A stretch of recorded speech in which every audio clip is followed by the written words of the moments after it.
Test. Okay. In order for the headset to work, you obviously have to turn it on. Good morning.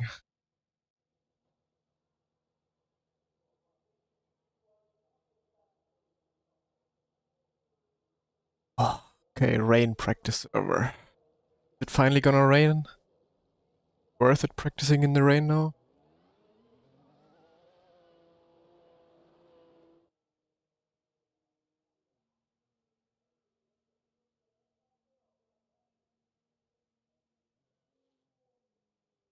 So, good morning, Sergeant Warlock, and good morning, Georgie. Never been this early before? Yeah.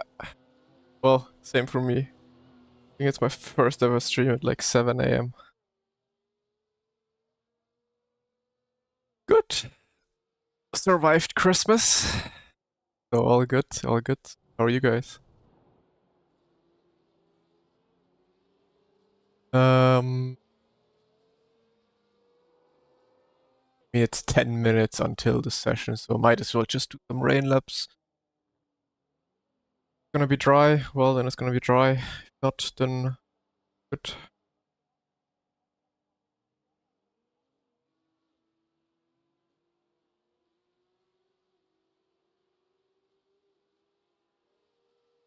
You're on a dry tire.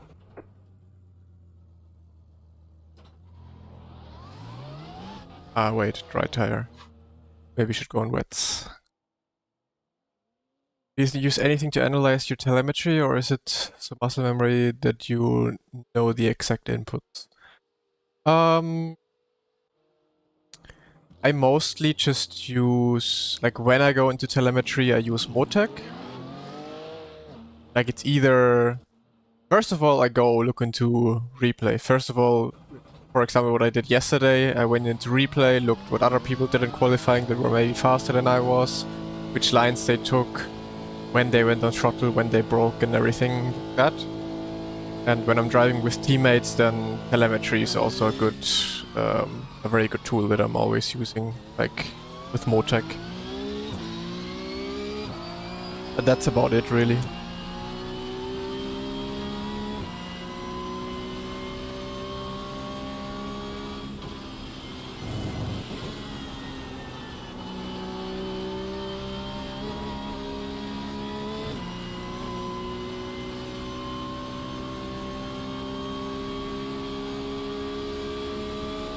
Moin, Michael. Ja, heute ein bisschen früh.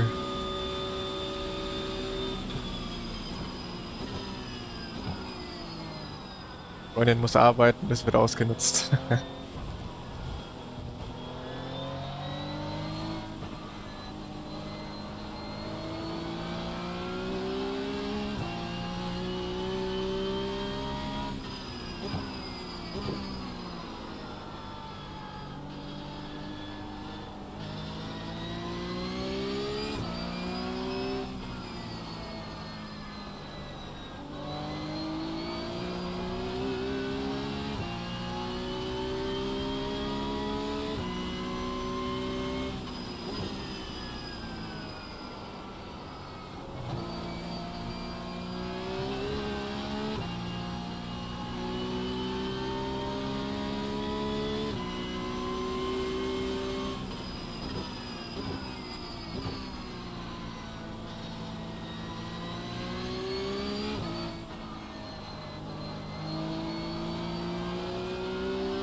Or could maybe finally turn the automatic wipers off. It's about time. Where do you do that now? Auto wipers off. Hell yeah.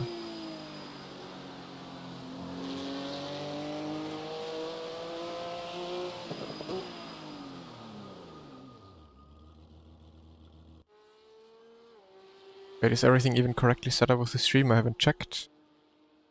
Cups is running. Good.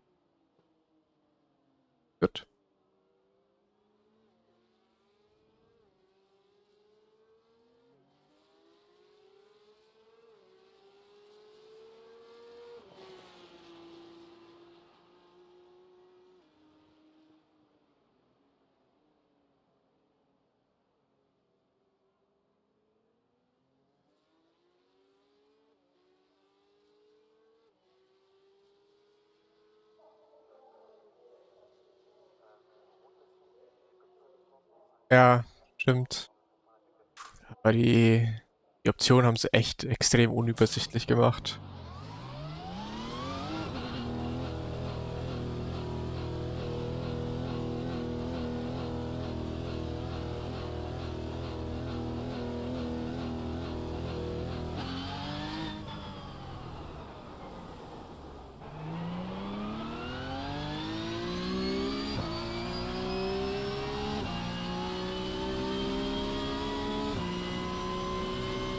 Ooh, it's a lot of rain coming down now.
Because curbs usually are very slippery in the wet. So when you hit those, spin if you hit them on in the wrong angle.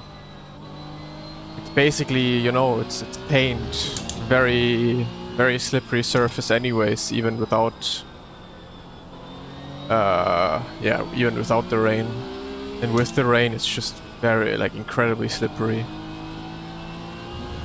So if you don't hit them straight on, you basically spin out.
Dryline is not even that slippery on this server.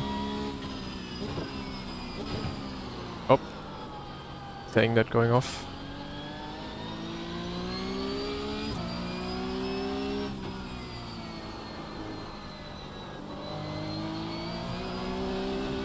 Moin Have.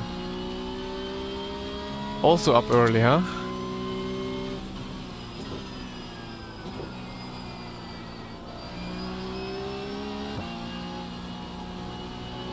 How was Christmas? How was the fondue? Aye. Was good. Very good. This time, or this year, we also didn't have to wait that long. Because I think we got a new pot. So not the whole family put their okay, that sounds so wrong, put their meat into one pot. So yeah, went faster, and I didn't have to eat and wait for 2 hours.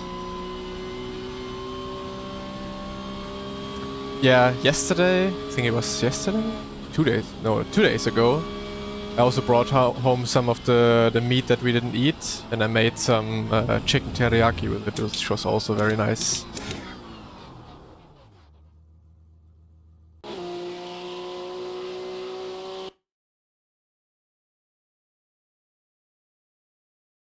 So let's see if it's gonna be dry or raining.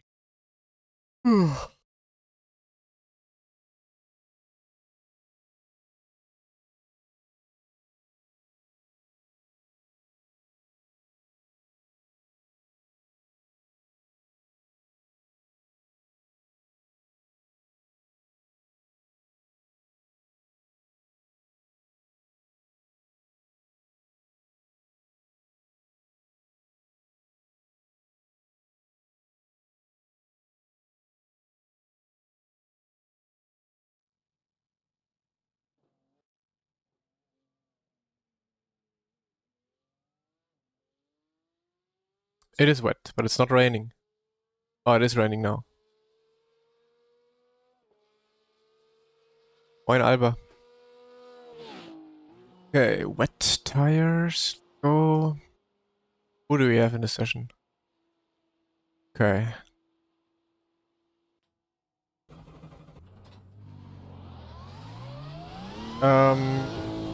Ja, ich habe erst vor einer Woche circa, knapp über einer Woche angefangen wieder zu streamen.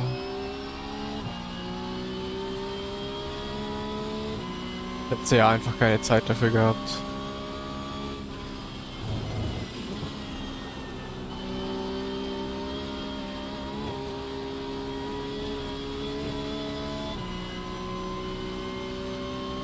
It's not a lot.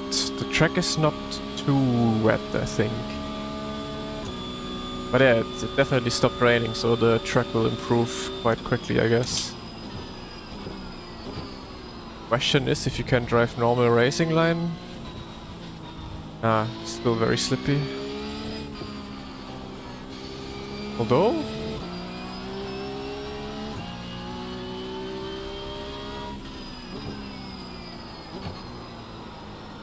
Ooh, you can drive normal racing line pretty much.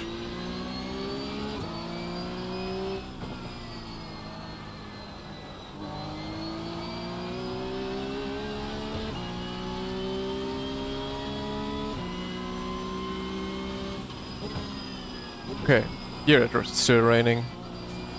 Okay, some parts of the track it's raining.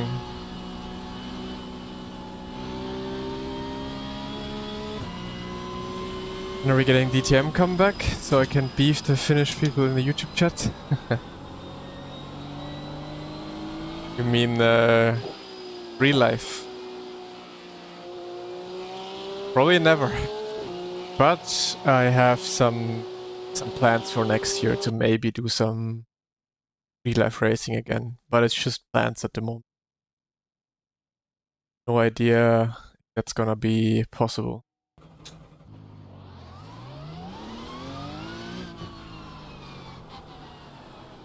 Oppa! Oh no, I'll get a penalty.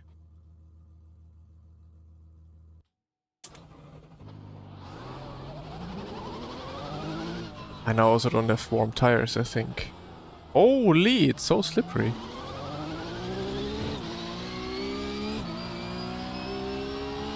Yeah, now I can't get a second lap together, I think. What? Oh, I have dry tires. Oh, this is so annoying. I selected wet tires in practice. Why do you give me dry tires again? Stupid fucking game.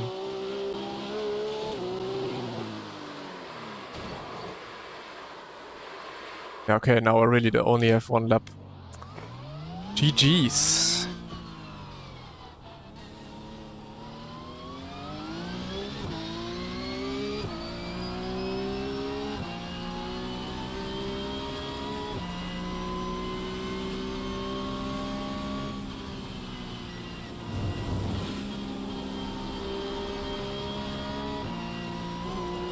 It depends when it's racing a lot. If it's raining a lot, then you wanna drive the wet line for sure. It's not that wet on the track, you can use the normal racing line.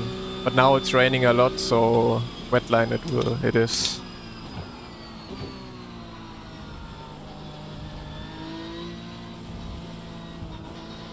Yeah, it's because the setup changes to qualifying setup in the fixed. Stupid that it doesn't give you the rain tires automatically then, if it's raining.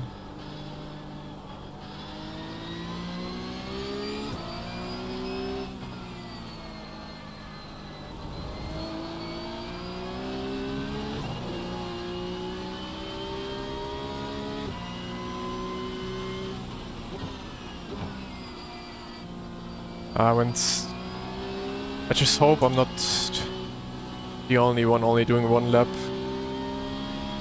I think it's very close, like if you drive out immediately and be fast enough, then you can get 2 laps in the wet as well.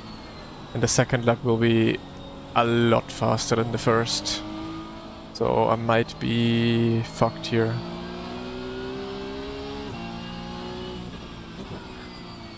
Morgen Chaos, Domme.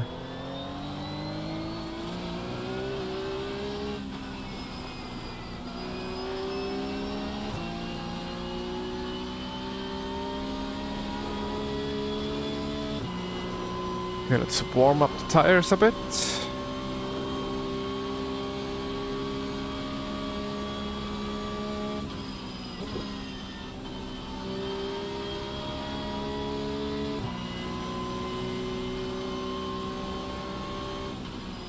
Maybe brake bias. Okay, one shot qualifying.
There's quite a lot of grip actually.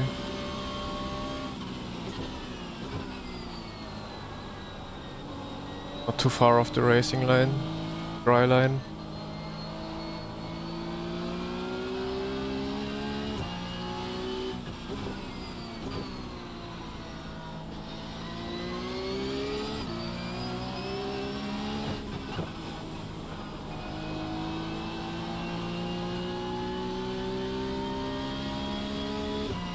I did race IRL, yeah.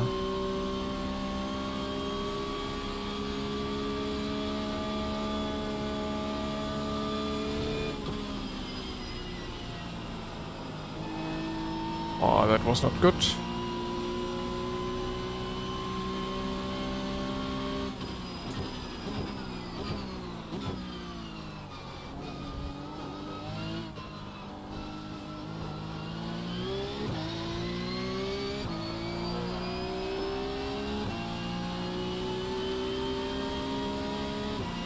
Yeah. Already so far behind, and when people do their second lap actually, then I will be dropped. in this qualifying session. Man, lots of fast drivers in the wet.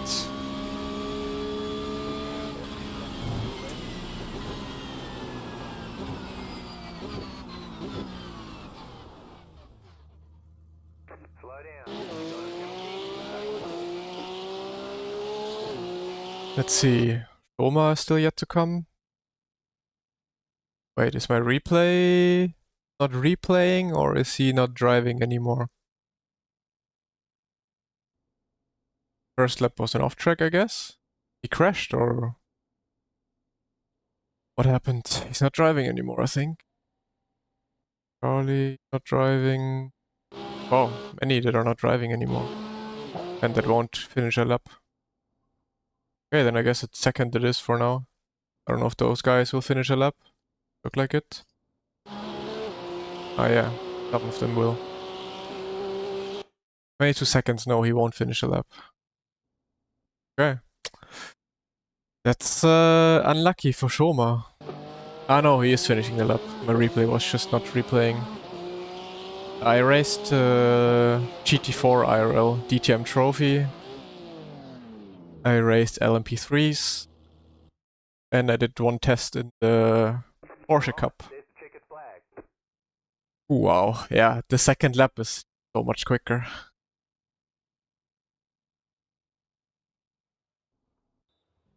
Four seconds.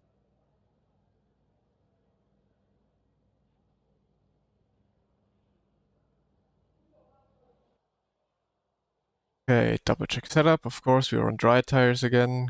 Wets. Put brake bias down a bit.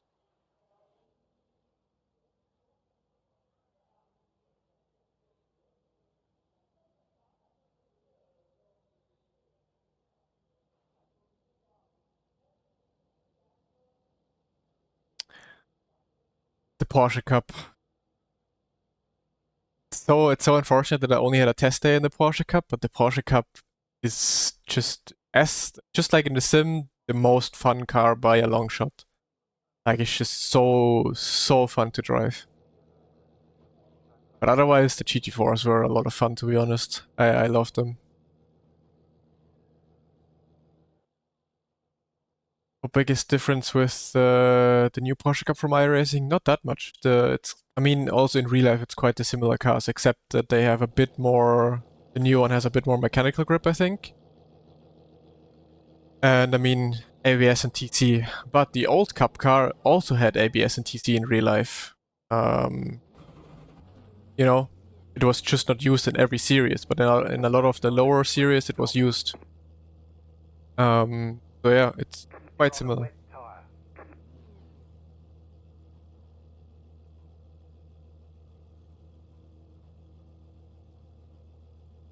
The estimated strength of field is 3,674. 3.6, so I have to be second at least.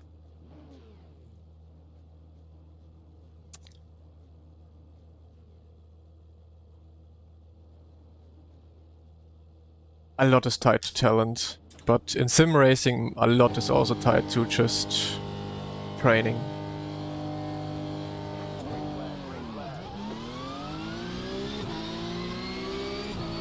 In real life, a lot of it is talent, of course, because you don't have too much time for practice, or you will never have a lot of practice in real life.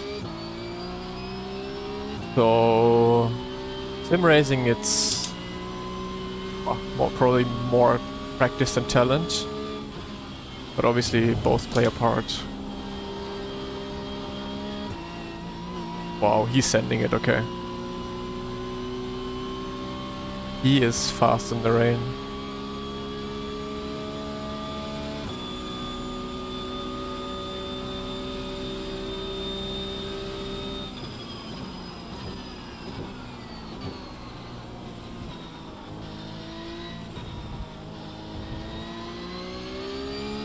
Nice, my phone alarm is going off. Perfect timing.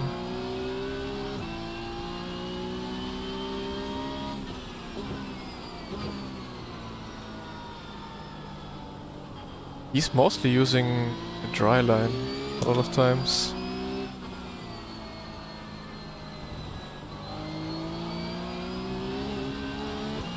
Okay, time to lock in.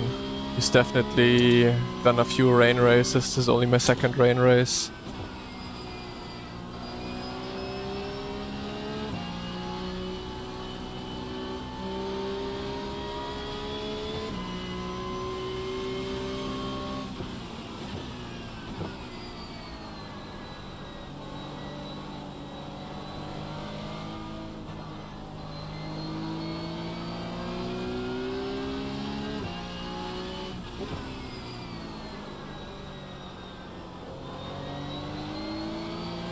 Okay, guy behind me also is quick.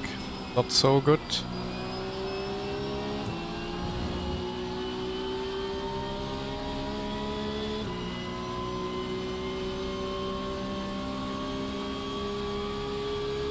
Wow, but I don't know where the guy in P1 finds the grip.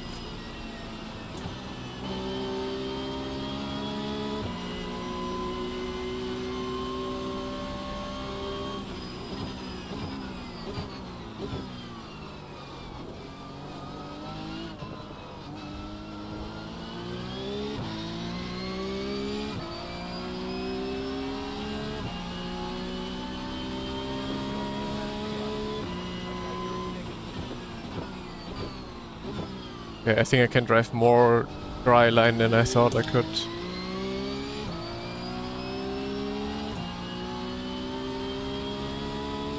It's not that slippery here in this session.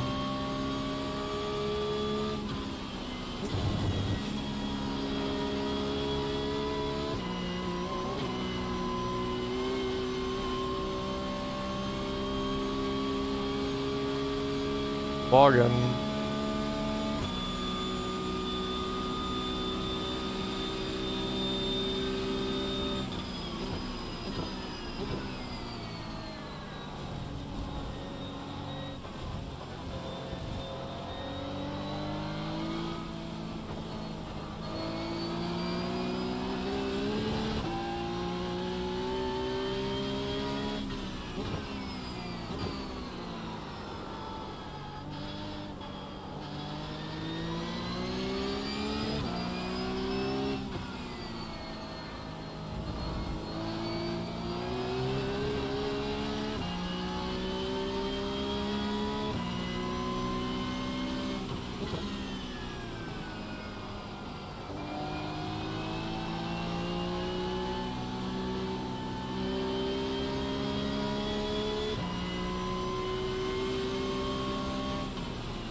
Ooh, tips. Hard to say from an outside perspective, but practice. Practice makes perfect. And it's basically the most important thing. Lots of just drive a lot. Not necessarily practice, but just practice, give yourself a base in the GT3s, and then just jump into races and learn from there. And with that you drive faster, and yeah. But I mean, for me it's just hard to say where you struggle. Like, I can't just say you have to improve here and there because I just don't know where you struggle.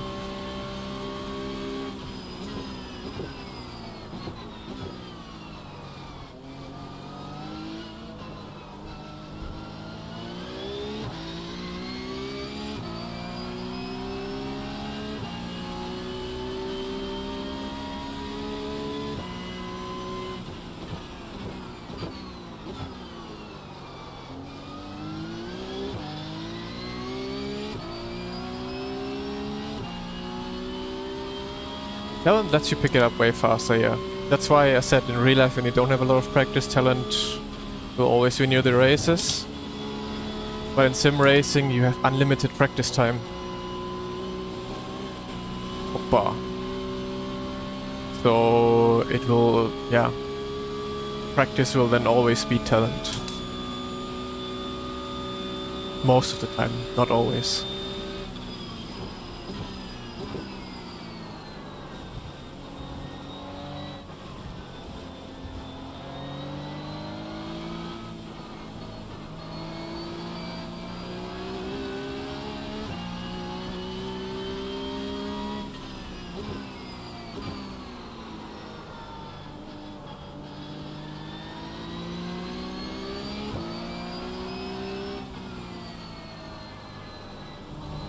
He's struggling a lot in the first sector, but now this is the sector where he's closing up always.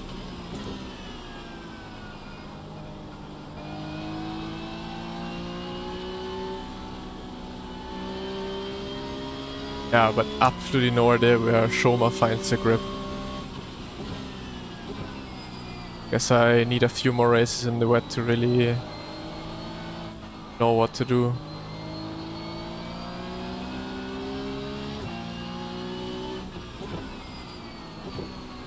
Maybe I'm just too careful. I can drive a lot more aggressive.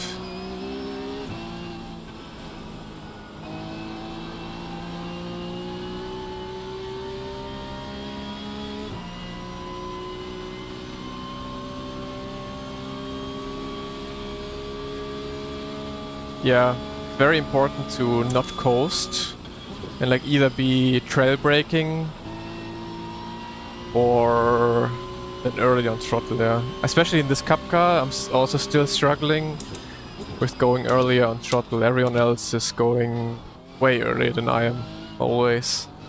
And that's where I lose most of my time, so that's also somewhere I still have to improve.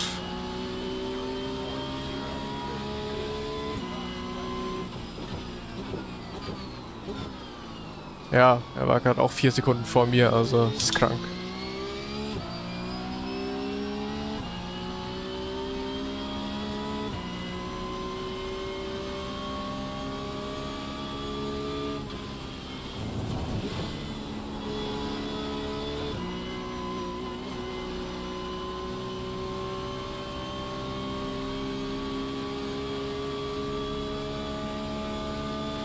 Yeah, I don't know, maybe he's on slick tires and it's faster right now. But no. But he's multiple seconds a lap quicker. It's quite crazy.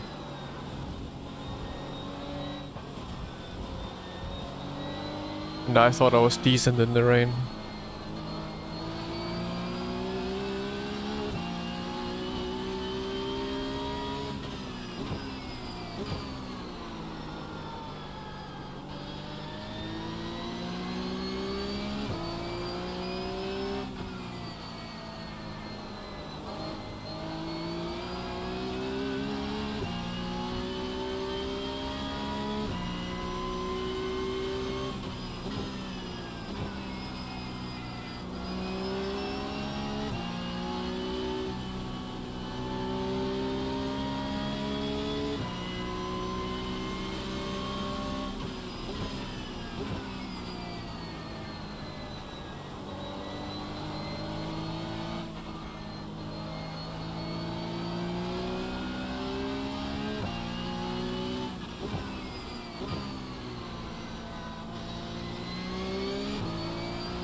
Ich mache auch Coachings, ja. Alle Infos auf meinem Discord-Channel.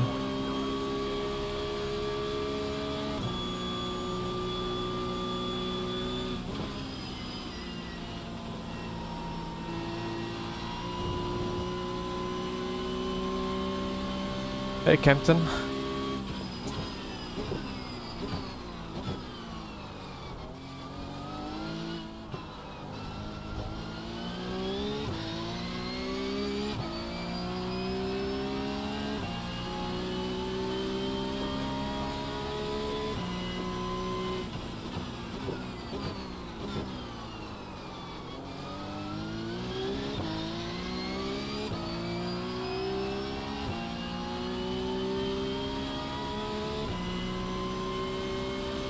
Uh, 2 seconds a lap he gives me.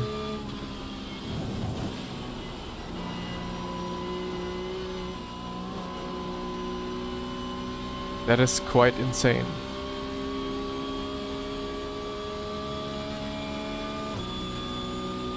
What do some people have that makes them talented in motorsports? Good question. I thought about that, like, all the time where I thought about that a lot, like, what gives you talent? It's just you're born with it. There's something in your brain that allows you to perform better than others. I don't think there's anything you can pinpoint, but yeah, some people are just, yeah, it's just some connections in the brain that make them better and at some certain type of like sport or activity.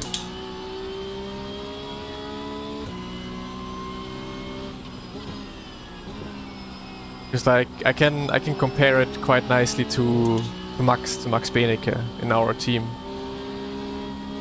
Like he's arguably, like he's one of the best in sim racing for sure, by talent but also by the effort he puts in. And I can put in as much effort as I want, try everything. It's almost impossible to get to his level for me. Because he just has a bit more talent. At least that's what I'm thinking, that's what I'm saying. I mean, on occasions there's tracks or cars or combinations where I can beat him. But usually when he puts in the same amount of time and everything exactly the same, he just beats me by raw talent.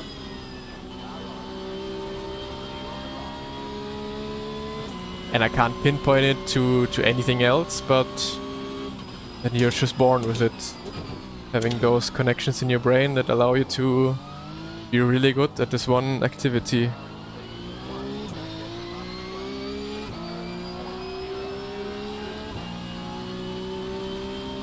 But if you mean talented in real-life motorsports, then most of it is really just being rich. Your parents or yourself, I don't know, whoever buys you a lot of track days and you have a lot of track time. In real-life motorsports, this track time beats all the talent.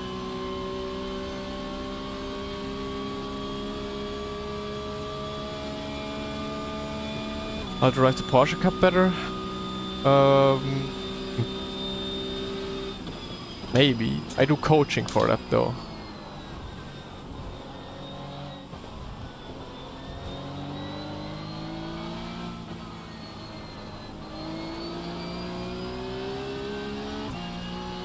Because it's not really, can't really pinpoint one thing what you have to do to drive quick in the Porsche Cup, you know? It's individual.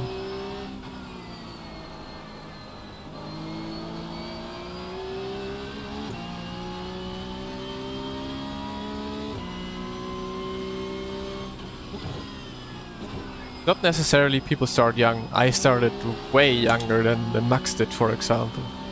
He started years after me.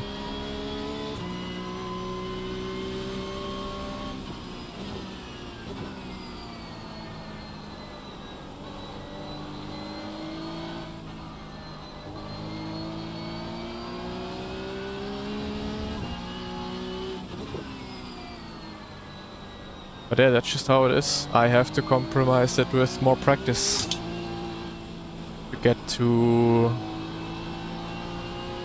the level of his or a lot of other people.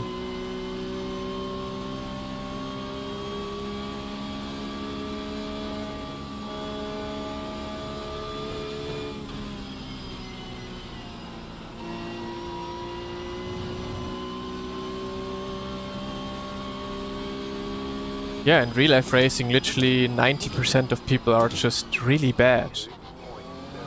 They're just really bad at what they're doing. But they usually have just the experience and time to still beat you. Even though their technique is just bad and yeah. But they just have the driving time, they have the seat time in the car to understand some things just better than you do. Even though you have the better technique, you have the better skill, the better talent, in real life it's just always beaten by track time.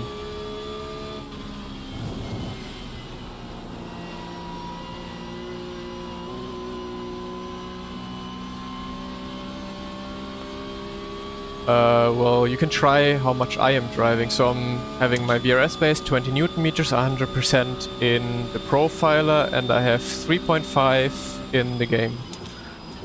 You can try that for yourself. So usually in most games I'm running around 30% of the 20 Newton meters that I got.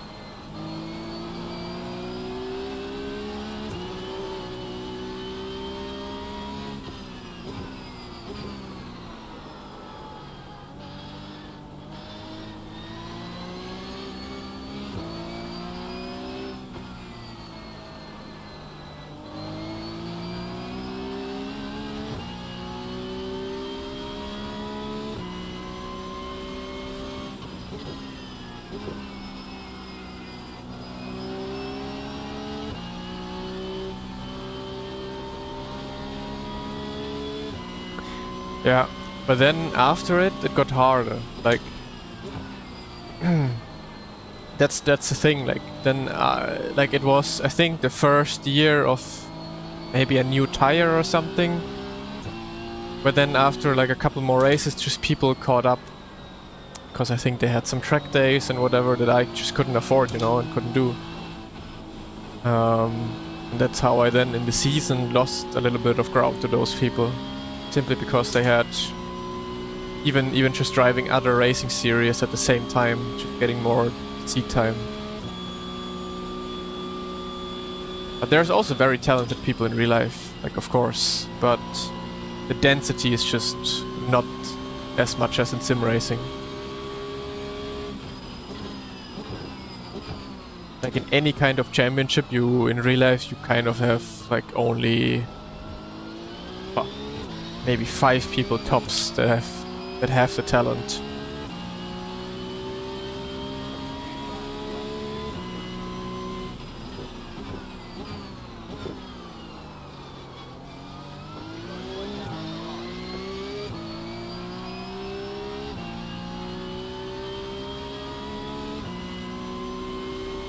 Hey Yaiku.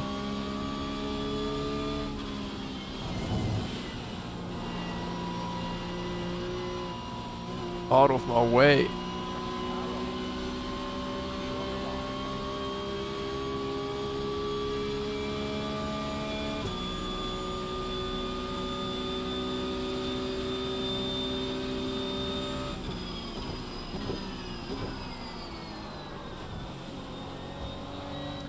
Or you can see if you have the talent. Kind of. You have talent when it's easy for you to pick it up and just be quick out of the box and understand things out of the box. Change your driving behaviors very easily by immediately understanding, hey, I'm doing this wrong or that wrong. Like, you know? I had massive talent in the rain, for example, right now. I see Shoma in front of me what he's doing. He's 1 second, 2 seconds a lap quicker than me, and then within 2 laps, boom, I adapt and close that time gap to then maybe at least half a second. Just you can make use of your talent and you understand your talent when you know you're very quick in understanding and very quick in picking things up or going to a new track, for example, in a new week. You don't need 3 hours like a lot of people or most people. You need just this 1 hour to be up on pace, or even less, you know. That's when you kind of know you have the talent. Then in the end, to win races and be consistent throughout the race in the lap times, that still takes and requires practice. But just the out of the box raw pace, you should get rather easily if you have the talent. Is at least my opinion about that.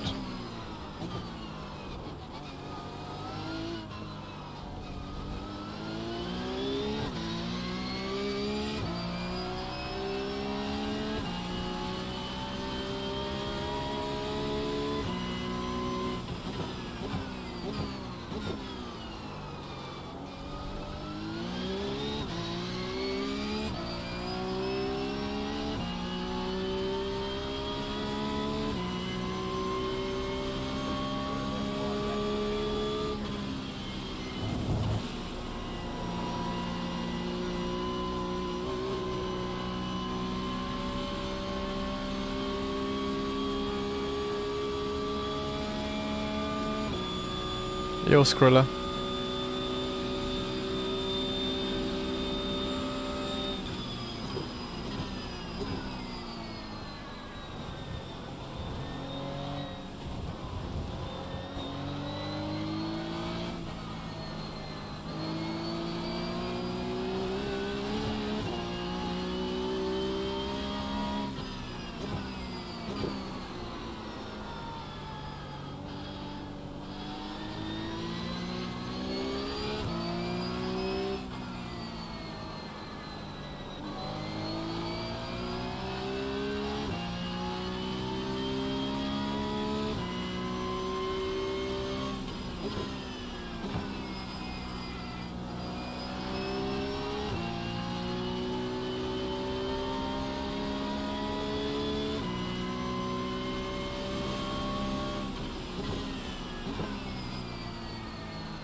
Who do you think is quicker on the sim?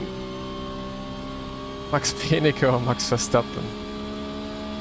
I think both. They're both pretty much the same speed in the sim. Both insanely talented drivers.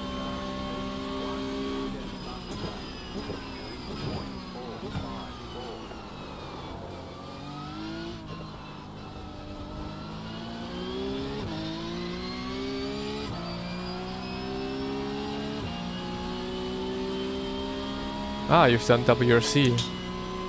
That's 2 WRC esports competition. That was good fun. Move to ACC, then F1. Next year drive iRacing LMU. Yeah, try it. I think you'll have some good competition there and some good fun. Depends though what you're looking for. Like if you want to do league racing a lot, then F1 is probably a really good thing if you're into F1 cars. But in iRacing you can get anything you want. Quite the good competition. Or LMU as well. LMU offers a lot. Like online championships, good daily racing and special events.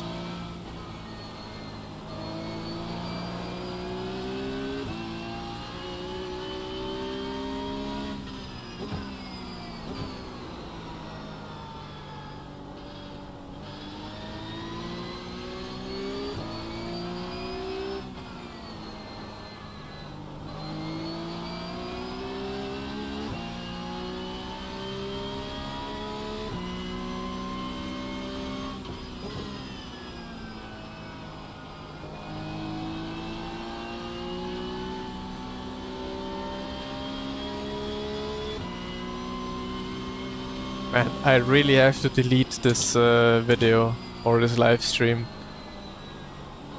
22 seconds behind P1.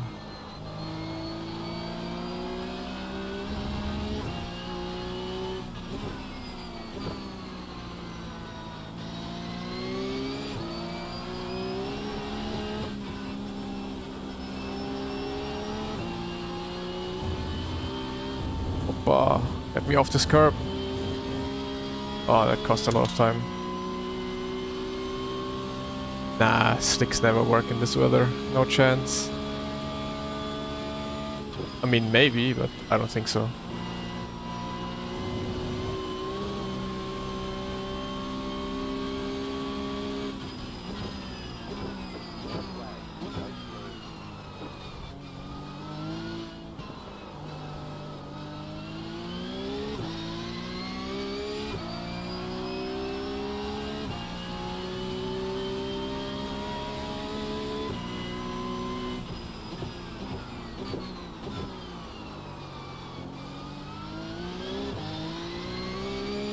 Let's just bring it home in P2.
Okay, that was a bit boring. And humiliating. Chicken flag, chicken flag.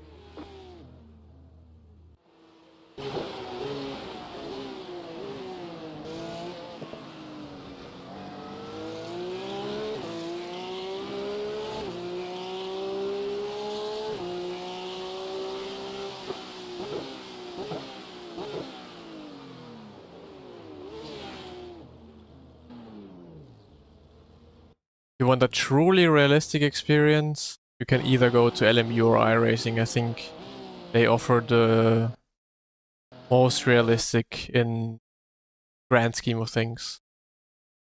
Although if you are in GT3 racing, then LMU offers more real life or more real GT3 racing in my opinion, because the GT3s on iRacing at the moment are really, really not good. Only car that is actually good on iRacing is the Porsche Cup. That is also realistic.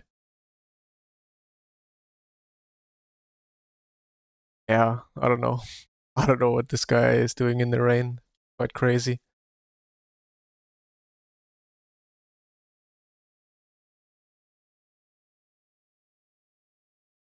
Moin, Christopher. I raced Shona one time a year ago. He's insanely quick. I was blown away when I was dominating F4 all week and he came in and was 4 tenths quicker. Yeah. Yeah, and he was around my pace this week in the dry, but in the wet, insane pace.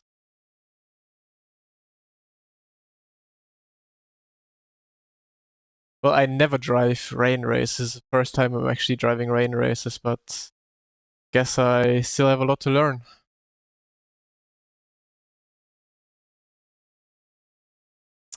Racing in TCR Cup in LFM and AC, and I like it so far, yeah. I mean, it really depends what you want to race and how competitive you want to race and in which environment you want to race.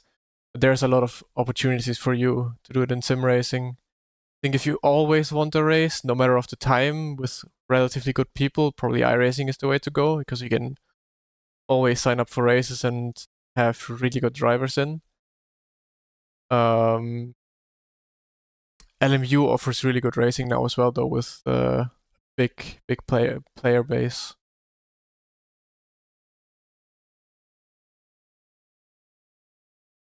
I used 49% now in the rain.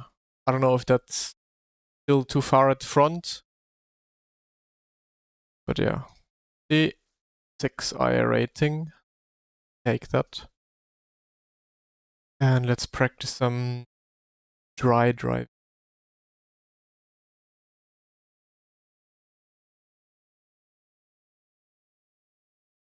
Hey Shoma, good race. That was incredible pace. I have no idea how you do that, where you find the grip.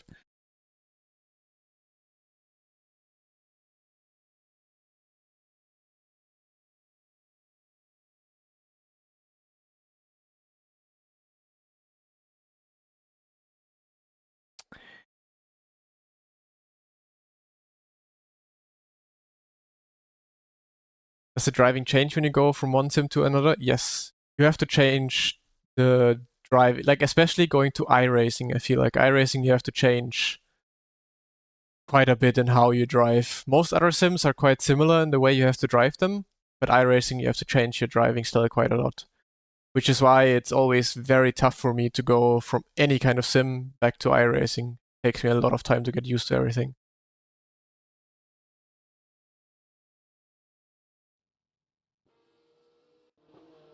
Ah, Liscos, you were the impulse racing car. Yeah. You were pushing me quite a lot in the first few laps, and then it was a bit more relaxed. I think you were fighting with the guy behind.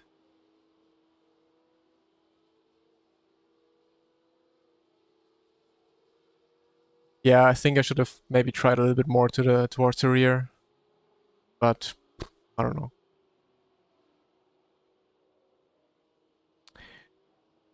Um, Ollie. Okay, let's do some laps. I'd also recommend going into LMU first, simply because it's cheaper. It basically offers the same thing if you want to have GT3 racing, that is, or maybe hypercar.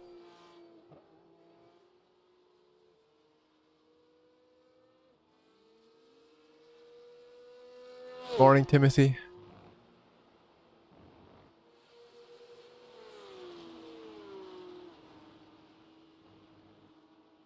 -4.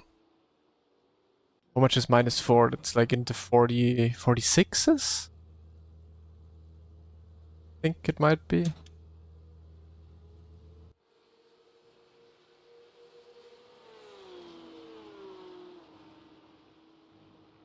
$48 it is, okay. Yeah, not too far off from what I used. It's skill that I'm missing.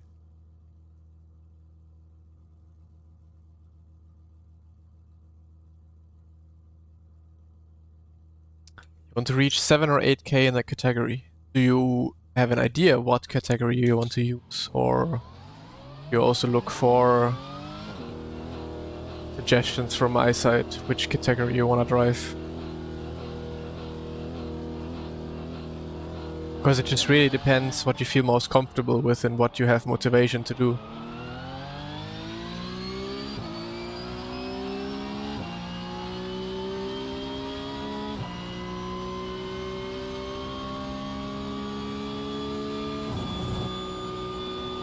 Oof, grip, not. Wait. Ah, it is 46, okay. Yeah, then it is quite the change.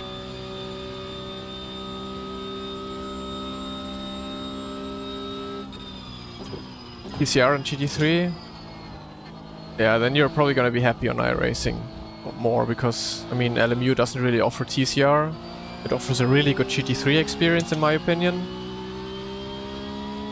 But if you want to have everything under one roof, then it's maybe iRacing. Or, what I can recommend you as well is Race Room with TCRs.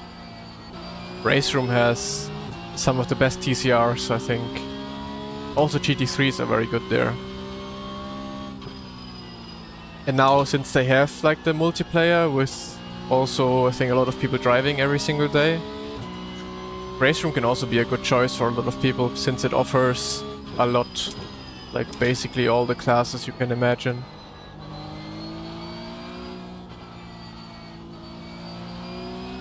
You're thinking Formula. There's not much going on in Formula, Nibble. I mean, Formula 4 maybe you can do, yeah. But I'm also not that much into Formula, so I can't really give you a lot of ideas and opinions about that.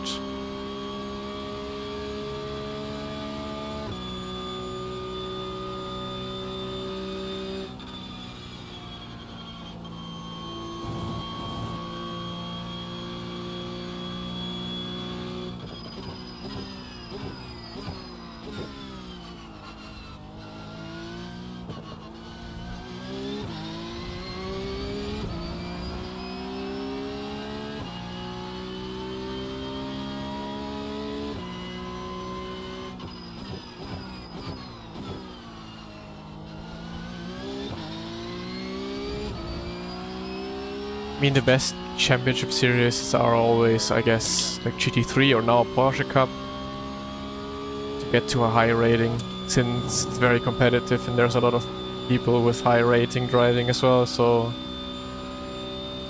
it's probably the way to go. If you really want to grind iRating higher, then you have to go to the series with a lot of participants and good softs.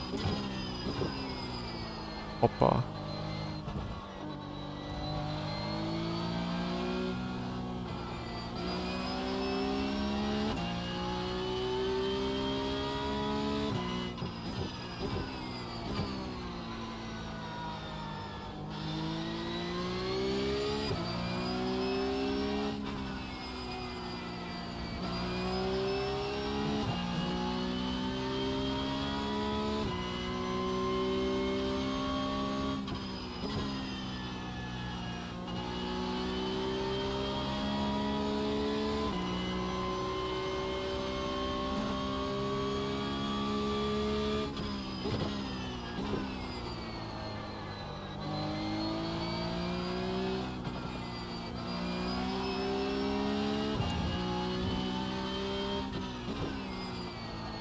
Oh, I have to get used to driving again.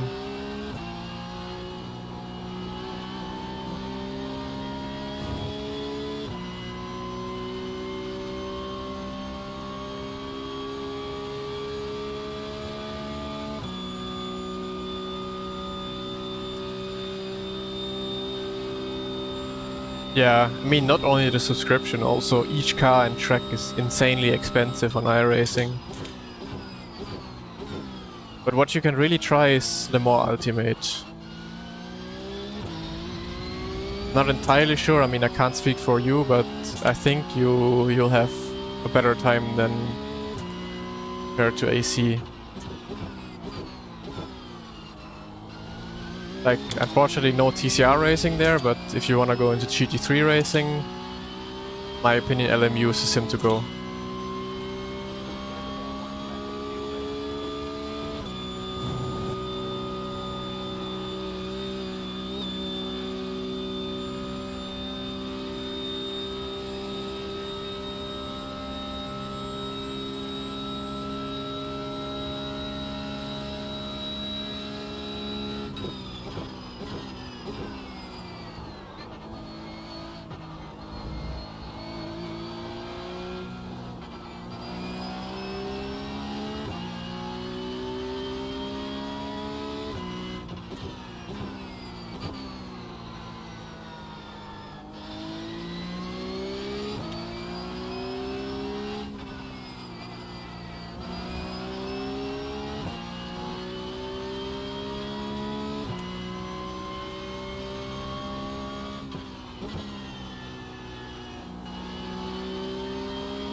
Then you have to do the open races. But how can you get 3 days in a row rain? I think out of like, I don't know, 6, 7, 8 races I've done, only had 2 rain races now. So maybe you were incredibly unlucky with that.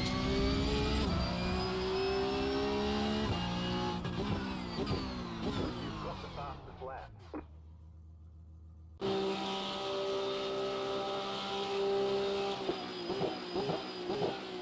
4:40 a.m. here in Argentina. Well then, time to sleep.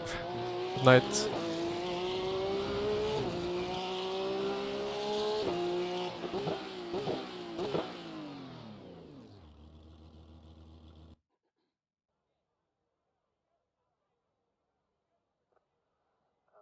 Un responsable d'équipe de la voiture numéro 2 avait prié de se présenter de suite à la direction de course. Merci.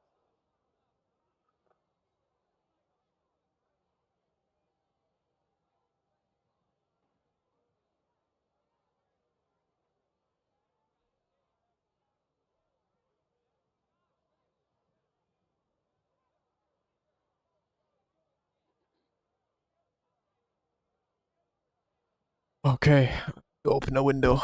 Getting a bit hot in here. Ah.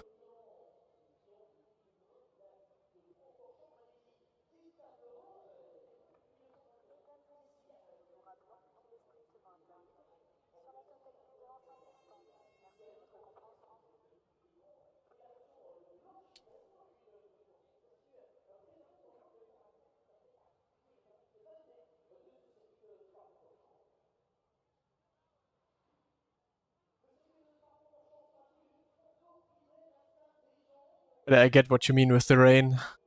Boring at some point to me. I want to go fast. That's exactly the same feeling I have about rain as well. Like, fuck rain, I just want to race. I have a race car, I want to go quick around the racetrack and not slow. Good morning, Nikki.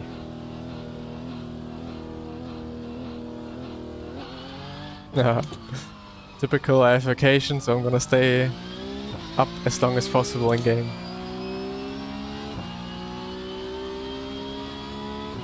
I can't do that anymore. I'm a big boomer when it comes down to time I sleep and wake up. Go to sleep at like 10, wake up at 7 or 8.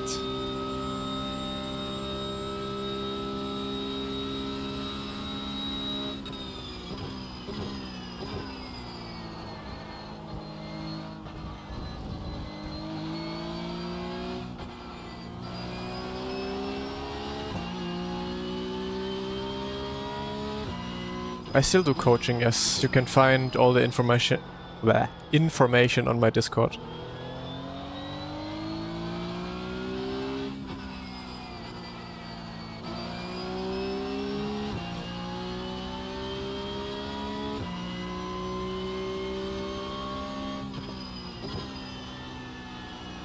Like on my Discord there's a channel with all the information, then there's like a Google form where you can put in some information of yours, and then also after you've done that, shoot me a message anywhere, like basically on Discord, saying like, hey, I filled out this form,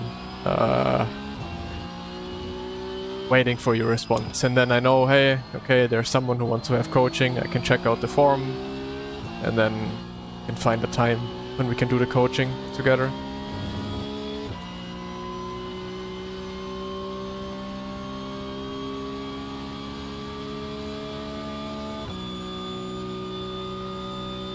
Yeah, I mean,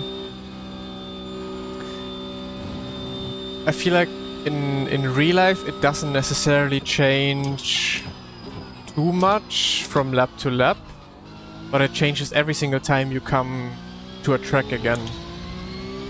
Because the grip is gonna be different every time you come to a track, because the weeks before there has been maybe a drift competition, so the outside line is actually a lot more slippery than the inside line and all of that, you know, that plays a big part.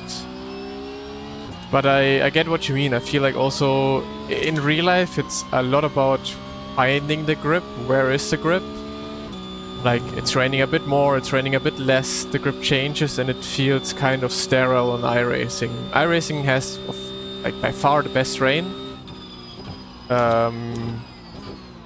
And the best driving experience in the rain, but also that very quickly feels quite sterile if you, yeah, like do 5-6 rain races a week here at Spa. At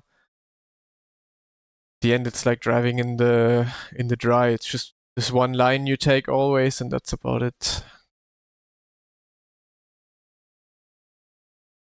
But yeah, I just don't like driving in the rain too much. Like, few times here and there, okay.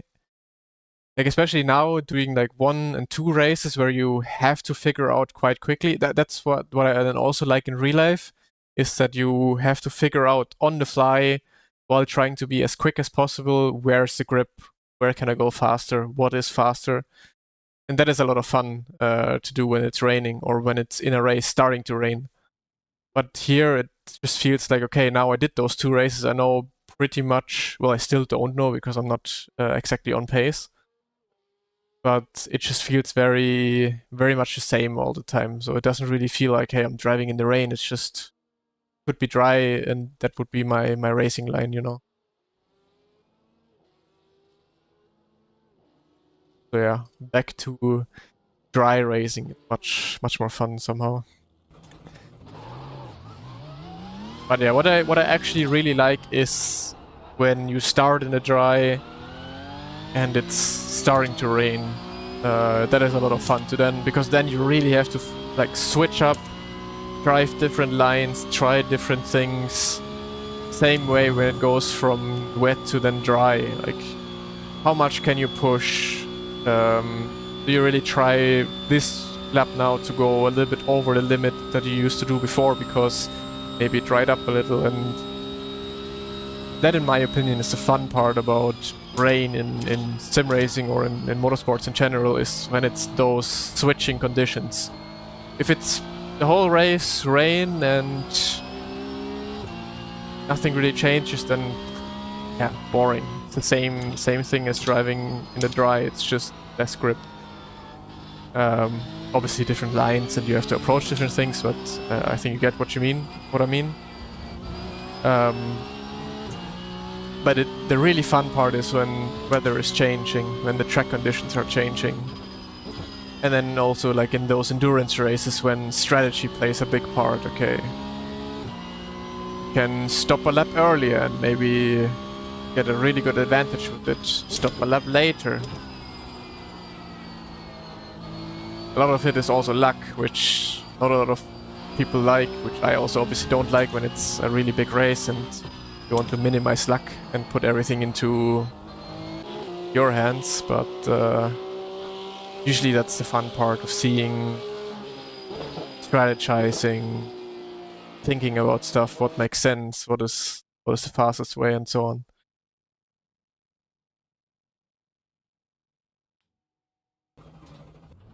Yeah, it was the same for me now. I think in the previous race I was probably too careful. I was still driving like it was still fully raining, although it wasn't raining anymore.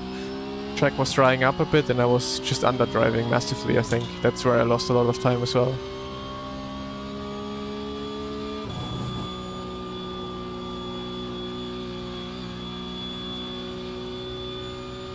Yeah, that's what I get. In those sprint races I don't really need and want rain. Hey Jay.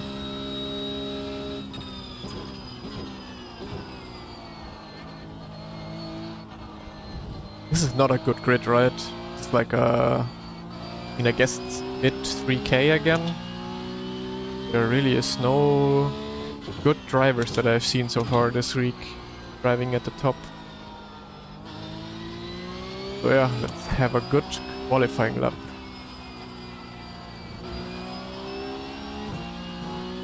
First of all, I have to get back to good pace. On Tuesday I was rather quick with the fast guys, and then I didn't race these past days, but my pace just dropped off massively compared to all the quick drivers. Moin Antonio. Ja, mal wieder back im Streaming-Business.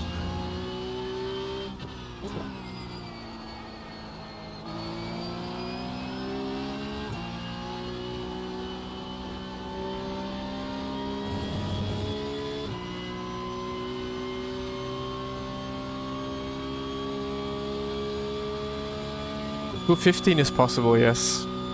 Depends on the weather though. Like weather, wind plays a big part. But there have been multiple 15 times, yes, already.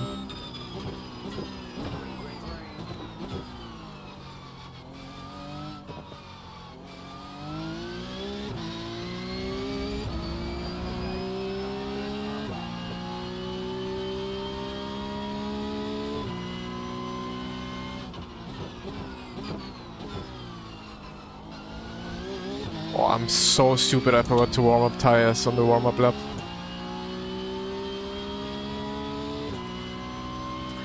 Anyways.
Alright. Thanks for stopping by, Ale, and good night. See you maybe when you wake up or next stream.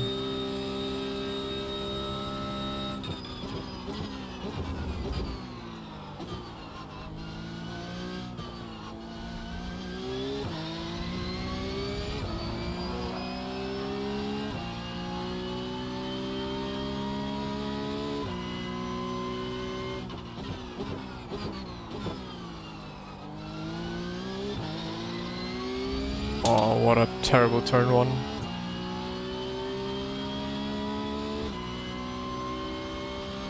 This is definitely weather for a 15.9 or 8.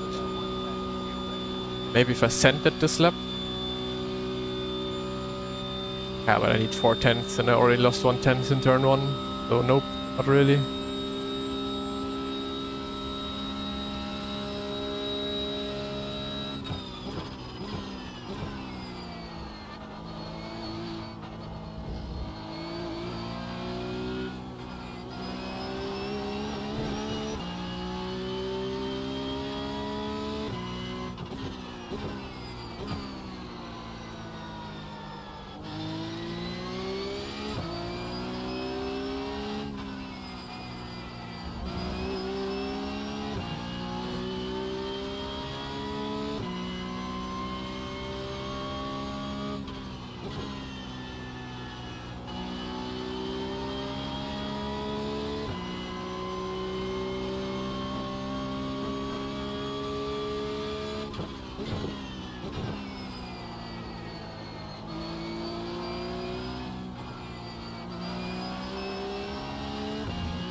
Oh, could be.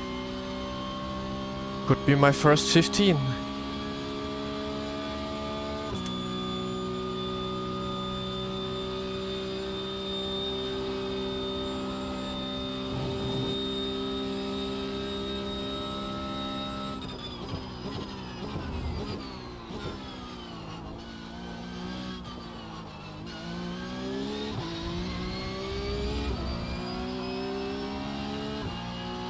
Nice. There's the flag. It's over.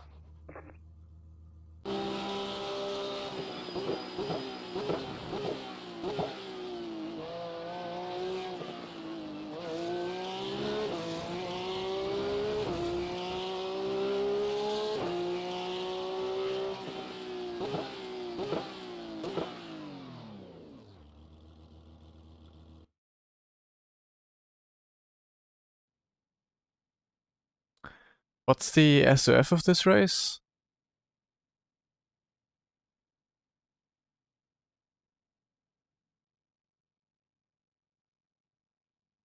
But yeah, kind of good timing with the 215.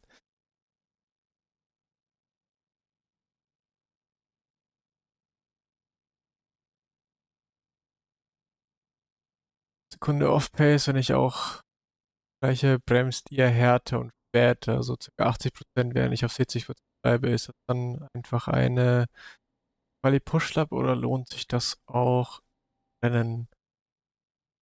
Ich würde sagen, es lohnt sich auch im Rennen. Also 80% ist eigentlich, wo man so pieken möchte. Ist wahrscheinlich die beste Bremsperformance. Ja. Ist jetzt für mich schwer zu sagen, wo genau du die Sekunde verlierst, ob es jetzt nur auf der Bremse ist. Aber ja, 80% ist eigentlich, glaube ich, wo man mit dem Porsche Cup hinkommen möchte. Who's the fastest driver you know? There's multiple. There's just one. Starting P2? Ah, good luck. Let's have a good race. Good lap as well. Not bad. Both VRS Motor. Also VRS Lenkrad und Base und Mozart-Pedale.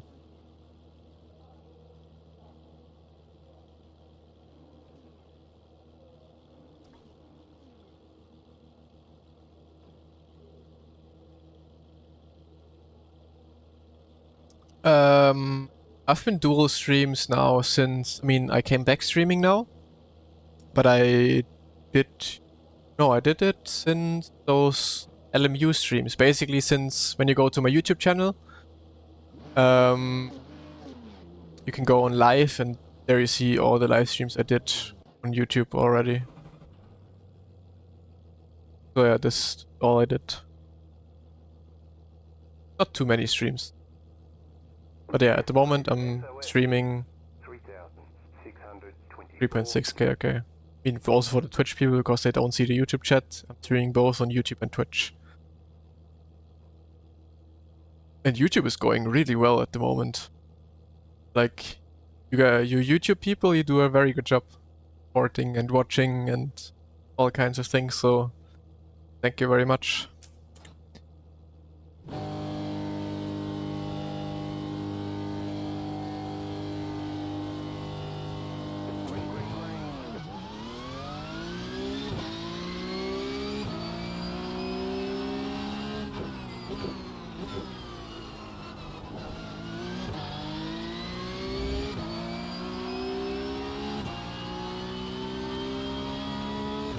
Yeah, that's why I usually watch on YouTube. I have YouTube Premium, so I don't get ads on YouTube, so whenever a streamer is live on both Twitch and YouTube, I usually also just watch YouTube.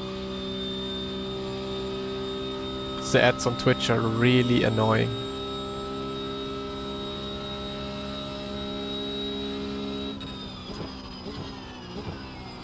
But Twitch is just a very good place, obviously, for live streaming in general. Like YouTube, you just need the audience on your channel already for it to work. And the YouTube live streams right now really only work because of the Miami video I uploaded.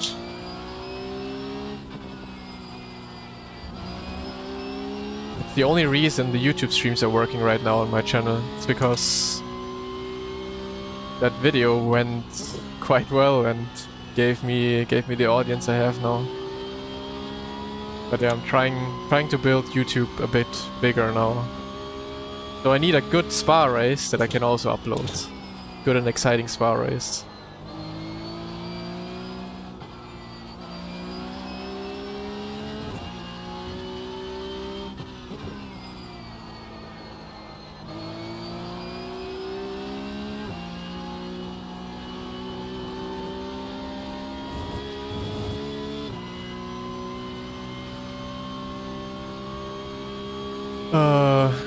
Kommt drauf an.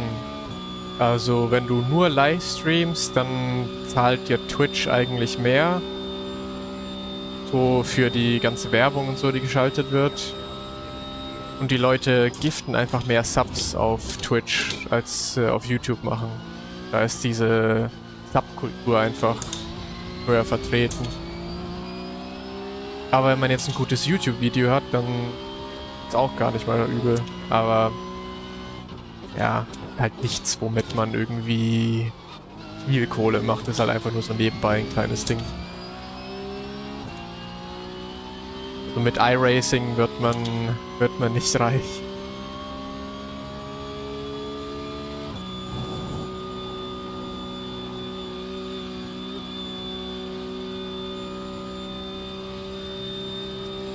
Is this how you make your living? Yes, I'm a professional sim racing driver. I'm not making a living out of social media. I'm making a living out of having an esports contract.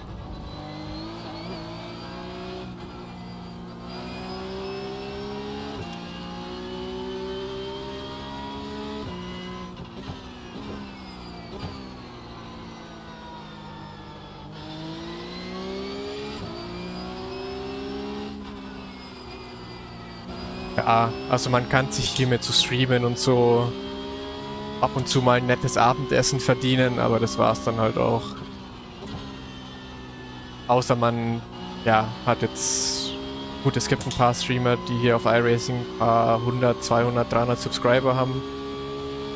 Dann kommt schon ein bisschen mehr zusammen, aber es ist jetzt auch nicht die Welt, dass man davon leben könnte.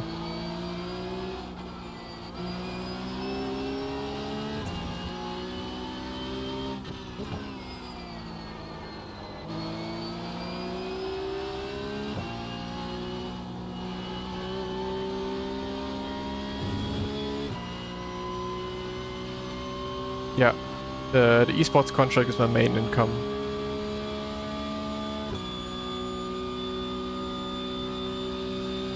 Ja, aber ich mache Setups für Go-Setups, also das ist, deswegen kann ich nicht selber Setups einfach anbieten. Beats! Thank you very much for the Prime. See guys, that's how you have to do it. Nah, no one has to do that. It's always very much appreciated.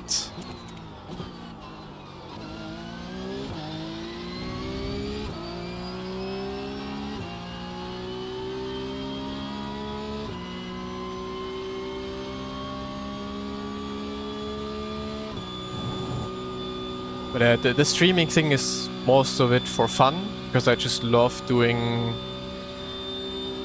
races. And the streaming thing is making the normal boring races just a bit more exciting. And I also love doing like YouTube videos, cutting and making thumbnails and all of that. The graphics designer comes out there again, that I learned back in the days. Or that was my normal profession. Cutting videos, making graphics and all of that.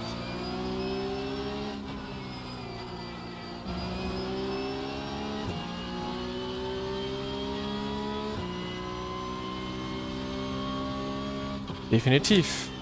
Ausrufezeichen Go Setups.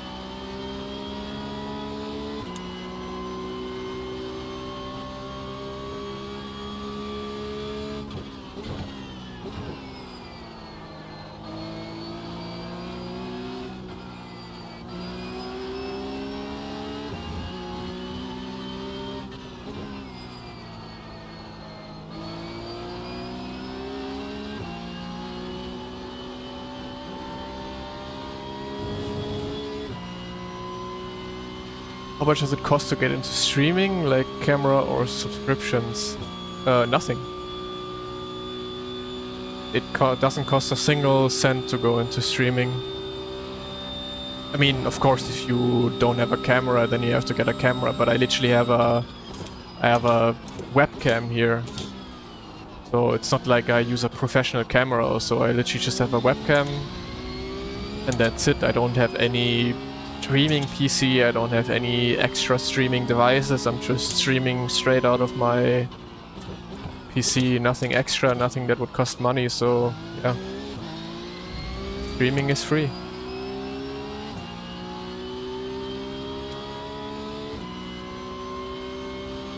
Depends on the sim. I think Go Setups is most popular for Assetto Corsa, Competizione. I think it was now a year ago they started doing setups on iRacing, so they still have to build a bit of an audience on iRacing. But yeah, they have some of the best iRacing drivers under contract, so a good place to get good setups, of course.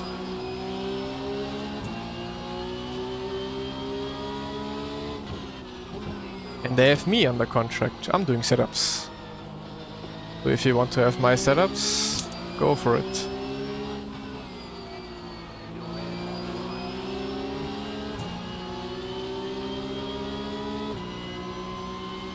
I play LMU, yes. At the moment not really too much, but I did.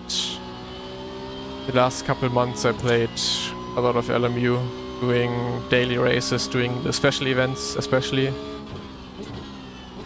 1-2 of the special events. But yeah, no, LMU was good fun.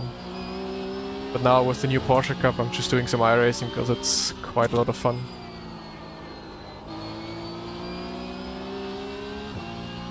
A few weeks ago I thought I maybe would push my LMU rating quite high. But now I'm trying to push my I rating higher.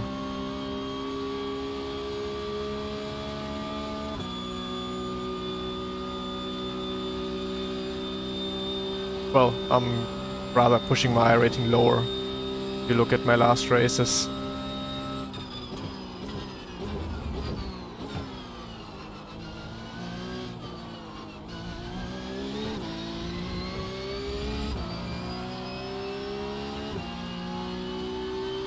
Do you think somebody can be great on iRacing VR? Of course, yeah.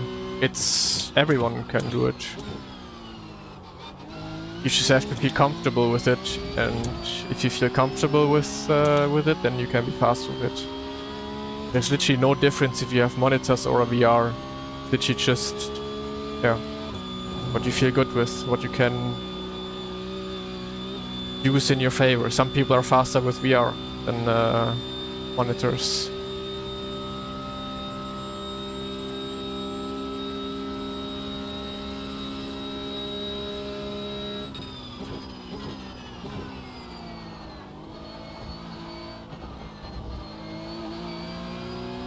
Having a conversation while battling, yeah. Oh, big crash. P2 and 3 are gone. Something you learn at some point. But definitely talking and driving is not something you really want to do. Because I am going way below pace because I'm concentrating more about what I'm saying than on my driving. This is open setup right now.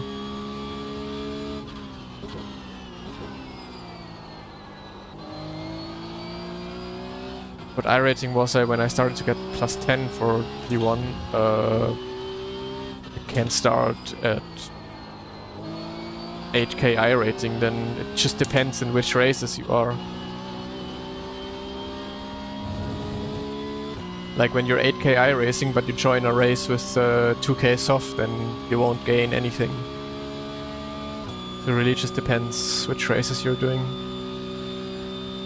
Yeah, VR and streaming is almost impossible.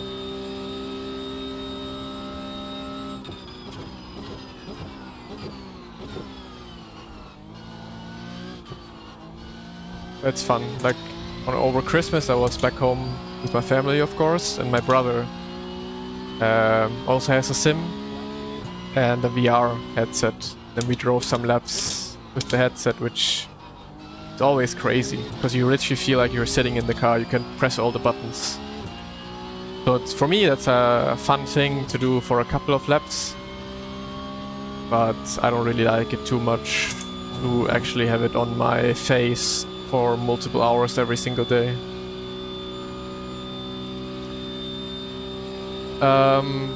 You can check if there's maybe a clip, but I don't really know. I can, if you remind me after the race or in the next practice session, I can show you my graphic settings.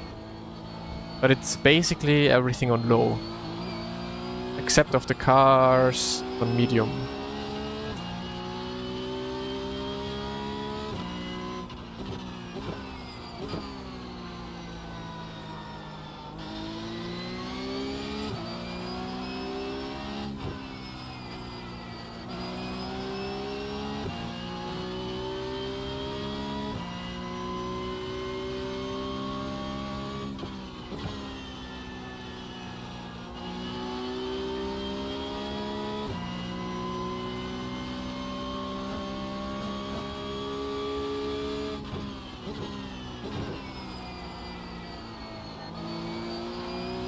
There's very small and light headsets, yeah, but still. Still, it's something that is sitting on your face and it gets hot, and it's not something I would love to have on my face every single day. Around 49 to 50% I usually run. Kind of depends. Right now I'm running 49.7% brake bias. Favorite sim of all time? Race Room. I have to say Race Room.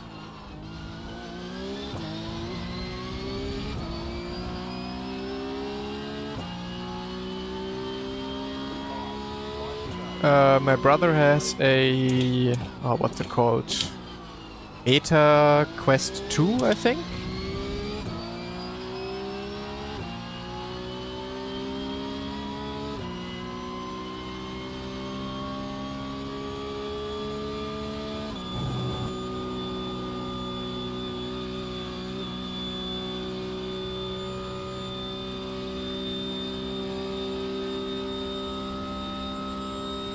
What are signs you're abusing TC is when you hear it. When you can hear it rattle, then you're in a TC. You basically never want to be in the TC. So whenever you feel it taking away power, or you can hear it, you're doing something wrong on the track.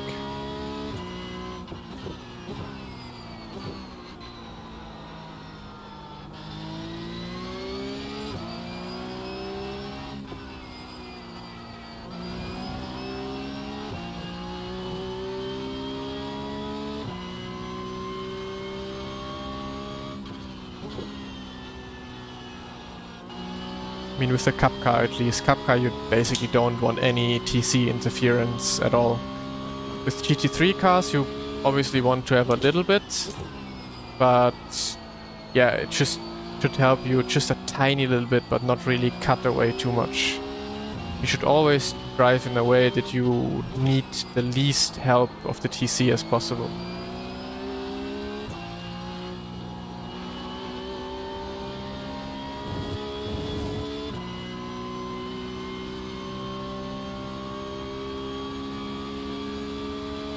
Yeah. I feel like also triples is...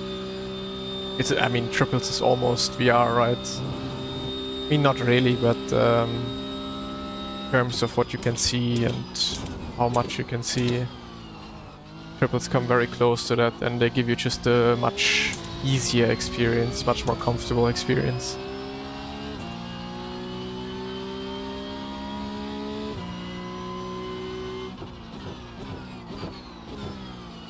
Not really, since you want to practice with the conditions that you have, you know? Why would you practice without it when in the end you have to use it and have to have it on? So when you practice completely without it, you have to change your driving quite a lot.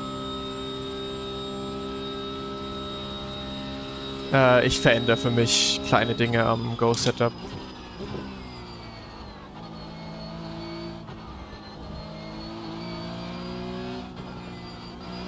Ich habe noch mal ein bisschen mit dem Wing gespielt und dementsprechend natürlich auch mit dem Rake.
Seitdem du Triple hast, nie wieder VR benutzt? Ja. Ja. Ist einfach ein bisschen gemütlicher. Nicht so anstrengend zu benutzen. Have I ever done karting? Nope. I did indoor karting, rental karting, yeah. But nothing that you would even remotely call professional. It was just literally fun against my family.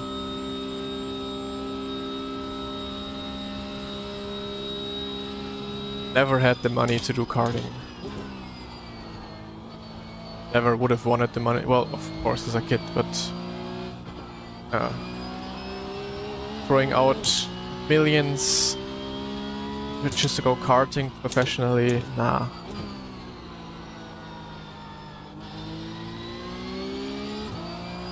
Sim racing is the better training tool.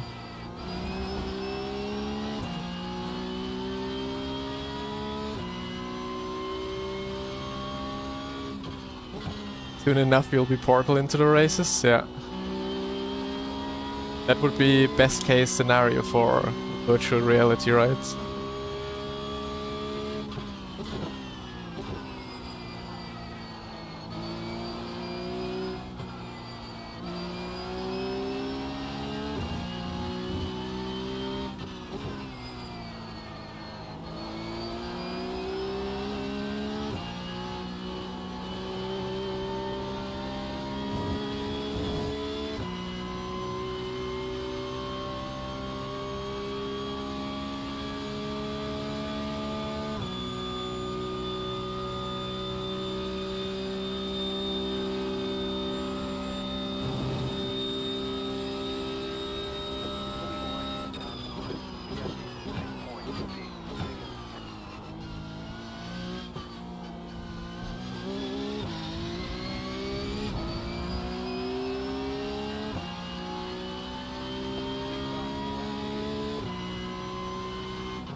It's the first ever chill race that I have on Spa.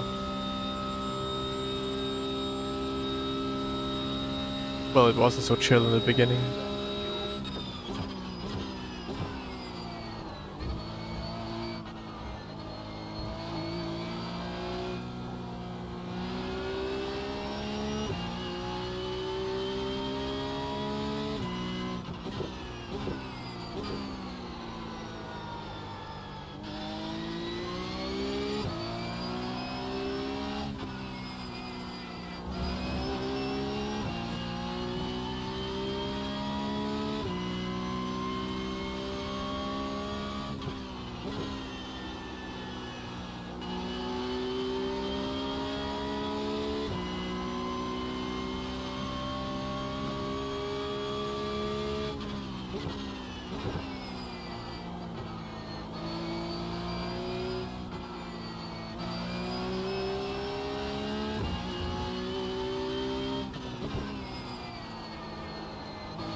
Motion?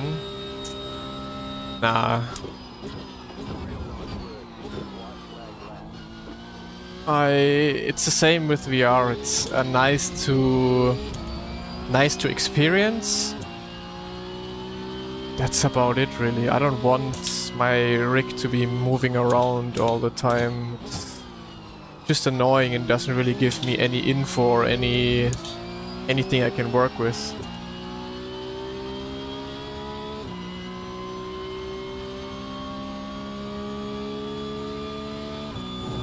Just very annoying at some point.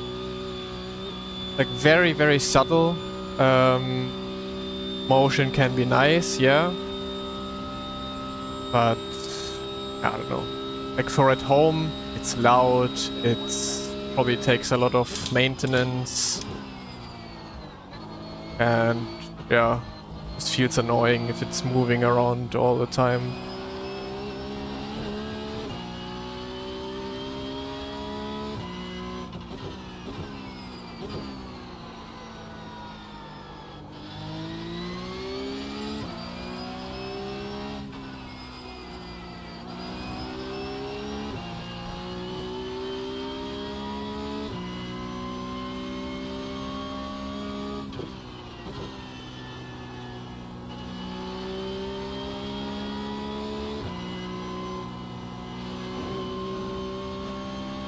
Oh.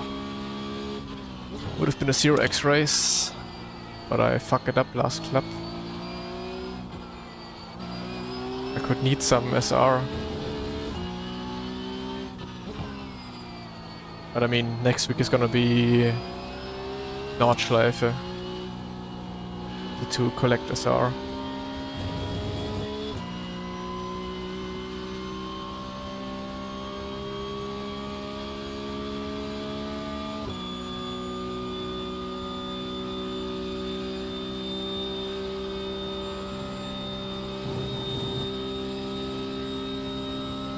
Moin, André.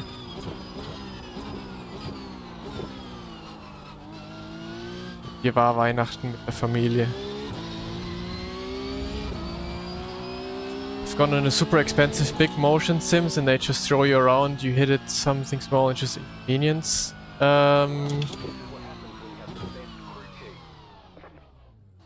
Yeah, most of it, like when you try those sims somewhere, they usually are cranked up to the max, so they can really show, wow, look how it throws you around. But yeah, usually those rigs should be adjusted very like easy, that it doesn't really do a whole lot of move. Then it's best. First time on that track. Well, it's time to learn then. Fix-Setup-Zeit auch irgendwo in den 16 T. I have a question. Shoot.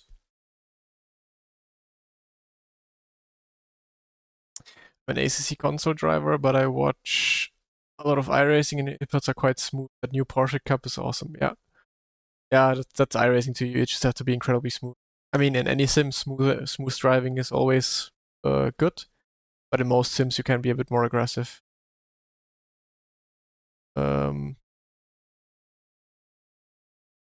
Actually saved that quick.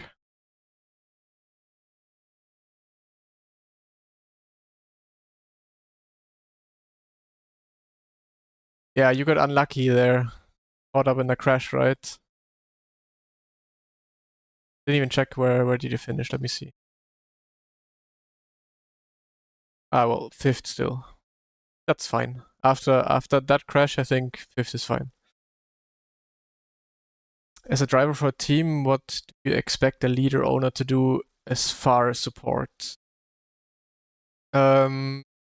Basically do everything that's needed for like organization of a championship. Sign up car, sign up drivers, manage everything. But there has to be multiple people. There has to be this manager that does overall everything in the team, like the sign-ups, everything that's important for a championship. Then obviously there needs to be social media people. But yeah, there's a lot of things that one has to do apart from driving. Also something, for example, for when I'm streaming or anything, making overlays or something like, where is it? Like this would be a nice to have always, so not just like an actual starting soon screen, or thanks for watching screen. Those would all be things that is nice to have, to not have to do as a driver, but someone who can do all of these things. But yeah, there's managers can do quite a lot in sim racing. Take some weight off the shoulders of drivers.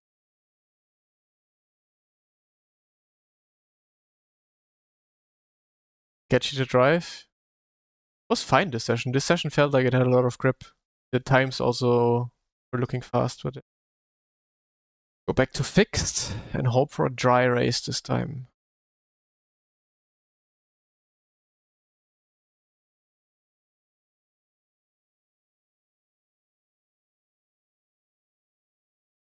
Verkauf mein Stuff wieder.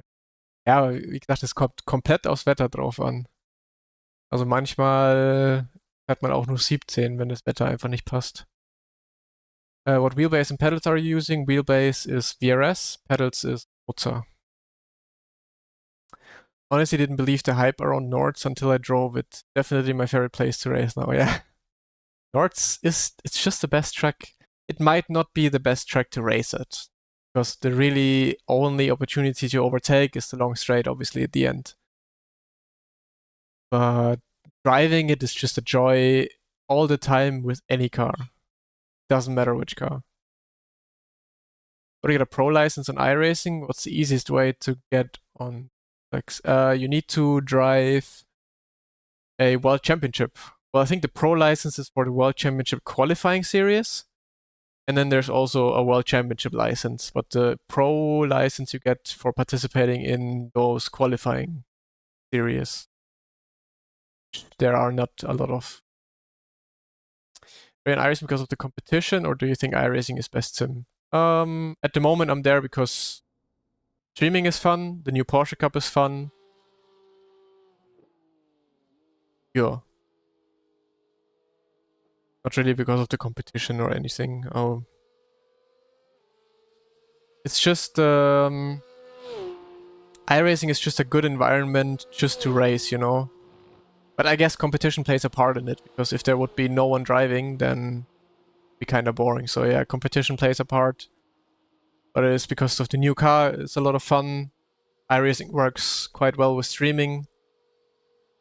And probably that's why I'm doing iRacing right now. Oh. Ein Wechsel von einem Essen zum anderen ist Essen, kennst du doch. Ja, aber ist doch gut so. Kann man irgendwo sehen, welches Equipment du benutzt? Auf YouTube nicht, glaube ich. Habe ich nicht, was drin steht. Vielleicht muss ich das mal in meine Beschreibung reinmachen. Aber bisher nicht, ne? Auf Twitch kannst du es sehen.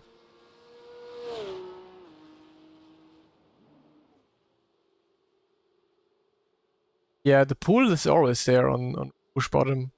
I don't understand why iRacing doesn't, like, why there's so many puddles on iRacing. That just doesn't happen in real life.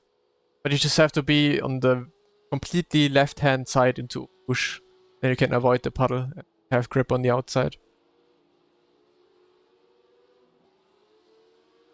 The overlay is cups, but I'm not seeing it myself. Only you guys in the stream can see it.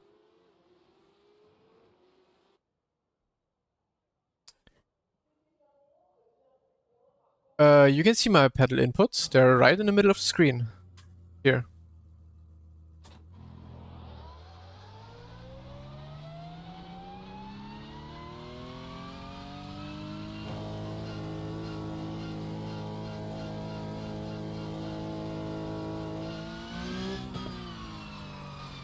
Slightly wetsuit.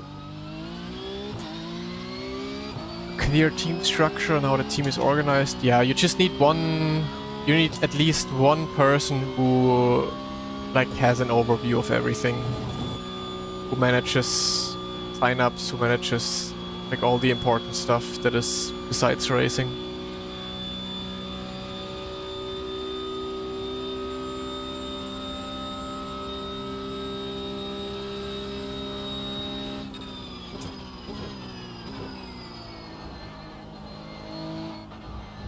Yeah, track is still a little bit wet.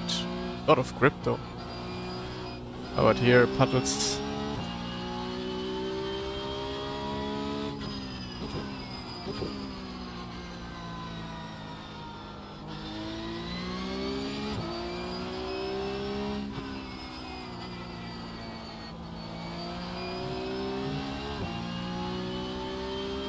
Ah, okay, you want to have the graph. I could, yeah.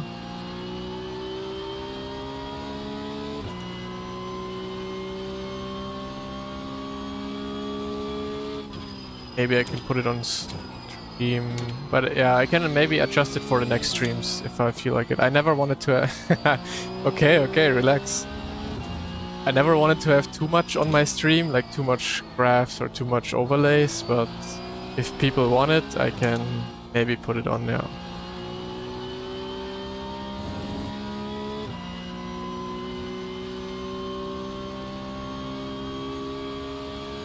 Schon mal Nordschleife? Ich bin Nordschleife Touristenfahrten gefahren, ja, aber noch kein Rennen oder Rennauto.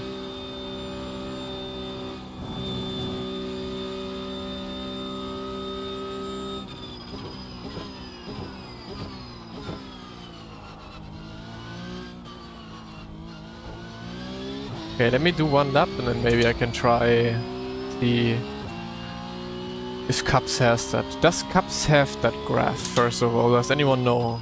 Because I'm using Cups, and if Cups doesn't have it, then you guys won't have it.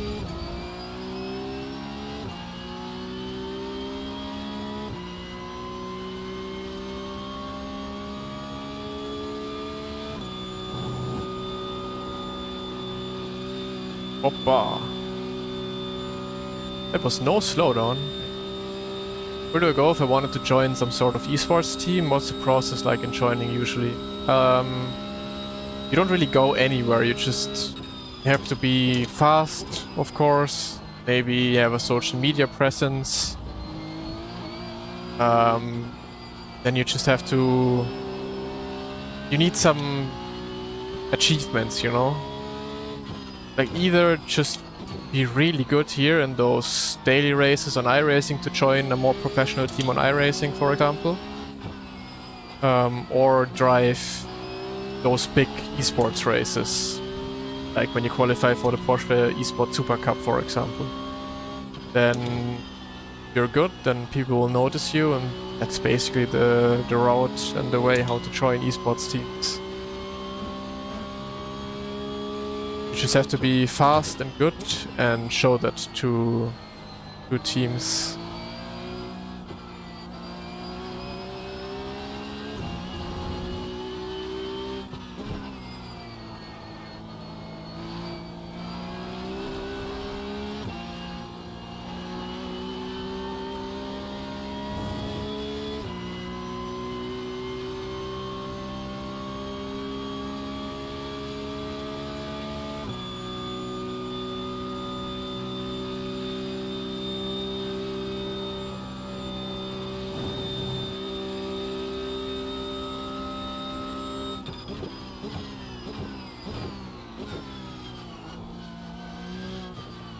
But it's still delayed when you refresh the stream. I mean, if it's massively delayed for you, then you will hear this 10 minutes time.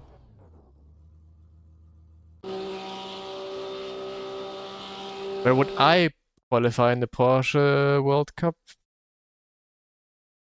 On the lower end? I need, like, I'm not that crazy on iRacing right now. Like, the level in the Porsche Esports Super Cup is so high that I need some more experience on iRacing, some more time on iRacing. Right now, if I drove it, I would be on the bottom end of it. Going to Taco Bell, you want something? Oh, I wish we had Taco Bell in Germany, man. So good. Yeah, but YouTube always has this 5 to 10 second delay. You can fast forward and then you should be live, I think. Okay, let me see if I can use the overlay from Cups. Let's see. Apps. Racing overlay. Relative fuel calculator. Developer pedals. Input graph.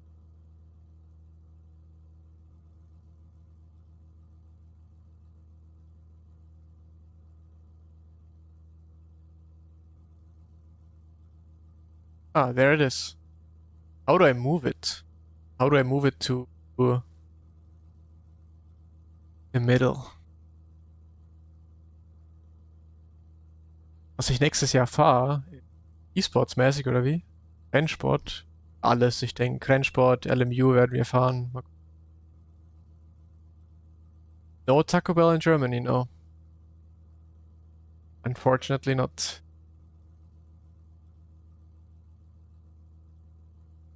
So how do I get that input thingy now to the middle?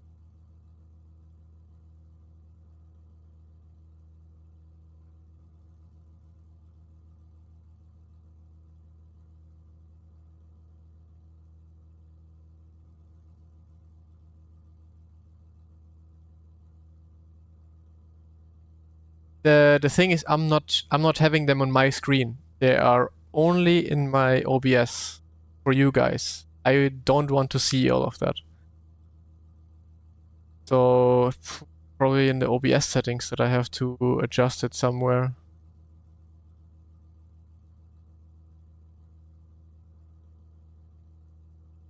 Because it's all in this one overlay thing. There's an interact button below the preview. Oh, I changed mine. I'm not changing black bias doing erase, no. The problem is it's all in one scene. Like my, look. It's all together.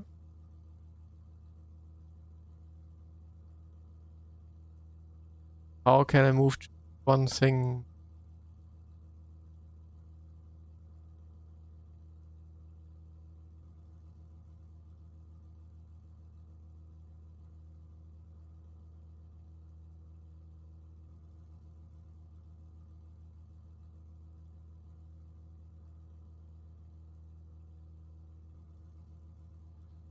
Open the source. Like in properties?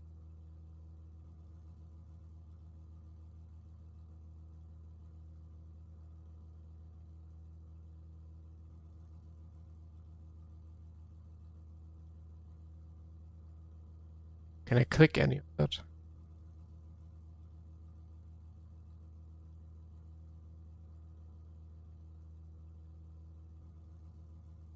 Hmm.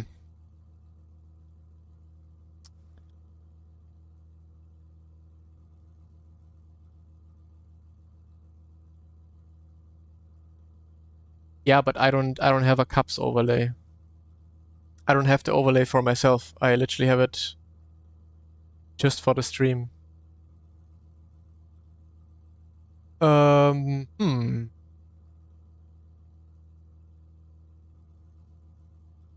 Thing cups where I can change stuff.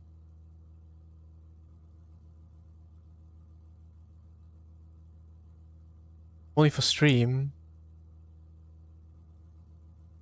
Click on the cups overlay. Once selected, interact button pops up. How?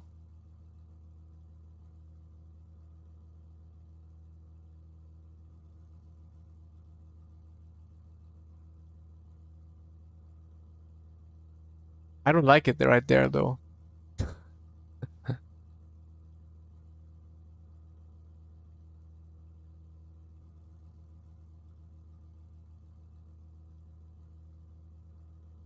Right click the source. Interact.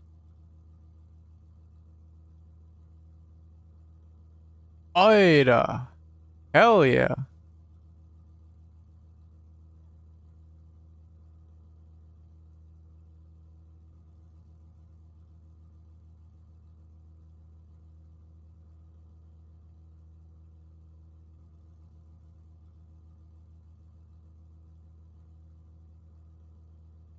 Is it centered?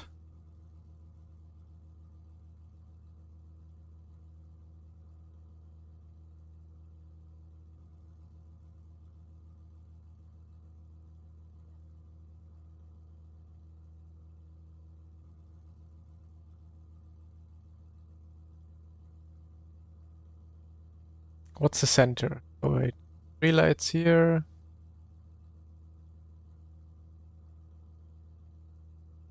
This should be center. Okay. Now I have to center my widget.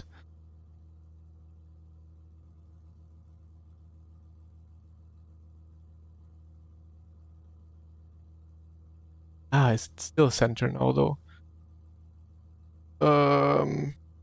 Let me check. When I tap in, it might not be fully centered anymore.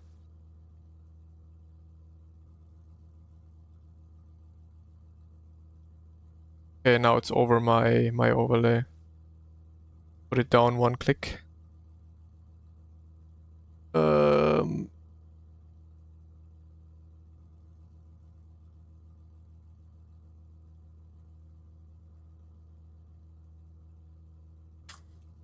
Okay.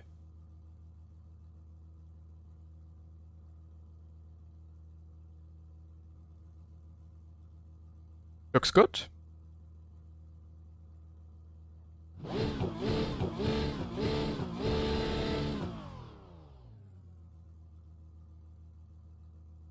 Okay, there you guys have your input graph. Thanks for helping. Oof, Andre.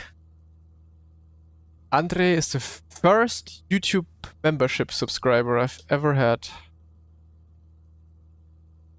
Consider yourself being the elite.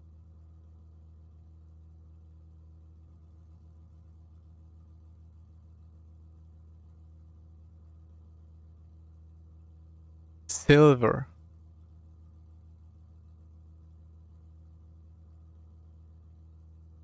Vielen Dank, André. Ist der erste. Ich muss mal noch das bisschen anpassen. So I still have to do some changes to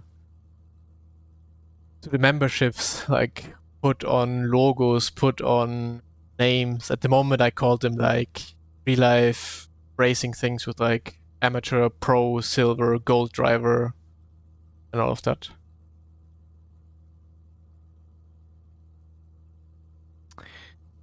Grafikkarte ist eine 3080 und Ultra-Wide Monitor. Hablas español? Poco. Is it poco? Yeah. Very little. I understand more than I can speak. We're about to be in the same split. Good. Ooh, starting actually. Okay. Race. Go.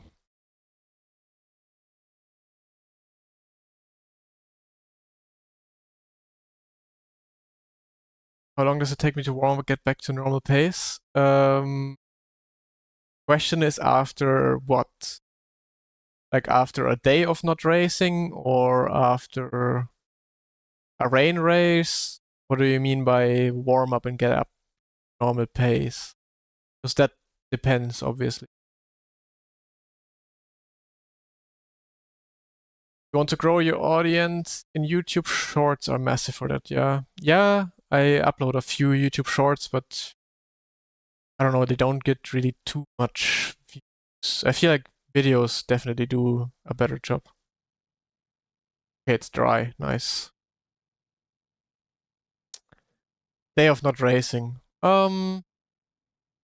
Depends. Usually not too much, but sometimes I actually need like 20, half an hour, 20 minutes, half an hour to really get up to the real pace. It also really depends how much I'm in it. Like for example, on Tuesday I drove a lot, and then I had like 2 days of not driving, and then I was just very off, because I wasn't too comfortable anyways in the first place, even on Tuesday. But if I would drive like 3 days in a row, 4 days in a row, feel very good, then having like a 1 or 2 day break, then it's rather quickly to go back on pace. But yeah, ultimate pace, it maybe needs, let's say 20 minutes is a good time, I think, to have the full feeling back. I'm using the Samsung 49-inch ultra-wide, I think G9 Odyssey it's called.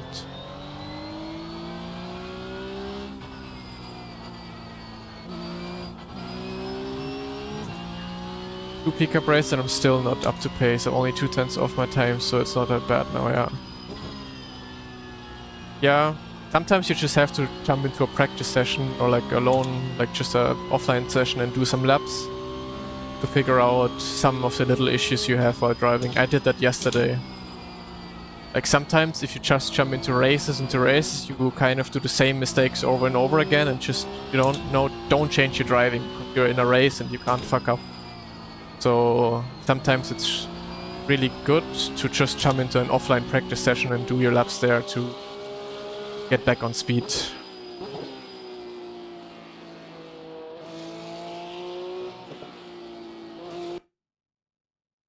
What is the hardest track to learn in your opinion? For me, it's Spa. Spa has always been the hardest track for me to really get down to the limit. But I guess the hardest track in general to really push all the limit is probably the Nordschleife, since it's so long.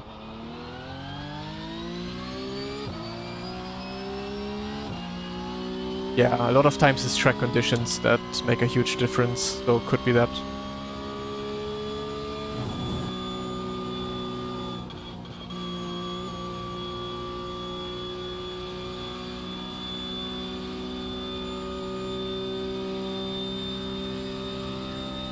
Yeah, I still have a few shorts lying around, or like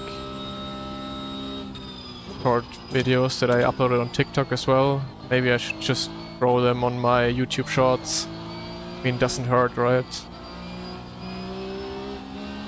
Yeah, I might just do that. Merry Christmas, Lou.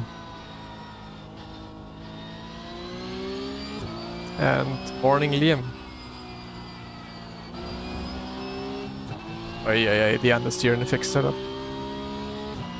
How about Bathurst? I feel like Bathurst is quite easy to learn because the limits are quite clear, you know?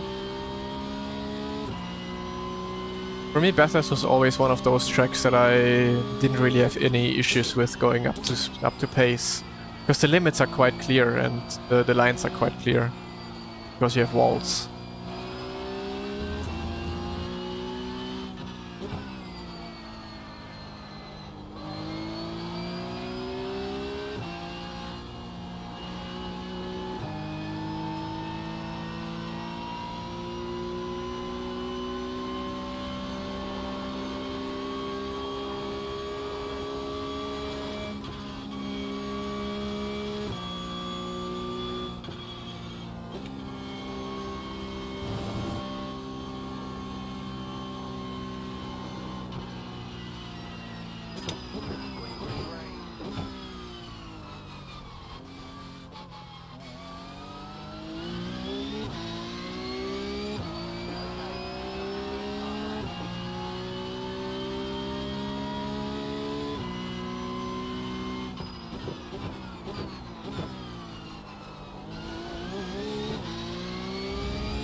Yeah. If you drive, especially now with the Porsche Cup, since there's a lot of good drivers driving, you can definitely get spotted by teams doing this.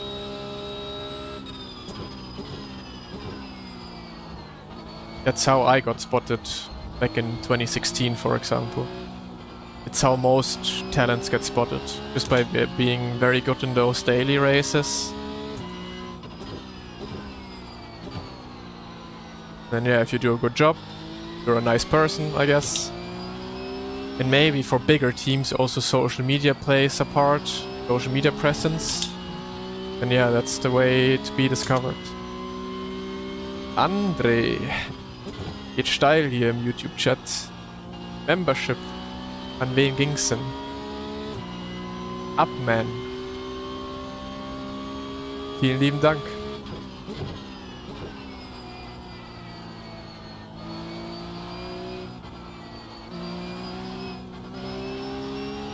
Gleich das Weihnachtsgeld rauswerfen.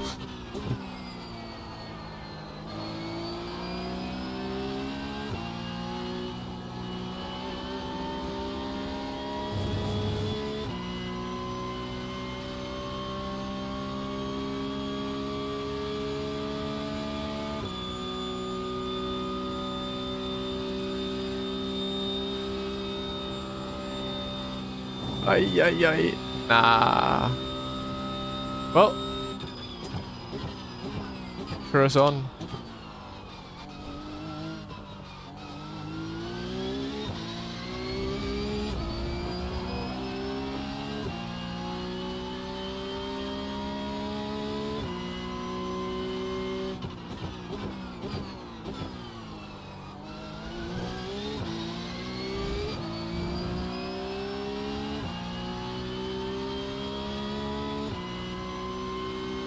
Ultrawide 49.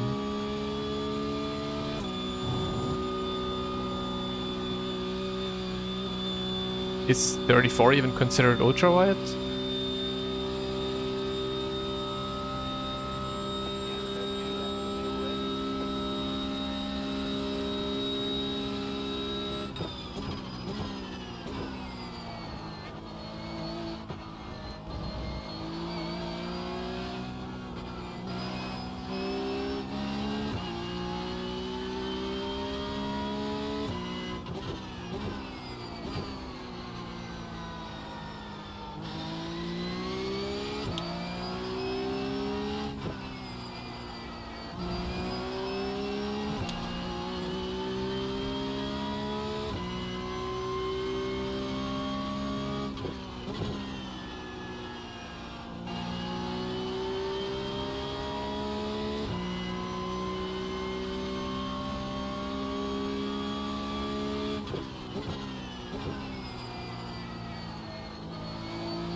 Okay, no off track this time, please.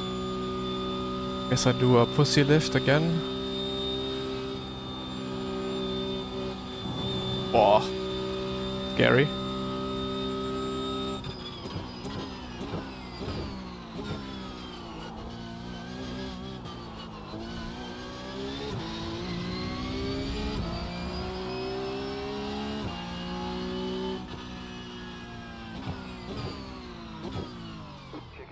Checkered flag.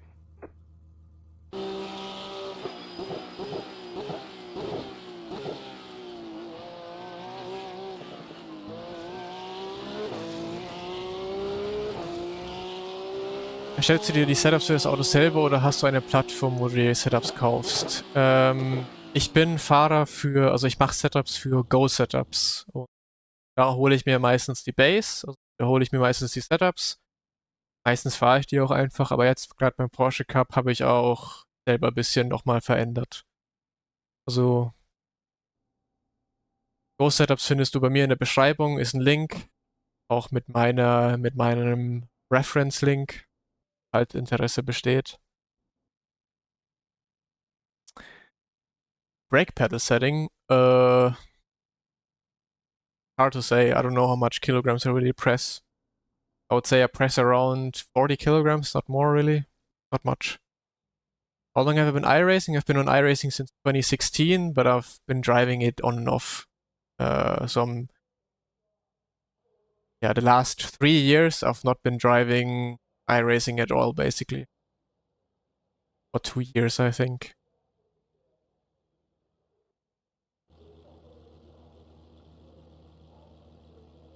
Ten other cars in a route. Big pile up. My favorite track? Nordschleife. That's just how it is. Have you ever done dirt oval races on iRacing? Nope.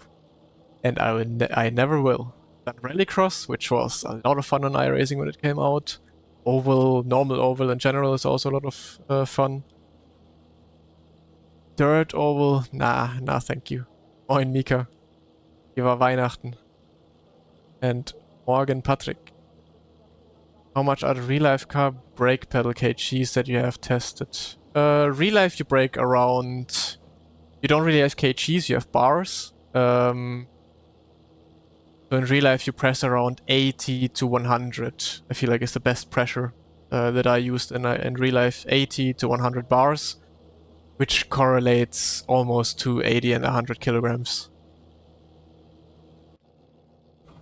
So fuel, I think, is in. Yeah.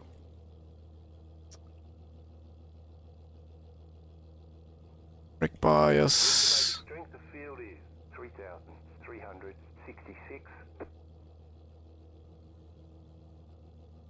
Dienstag wird geil, ja, das werde ich hart killern. Weihnachtlich stark. What do you dislike about Dirt Oval? Nothing, it's just not my thing. I don't know.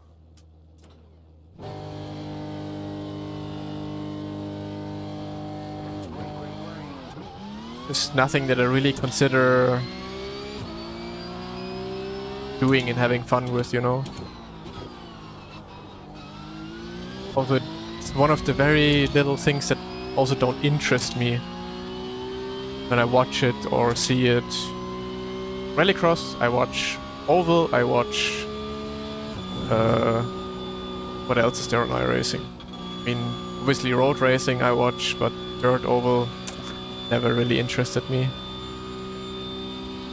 Which is faster, GT3 cars or Porsche Cup? I think at the moment on iRacing the Porsche Cup is faster. Which should not be like that. I think. Not 100% sure, but I doubt a Porsche Cup car should be faster than a GT3 car. But I also don't know if it's actually true that it is faster on iRacing. I just heard that people said that the Porsche Cup is faster. What times do you do with the GT3 on iRacing on Spa? Then we can have a good comparison, I guess.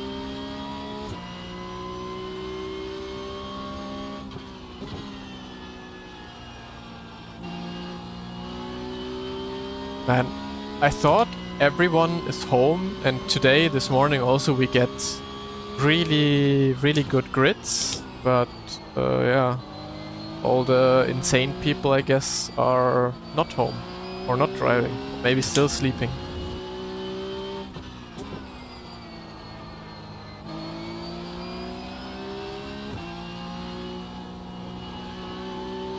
So all the Christmas eating is over. ABS is 4, TC is, well, fixed setup right now, so both are 4. But in open setup I use ABS 3 and TC 1.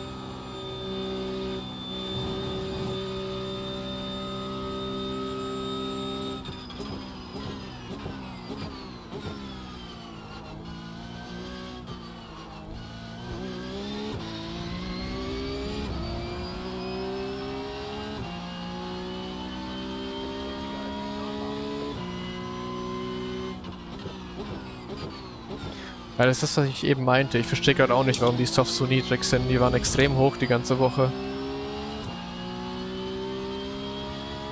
Yep, ABS in a P-Cup. The new P-Cup.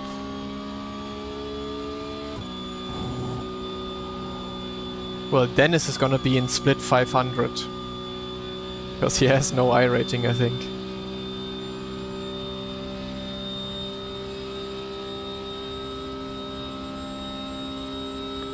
"12 PM to 6 AM for you." Yeah. I mean, that's usually the case.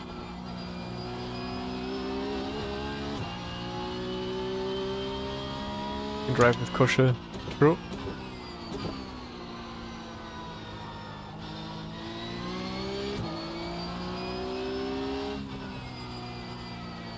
By the way, Mika, I rewatched one race, saw your message in it, that you sub when I dive in the chicane. Did an outside dive, but I didn't see a sub. It's very, very low of you.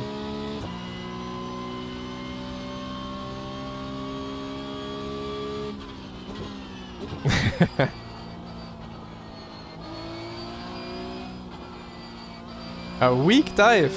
I got the overtake with it. Can't get any better. A monster dive. No, hopefully I will not do that ever again, unless it's giving Max the championship win.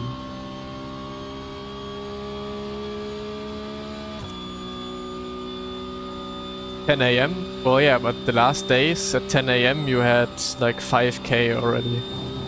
Tough.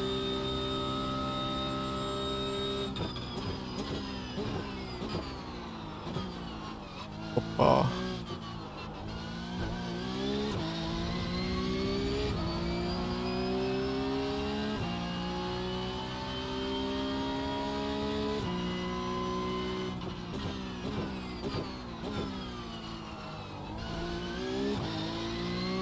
I mean, kind of depends on the track, but the Cup car just has insane top speed. So with tracks that have a lot of top speed, like I guess maybe Spa, or then especially when you come to Le Mans, the Cup car will be faster for sure. Or Monza, I guess the Cup car is also a lot faster than the GT3 cars. Next race, last the first challenge? No, thank you. Well, in this grid it could actually work, yeah. But I would never know signs up for the next race.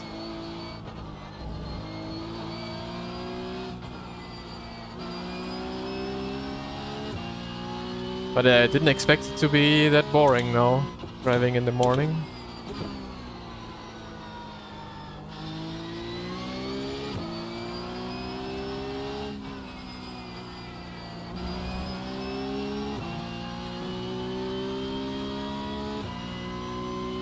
Ja, fast keiner mehr in Dreck, ja. So in etwa.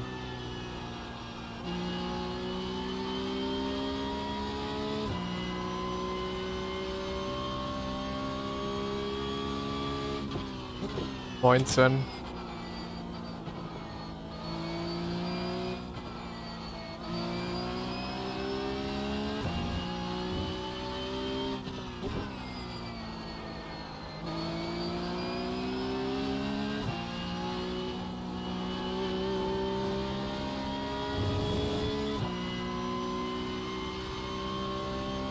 Well, good to get some driving time in.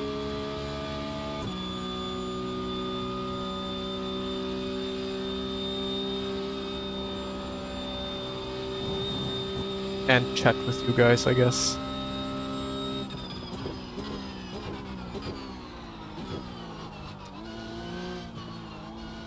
Didn't want it to downshift into first. Missed the apex.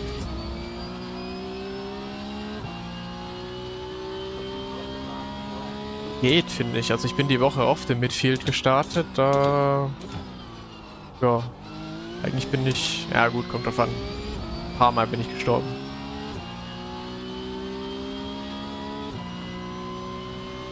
No. I think especially now, first season, the softs will be quite high in P-Cup, for sure. Then it depends if the qualifying series for the Porsche Esports Super Cup is coming back. That is still the case. Then a lot of the good high I rating drivers will obviously drive a lot of Porsche Cup. The softs will stay high. But I think eventually people tend to go back to old habits and drive GT3 again.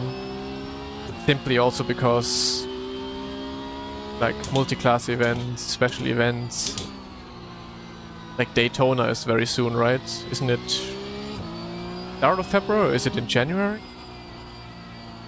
Especially there, Porsche Cup will be dead for that week. Also, yeah, popular tracks so far.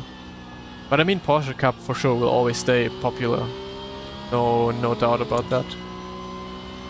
But it's very inflated right now. Obviously, it's new and shiny, interesting, and honestly, it's a lot of fun.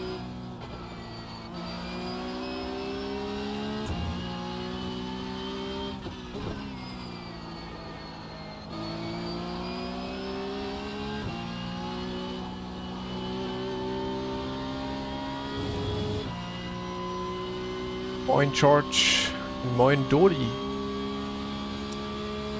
I like this more than the old one, yeah. Depends. Back when I drove in 2021 with the P-Cup. I think the 2021 P-Cup was very good. I didn't like the physics too much in the recent months. But yeah, this one is very nice to drive. But I feel like the old Cup car back then in 2021 was also very, very good to drive.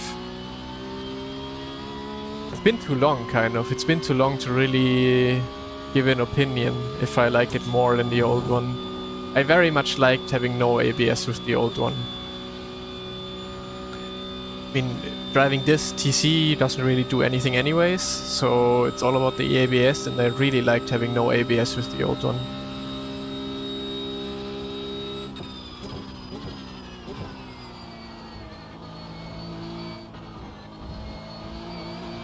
Because I always feel like I was always very good on brakes.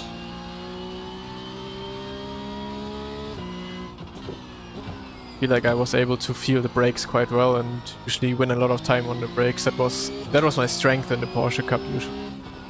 And I just can't make use of that anymore, which is a shame.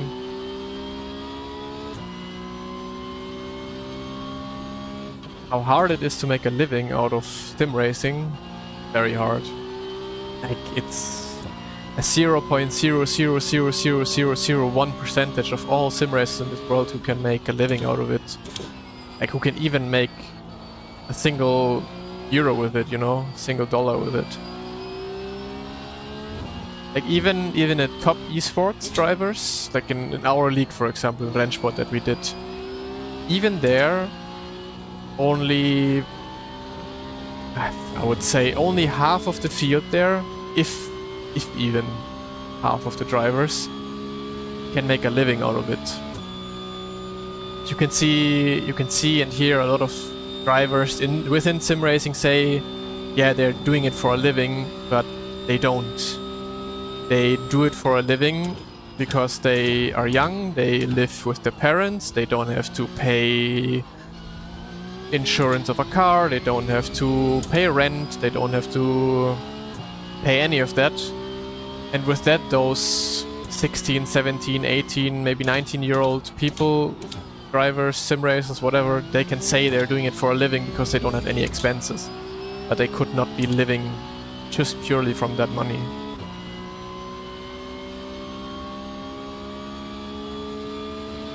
But yeah, it's a handful of people that can actually, yeah, make it for a living.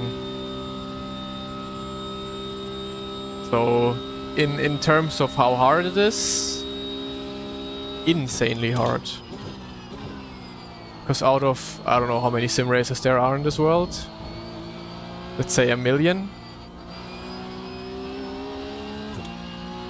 There's, I don't know, let's say 30 people, 40 people tops that make a living out of it. Whether it is by esport contracts, or by content creation or something like that. I mean, maybe a bit more the number because you have a lot of YouTube content creators. If you really count them one by one, then you get to quite high of a number, but like just esports drivers, let's say the F1 esports grid, let's say all of them, because I'm sure that all of them get a decent amount of money, but then within any other kind of esports, within sim racing that is not F1 esports, you maybe have, well, let's say also only about 20 people tops that really can make it for a living. So it's insane.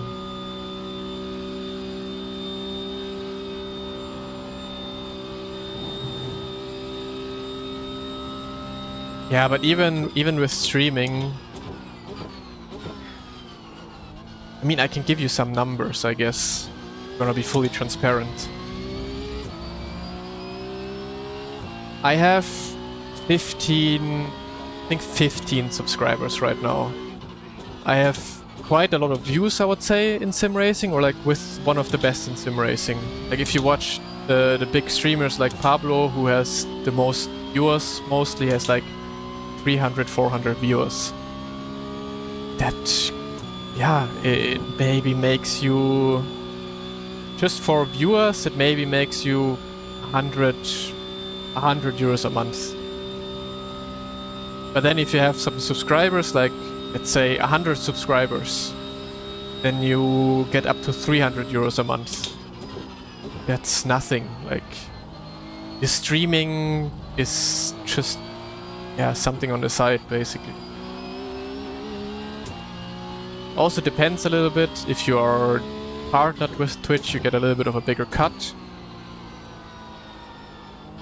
Yeah, let's say I think with iRacing streaming, the most you can really squeeze out of it is maybe you really go for it, have a good community that subscribe to you, and have on average always 200, 300 viewers, then you can maybe make, I could be wrong, I don't know, tops 800 euros a month. Maybe if you're really good, 1,000, but I would say never more. That's why a lot of like esports drivers do setups for, like me, like I'm doing for Go setups. That's a good income source, like a second good income source. For example, I try to do some content as well on YouTube, Twitch, but as I said, that's really just a small number.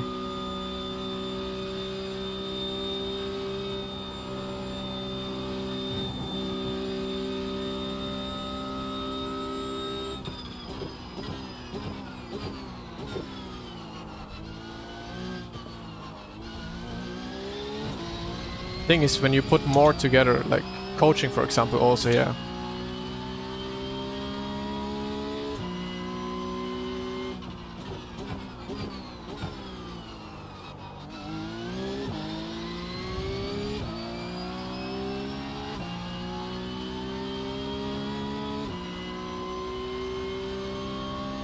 You're driving and racing anyways, you might as well, exactly. I mean, I enjoy it quite a lot.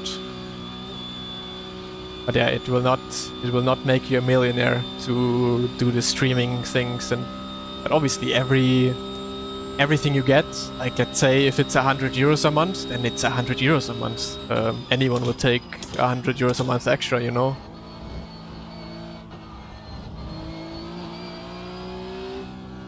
Well, after taxes, 60 euros.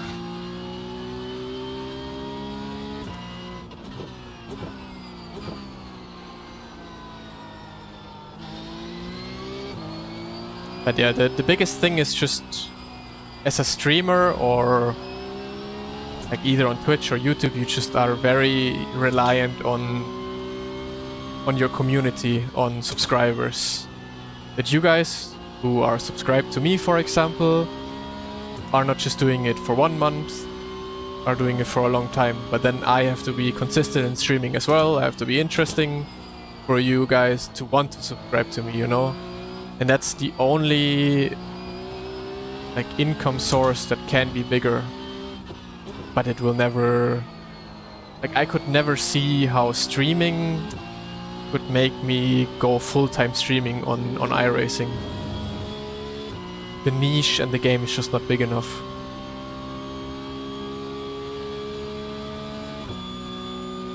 In-person Coaching. Ja, würde ich halt echt gern machen, auch sowas. Wenn meine echte Sim-Racing-Karriere oder meine Sim-Racing-Karriere irgendwann vorbei ist, dann würde ich sowas gern mal machen, ja.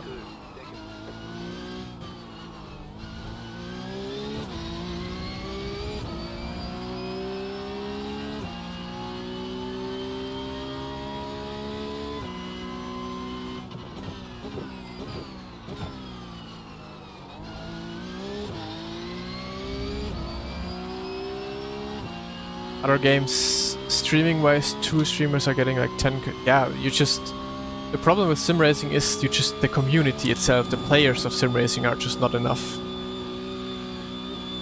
Like if you are a pro player in a game that has like 500,000 players every single day or even more, then yeah, you can have a lot more viewers, and with that eventually make a living out of it, yes, but iRacing is just too small to actually do that. If you then put a lot of things together, you do coaching, you do setups, you do streaming, you do YouTube. If you put all of that together, then yeah, maybe eventually you can make it that you can live from it.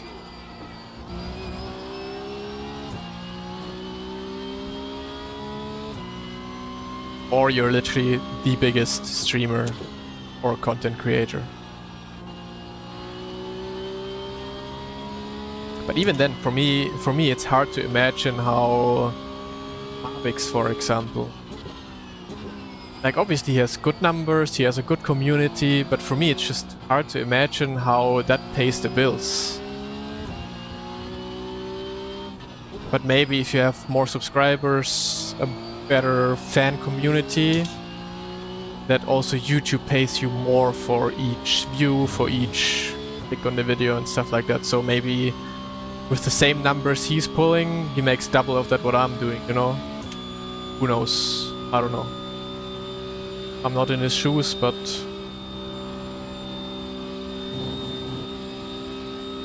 Sponsorships, yeah, I think sponsorships are a big part.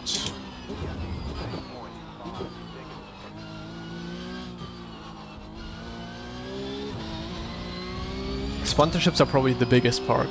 You have like Mozart or whoever that pay you, I don't know how much, yeah, also sim racing, I don't know how much they would pay in sim racing as sponsorships. But they probably make the biggest dent. Professioneller Sockenverkäufer, ja. Ja, ich glaube halt, dass er damit halt auch gut Kohle macht. Muss man halt auch einfach ganz klar sagen. Aber es macht er halt auch gut. Moin Joey!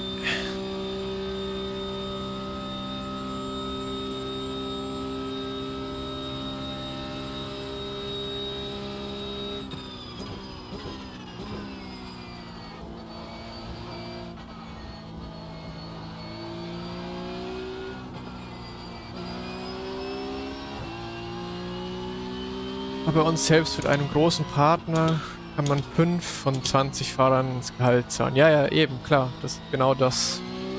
Man kann halt wirklich nur ein paar Fahrern das ermöglichen.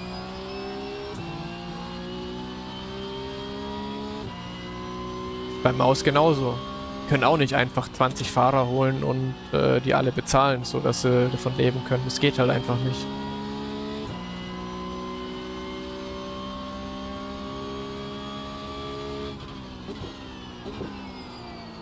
Why so many sim racing you just do fake sponsorship videos?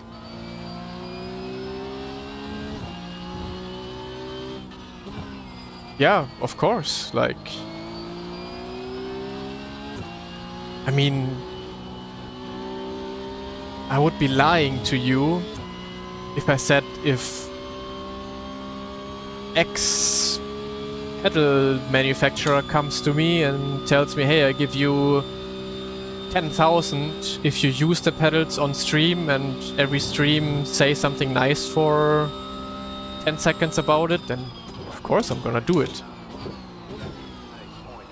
Unless that product is absolute dog shit and I'll be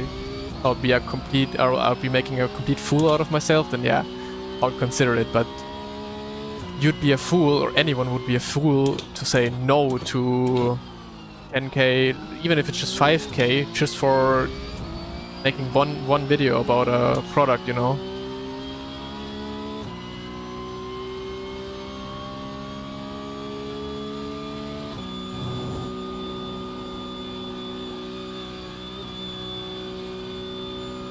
+7. Ay.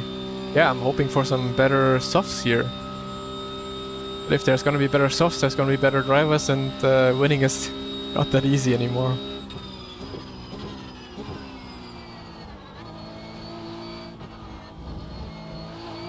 But yeah, it's a different topic. I think sim racing had too much of a boom all at once during COVID. And everyone thought, wow, this is gonna be so big, everyone will make so much money with it. People made a lot of money during that time, yes.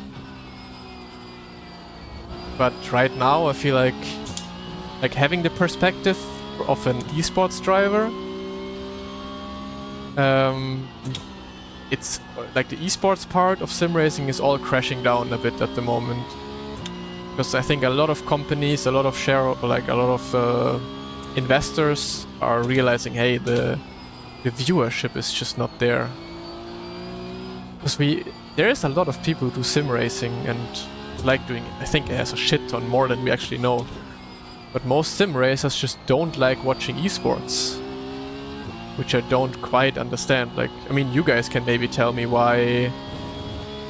Because I love any kind of esports. Any kind of racing game that I don't even drive, I watch the esports part because I just love it. But I guess you guys can tell me why a lot of people are not watching the esports part.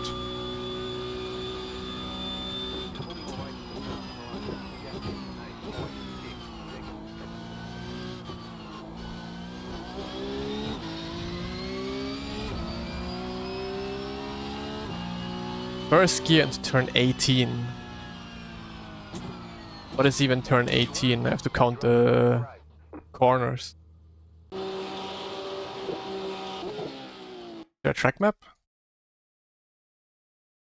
Track? 1.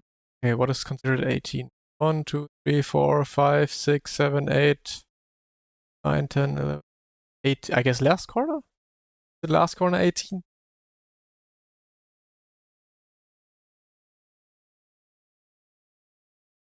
Bus stop. Okay.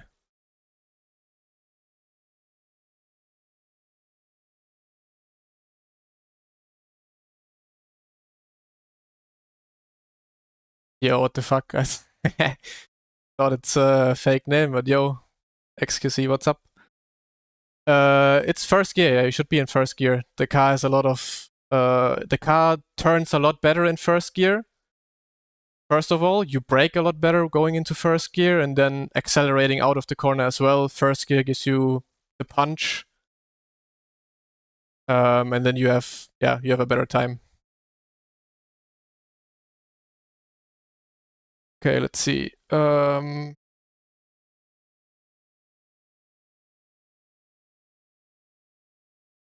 it's not in yet. Okay, let's sign up for the next one. But yeah, first gear you want to have in the first corner and the last corner basically on this track.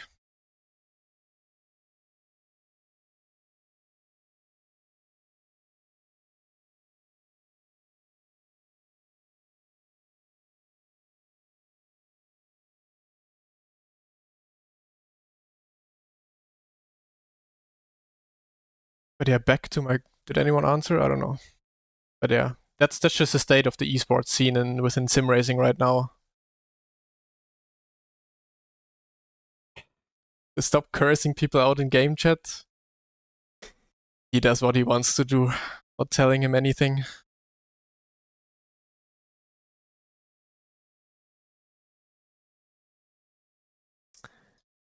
Results are in. Yeah, +7. Fine. Fine for this race.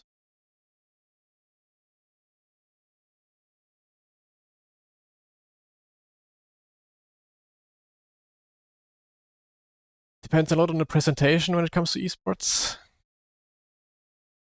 Home? Welcome home. Gonna be joining you in a bit, I guess. What time is it? 10:26. Yeah, I'm gonna do a few more races until my coaching session.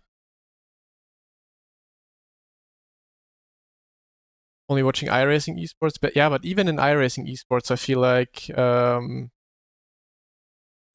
it's not like there's many players on iRacing as well, but only very few amount are actually watching the esports.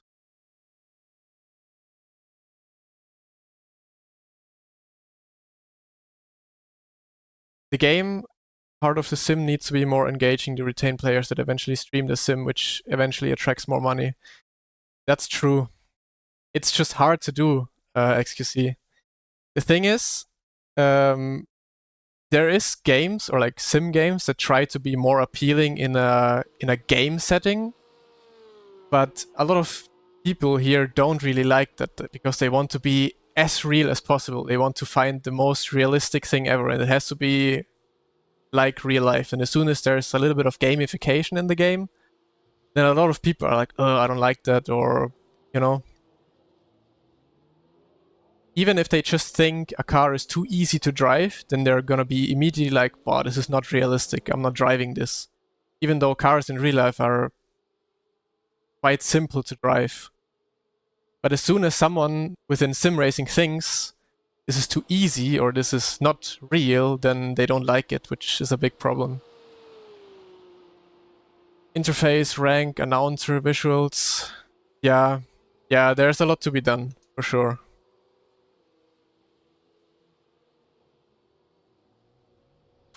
Like, as a new player, it's so hard to get into. just setting up a wheel, just finding your first race, it's impossible. Like even for me, until I found out I can go into a practice session, go to entries here, and select a server or like a lobby that within the server I can have my own little server and drive alone. It took me years to find stuff like that. So I can practice without people crashing into me. But yeah, there's just so much about sim racing that is very inaccessible.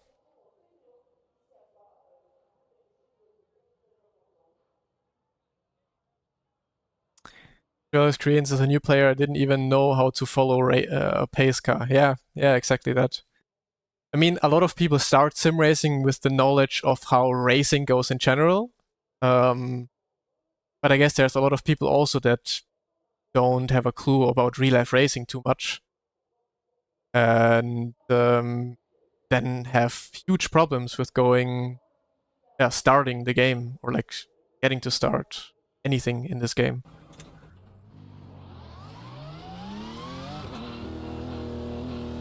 I mean, it's not an easy game in general. Also, the having to build setups and everything like that. Of course, you have setup shops nowadays that can sell you good starting setups, but there's just so much to consider that is sometimes very hard.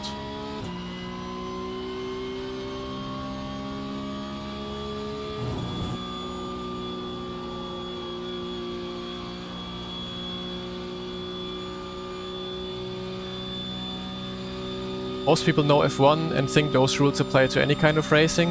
Yeah, but even if people know F1, they still don't. They know the basic, like the very top part of what is F1. Cars start a race, cars do a qualifying, cars start a race, they drive the race, do a pit stop, they finish the race. But everything that comes with it, they just don't know. And then when you want to start going into sim racing, it's insanely hard to find. And iRacing doesn't make that easy with the interface and all of that. There's no explanation ever.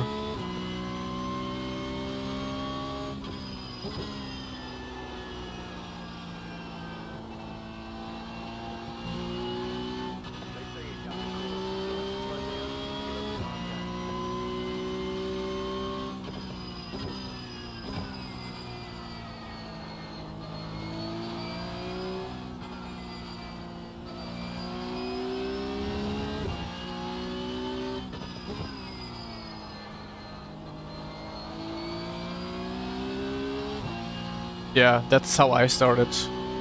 I think I drove the first Logitech G27 it was.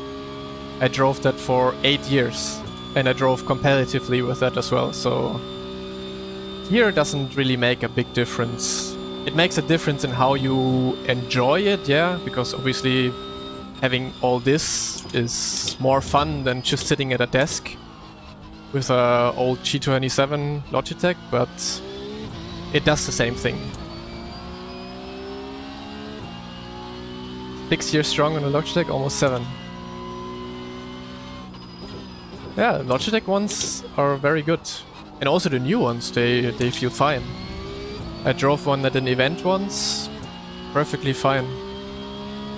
Obviously it doesn't feel that high end, but it does the job.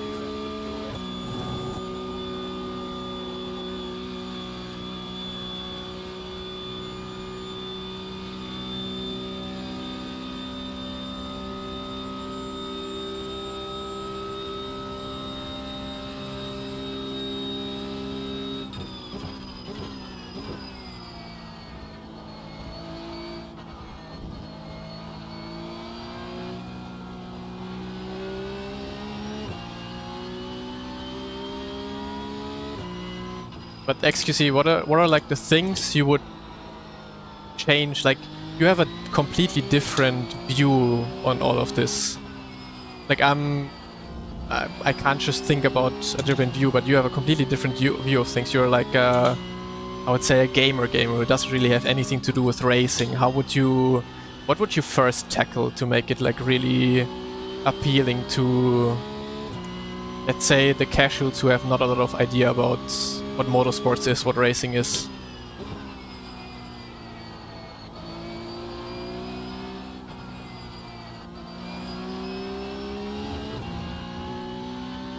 Or is it literally just make it more accessible with more info within the interface?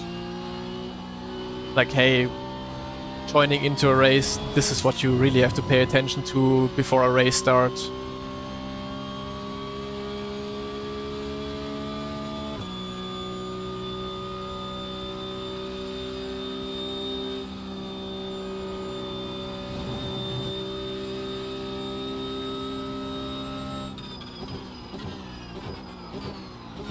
Yeah, no worries, take your time.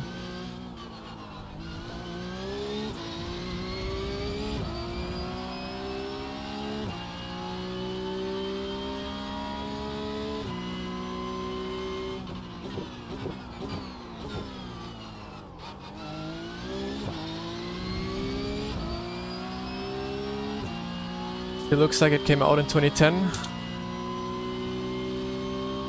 Yeah, it has some old habits for sure. Yeah, again, it's so hard to say for me, since I've doing this for such a long time and I know how iRacing works and where everything is. So for me, it's like most of it is very accessible and very easily set up. But for a new someone, it's incredibly hard. And every time I watch like someone who starts into iRacing who has not a big of a clue what racing is about, sometimes it would even be difficult to really explain what someone has to do.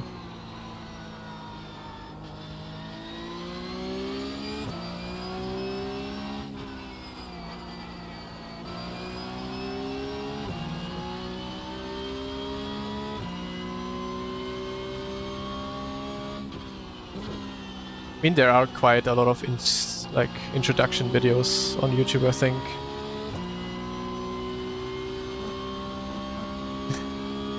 Yeah, I imagine they still had the website. Although I liked the website a lot. I mean, everyone who was on iRacing back in the days liked the website a lot.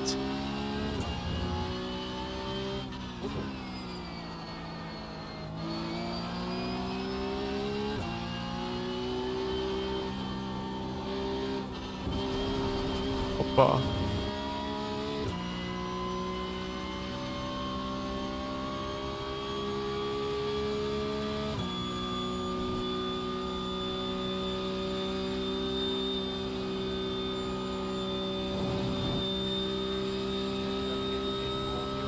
Website was terrible? Ah, man. The new people say that. I like the website a lot. When the UI came out and we had to use the UI, I was like, holy shit, I don't know where everything is, where anything is.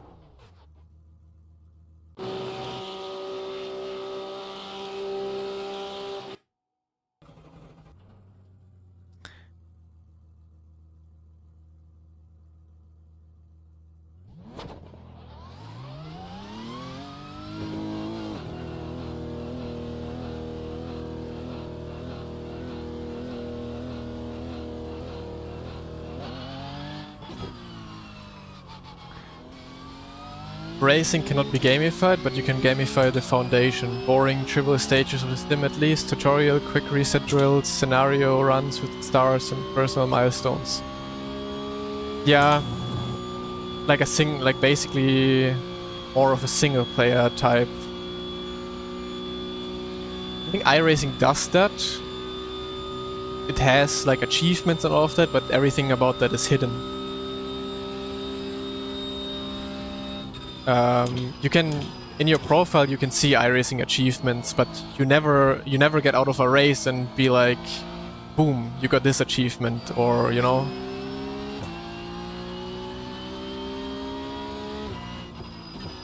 You can actually, you can. If you go into an offline session, you can map 2 buttons. Wait, I can show you.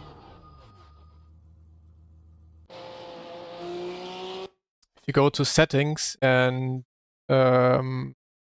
keybinds, Then you can find, let me see, active reset here. Active reset, you set your start point, and then you have your reset to start point. When you're in an offline session, you can at any time, like maybe you do your out lap before you go into your fast lap, and then you, just before the last corner, you click set start point. When you crash, or when you want to do the first corner a little bit different, or any kind of corner a little bit different, you can just reset to exactly the point. You have the same tires, you have the same temperature, everything. You can do exactly the same corner in a different way and practice like that. But again, those things, I think that's what you mean. You don't know that. You don't know that until you're deep, deep, deep into this game, or someone else told you, or, you know, like that's something that should be explained to new players immediately, because that's the best way to learn, really. Because the most annoying part is, I get that, is you crash, reset, drive out of the pits again, do your full out lap, and then go for the lap again, instead of just literally resetting. Because that learns you the most game. But yeah, to find, like, even for me, you know, now I had to go into the settings. I had to scroll for half a minute to actually find the setting in the first place, even though I kind of knew where it was.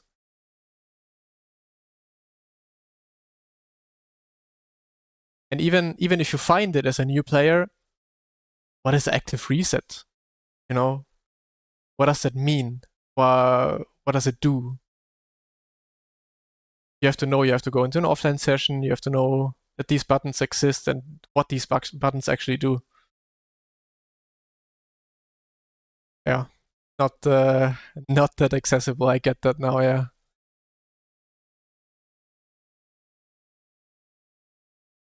Yeah, but first of all, you have to know that a function like this exists.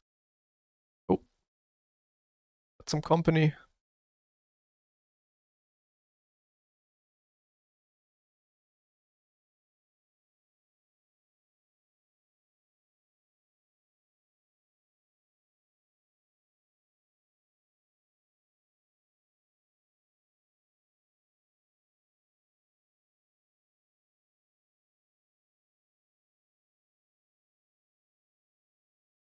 Yeah, I got to know it because I've been in iRacing long enough that back then when they released it, there was actually like a video about it. Hey, you can do active reset now.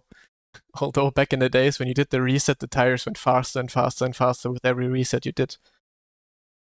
But yeah, as a new player joining iRacing now, you don't get this introduction.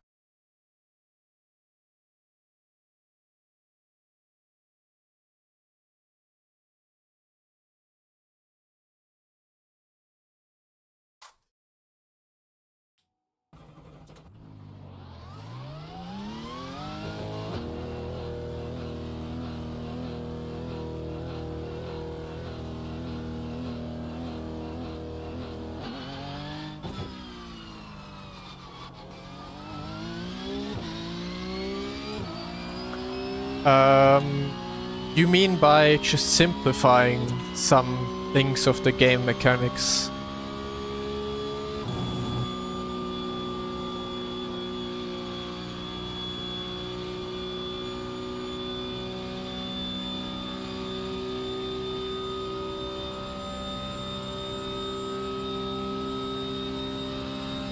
Yeah, I get that.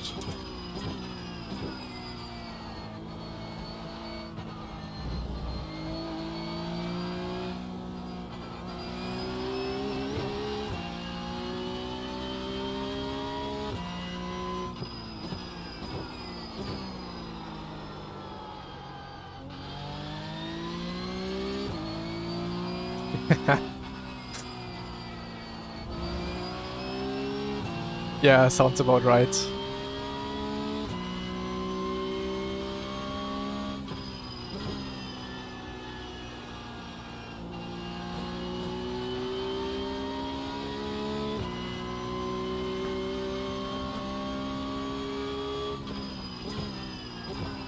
Problem really is just to let those hardcore sim racers make them understand this.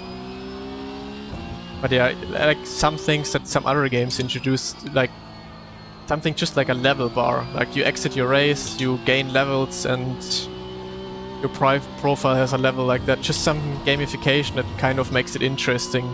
Apart from the iRating grind, that you also get something else just by participating in the race or something like that.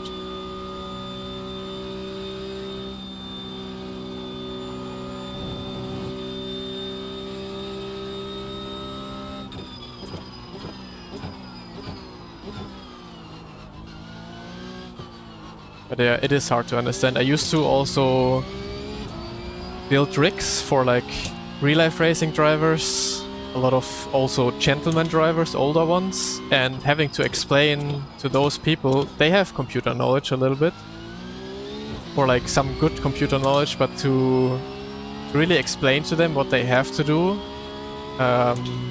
to get racing is incredibly hard.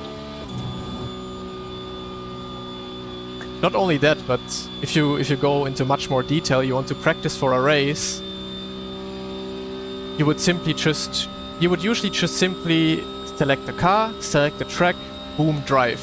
But no, in iRacing, you have to select the right temperature, you have to select the right humidity, you have to select the right wind, and then the wind has to be in the correct direction for you to have these conditions that you will experience in the race later on.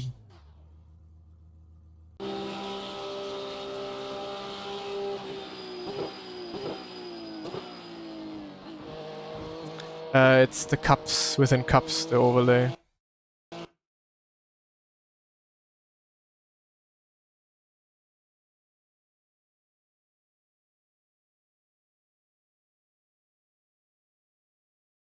Yeah, just some. Yeah, you get out of the race and you don't wait for the results to go. You click on the results and you scroll. I made this much iRating.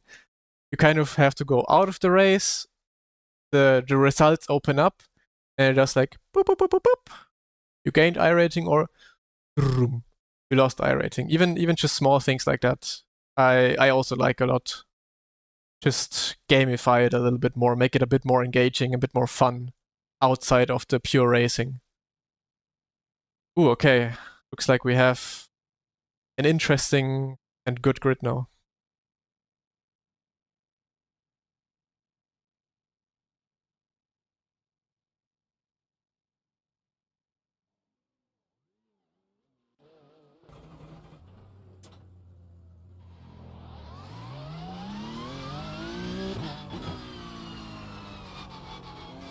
Oh, don't get me started with this Gran Turismo is not a sim, it's a game. All of it. iRacing is a game, Assetto Corsa is a game, Le Mans Ultimate is a game, Gran Turismo is a game. You know what? Gran Turismo does a lot of things better than iRacing does, or the sim racing games do.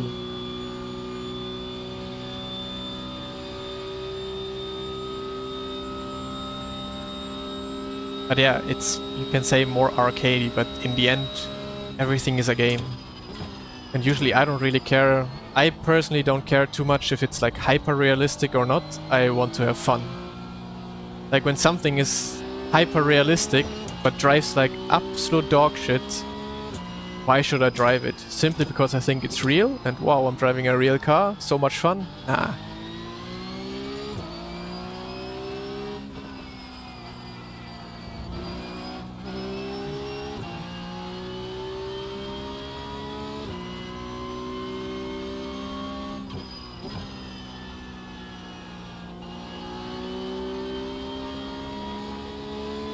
Yeah, it's the same reason why Gran Turismo is a lot more popular, because it's just easily accessible and fun and engaging right out of the box. You don't have to know a whole lot to do it, yeah.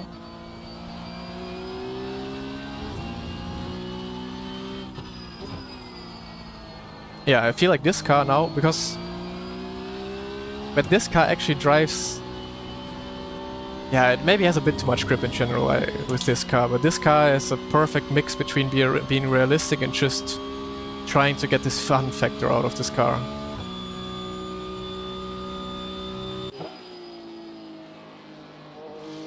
BMW M2 in iRacing is a perfect example that drives like total shit.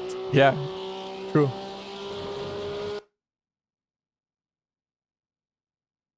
Okay, let's see how much I'm gonna be gapped by Haiti this time. Ay, ay, ay. Or maybe not. Maybe I have a good qualifying. Let's go.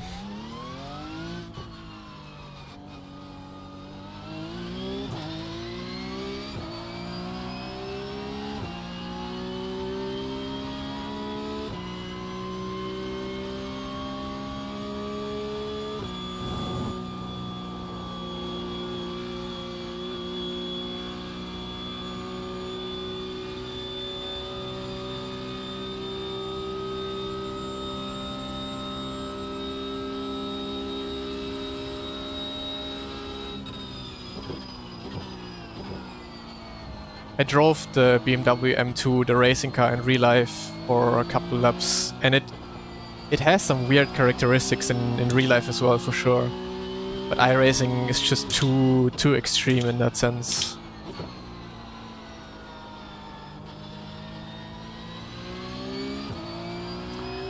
I am multi-streaming, yeah. So unfortunately I can only... The easiest access for me is Twitch at the moment, that's why I'm answering most of Twitch questions.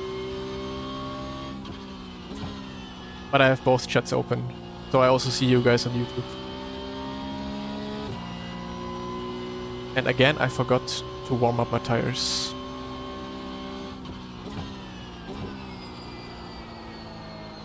Another thing, warming up tires. I feel like, yeah, realistic, you have to warm up your tires in real life as well. I'm like, why don't they just reset over the line? So everyone starts with exactly the same temperatures, everything exactly the same.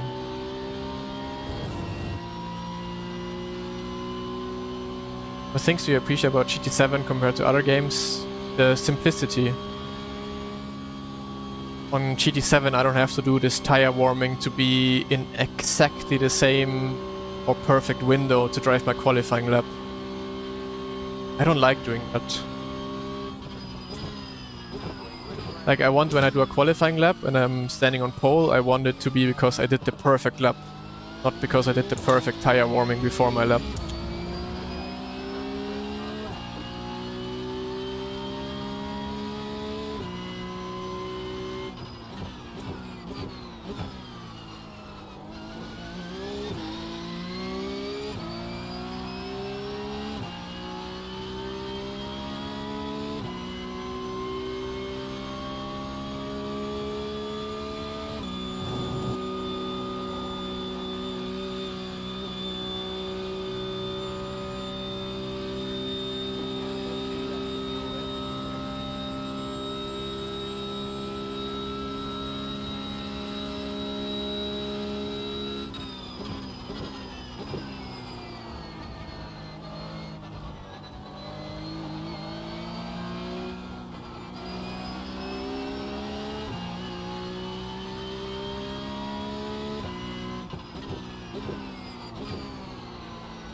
Oh, okay. That was not a good lap at all.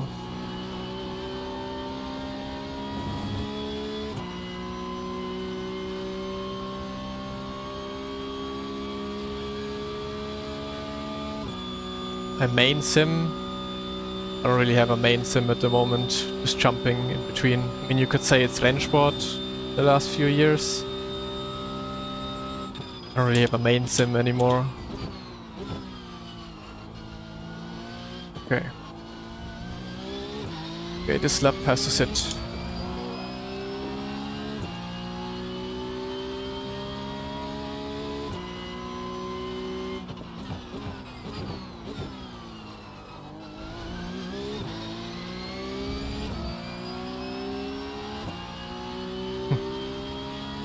Since it's finally a good car, Elvis.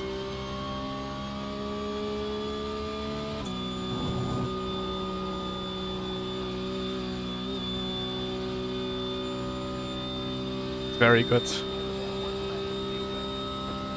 Not anymore, they fixed it quite quickly in week 13.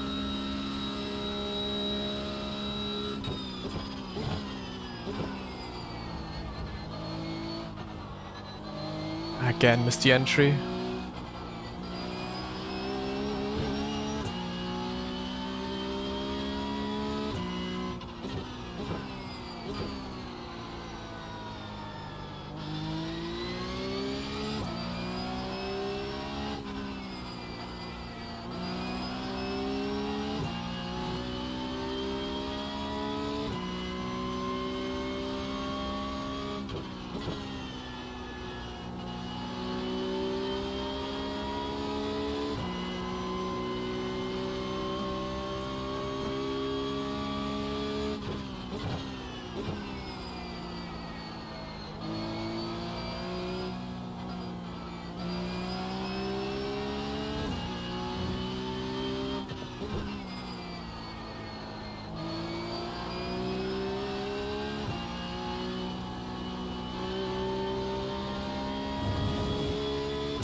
Oh, not a good lap.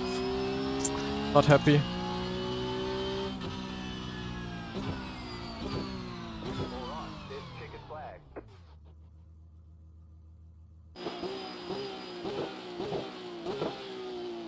Yep, holy shit.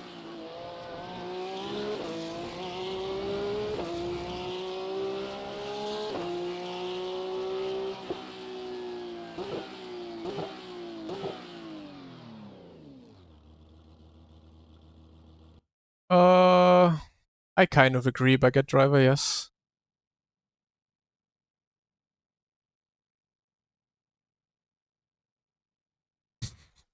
He's been doing that all week, Elvis. Except for the first day. First day I was kind of on pace, but then yeah, these last 3 days I wasn't driving over Christmas. I feel like I lost quite a bit. Moin Noah. Ja, ist keine Ahnung, ist geisteskrank.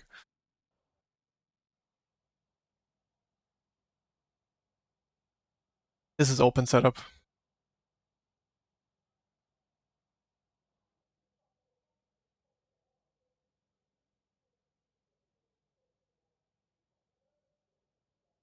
Having a life, yeah. Oi, oi, oi, oi. Last fast corner is pretty much always flat in open setup because the car has the rotation with the setup. In fixed setup, it depends on the wind. If you get headwind, you can take it flat out. If the wind comes from the right side or the left side or from behind, then have to lift a little bit.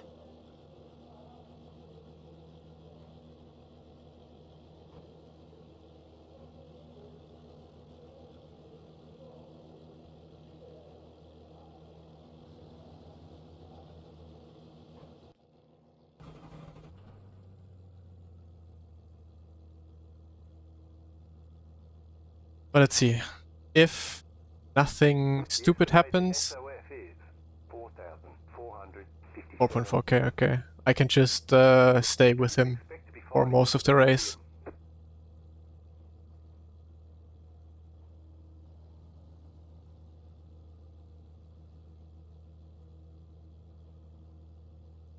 Never, yeah, I mean, most of it is a really good line. Even with a setup, you need a good line through Blanchiment to get it perfect or to get it full throttle.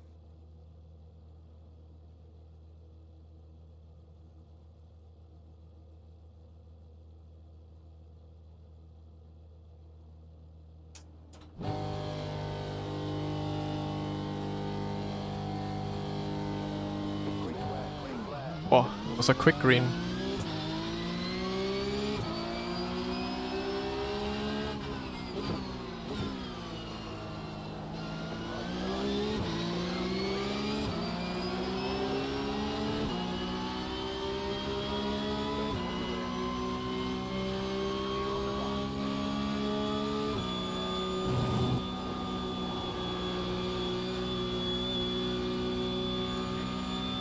Lifted too much, could be in danger of being overtaken.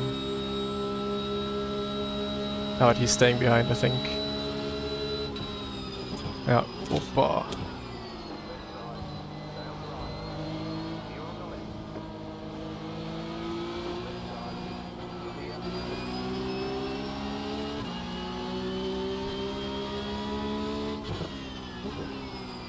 Same Elvis. Before this week, I was like, but it's, yeah. I mean, I haven't driven iRacing in almost 2 years or even longer. There's so many names, probably most names I just don't know anymore that are beating me now.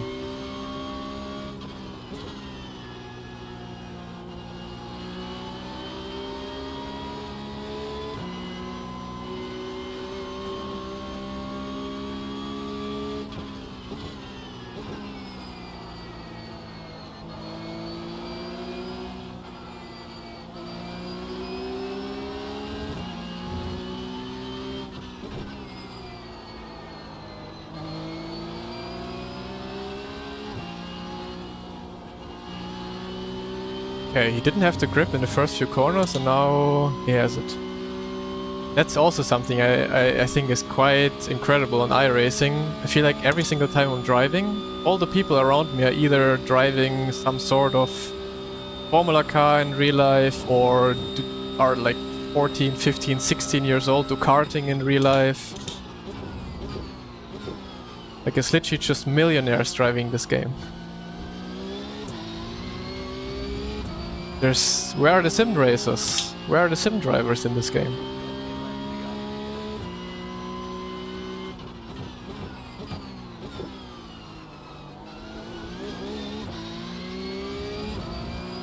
I'm here, bro. Yeah, all of us are just retired nowadays.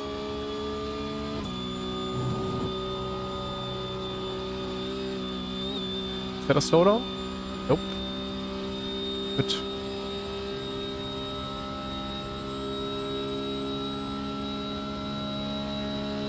Hi, Dennis. We were fighting the first 2 laps then, I guess. For your crash.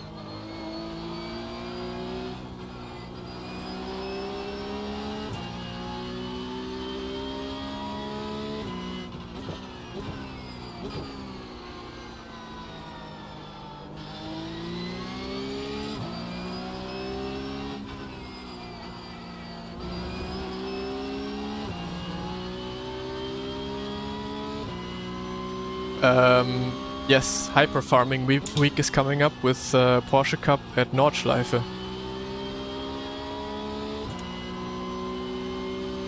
I'm gonna drive so much.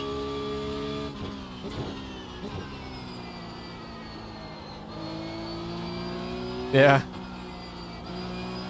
But I mean, that's the problem also with iRacing. You need a lot of money to get started.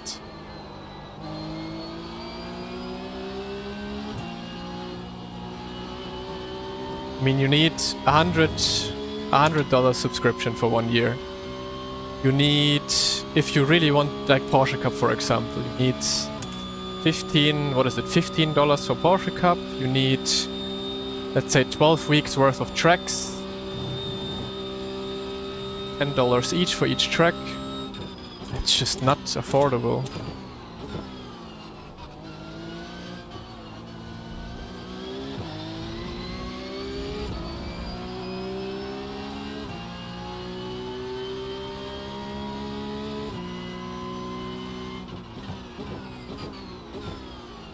Like, if you want to get started, do your first season of iRacing, what do you gotta pay?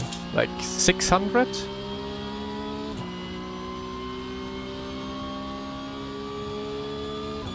No, please don't tell me Nordschleife has rain chance as well. How much rain chance? I mean, IRL, no questions asked. IRL is crazy. But even sim racing, like iRacing, fucking expensive.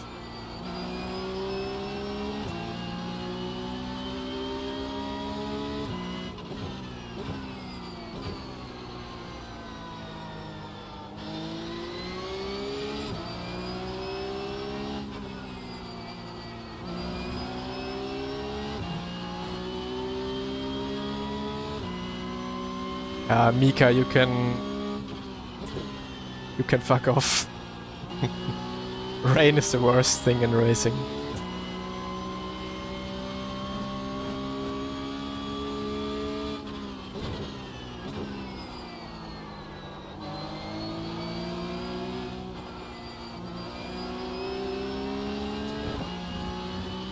Okay, I kind of have to lock in a little bit, not to lose Heidi.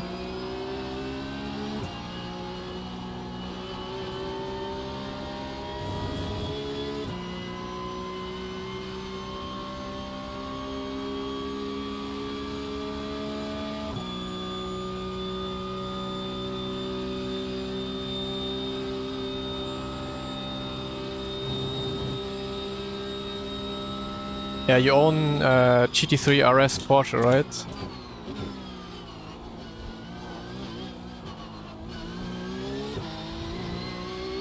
I mean, that would be the perfect car to take to the track.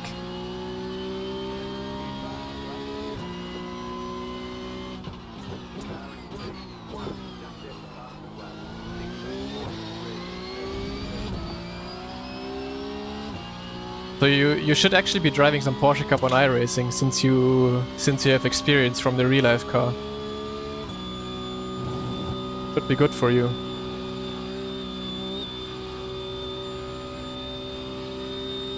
%. Okay, it's then... No! Not enough mileage yet. You have to do more driving streams, I guess.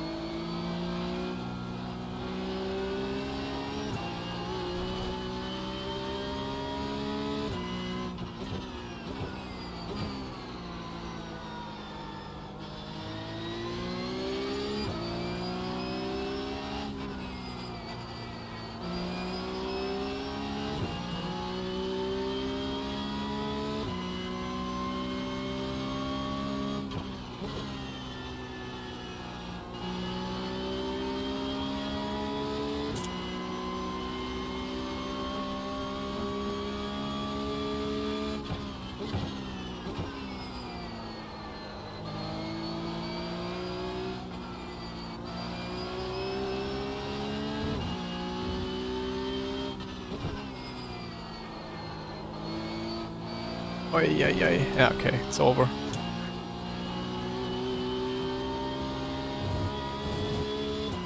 GG Heidi.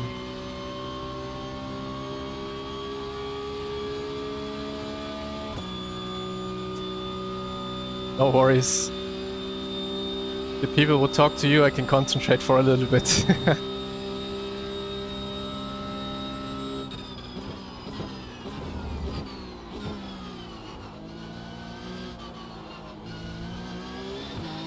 But XQC, you have to come to Germany once and go on the Nordschleife. The very long track. I think you also watched some videos about it for sure.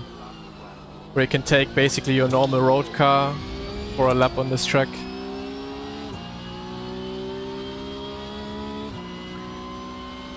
In real life it's insane when you go up and down the mountains or the hills in full speed. It's an incredible experience.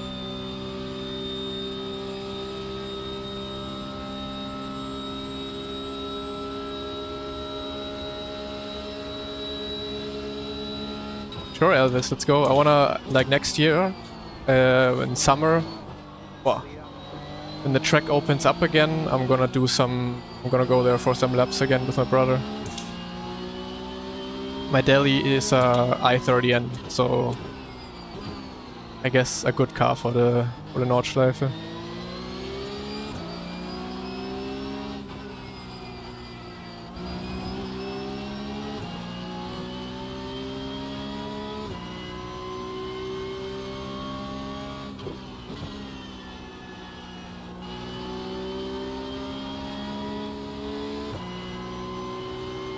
I mean, when you're with the Rwanda boys, you're very close to the Nürburgring anyways, right? It's like, what, an hour from you then? Not even, I think Cologne is like 40 minutes or so.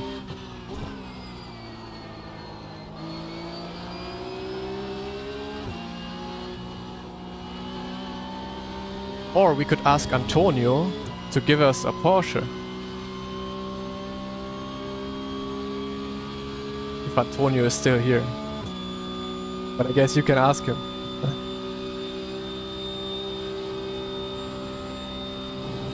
Since I don't think Elvis is allowed in a Hyundai.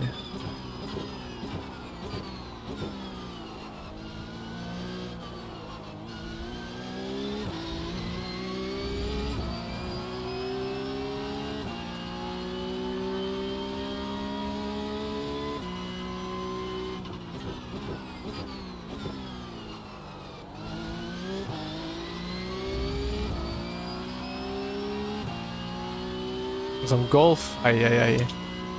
Rich guy doing rich sports. 80 minutes from Cologne, okay. Oh, longer than expected.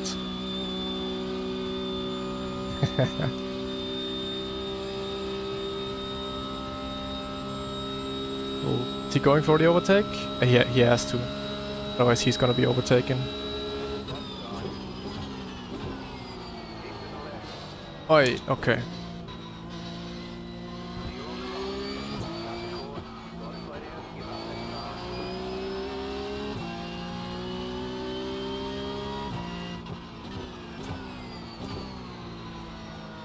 Okay, can you slow down please go? Thank you. Okay, back to racing.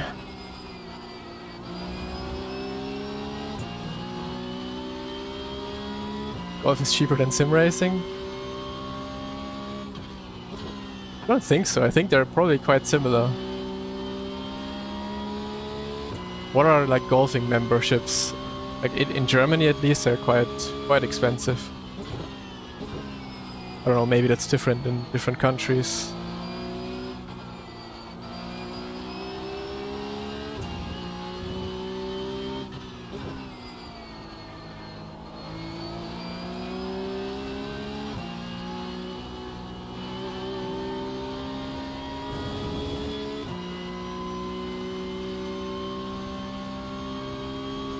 You don't need a membership, because all the golf courses I know, you need a membership, unfortunately.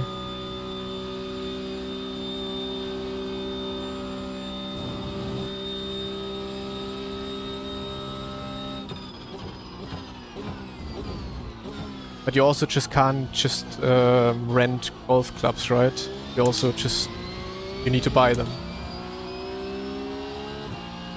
Because I wish I could go golfing more often.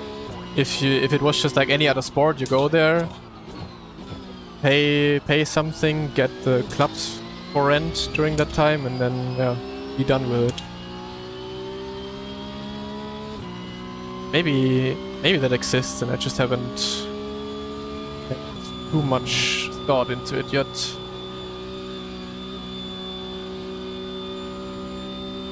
What rich neighborhood do you live in? I don't know. I thought that's how golf works.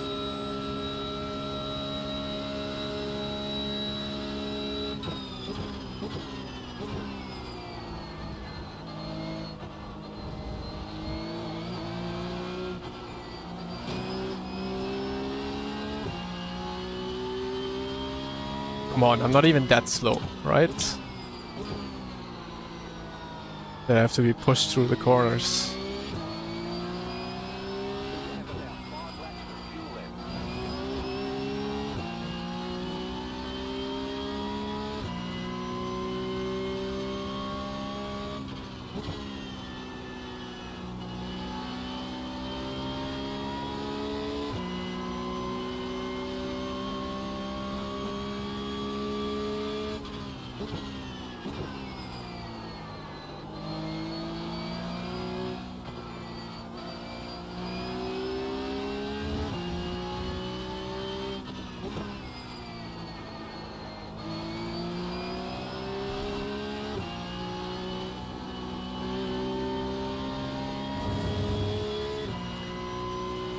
I use Cup's overlay.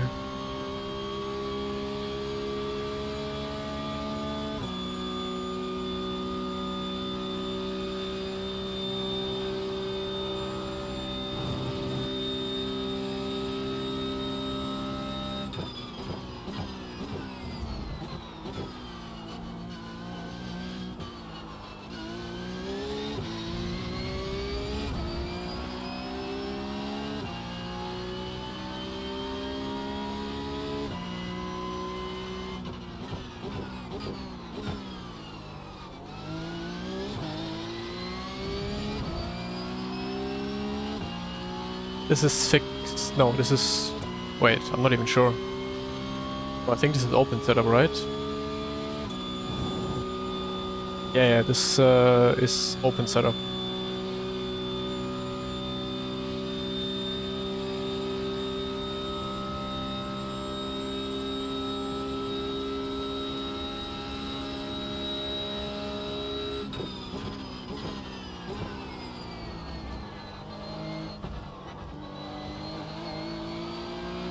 Concentration is fading.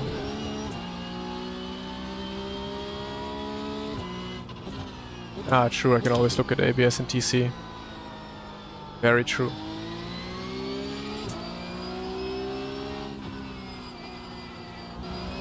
Okay, let's have some good laps, shall we? To defend P2 at least.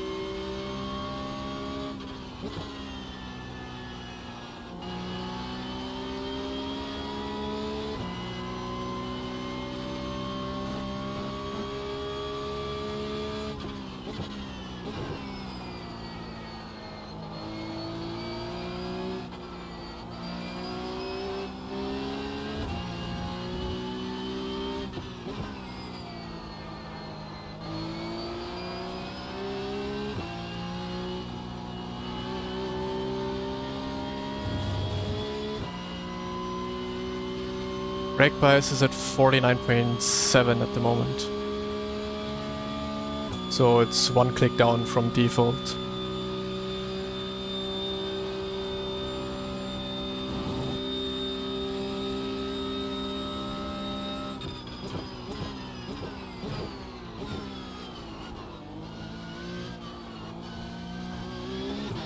Oh, goodbye, Jacob.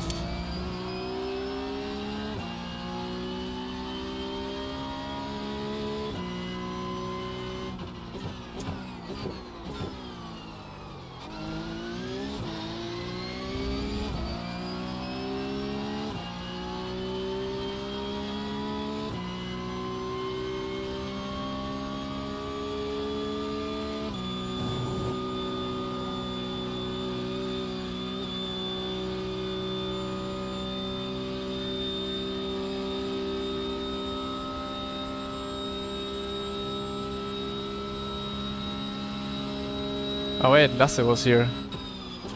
Or is here. Come on Lasse, race. But main account only. That's the rule.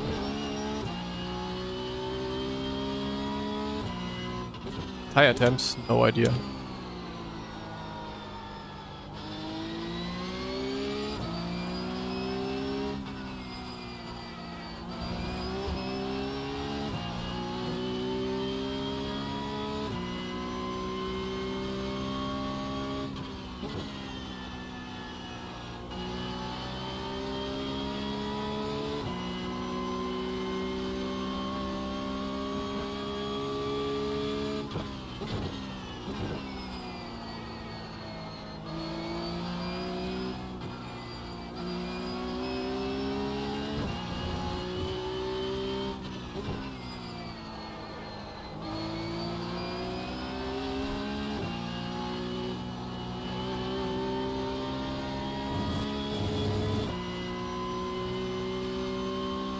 No, I don't even know what that says. Does anyone know what the number at the tire thingy, the tire widget says on the bottom? And the big one is tire pressure. What is the small one?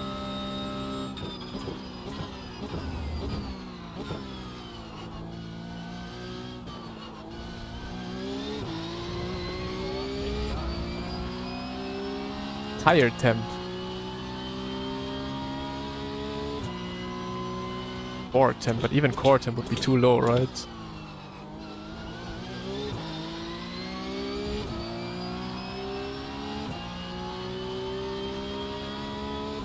Air temp inside the tire.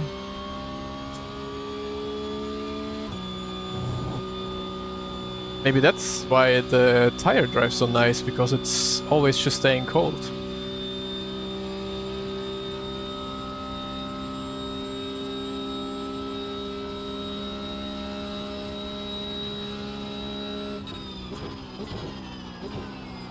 Bro, I haven't hit this corner a single time in this race.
Haiti did some farming this week. As you've seen, he's close to 11k.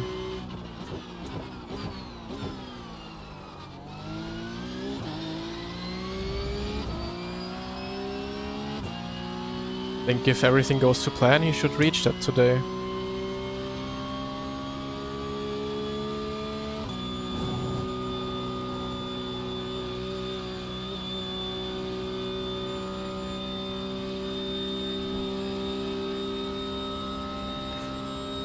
How many hours do I have in iRacing?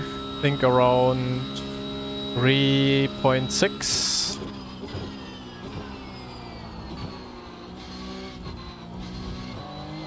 Okay. I'll cancel my subscription.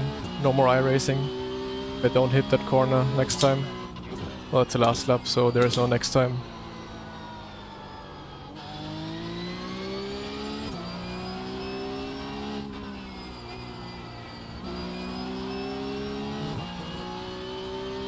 Finally caught a stream.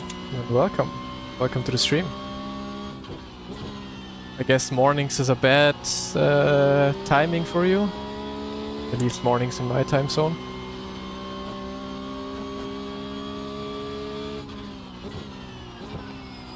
He is crazy, for sure.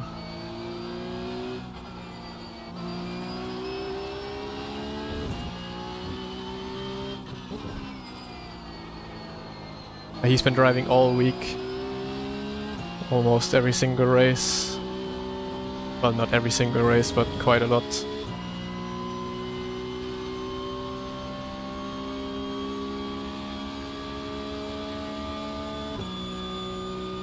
I think he's been the fastest all week so far. Basically always fighting for the win. I don't know, has Thomas been driving this week? I haven't seen him. Might have been driving at a completely different time when I was not online.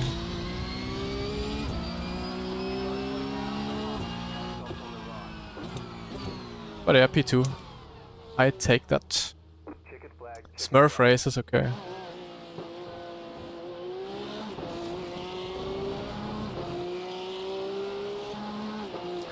He has like a 15.8, right? But yeah, completely depends on the weather. GG's.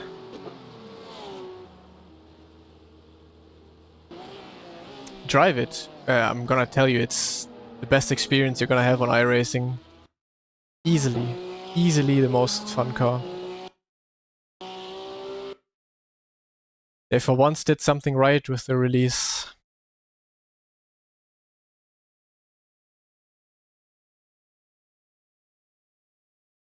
15.5. Wow, okay. 11. Okay, one more race and I should have my 10.4 back. But you know how it goes. If it's always one more race, then it will go badly.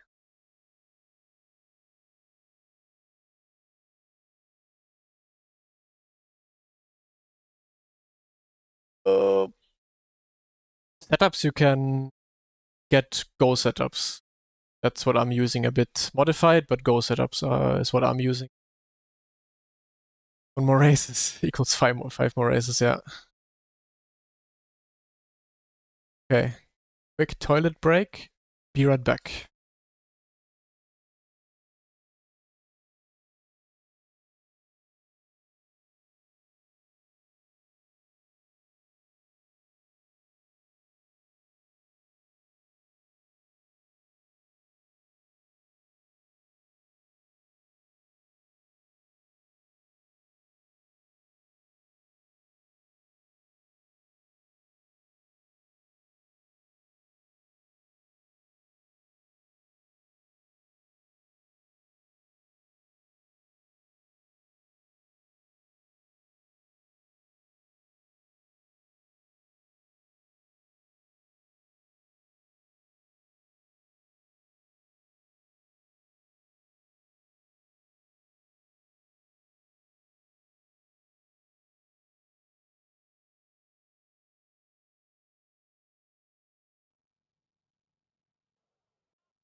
Alright, boys and girls. It's like we're on a rainy practice. But I kind of think the race is gonna be dry.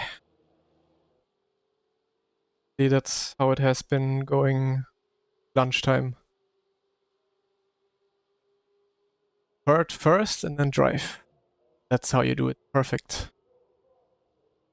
Just won Nords already? Yeah, also can't wait for Nordschleife.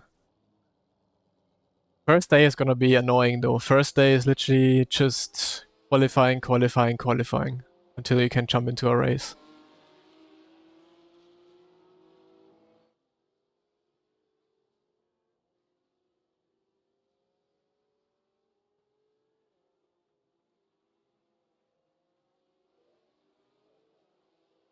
But yeah, the telemetry thingy worked, right? So you guys saw my inputs and everything.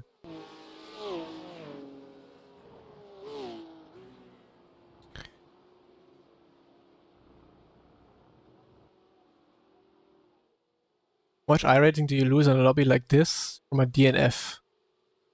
I would lose around 160 I-rating if I crashed out in a lobby like this. Wind widget, yeah. Yeah, I know. I should use it. I don't really want to.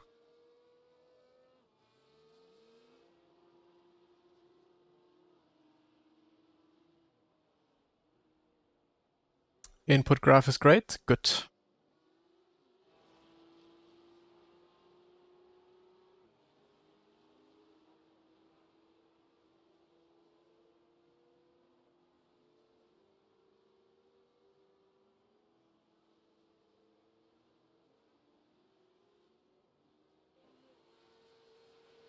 Where's the graph? Wait. Now you see. Obviously, I have to be on track. Does it make a lot of sense to drive in the wet?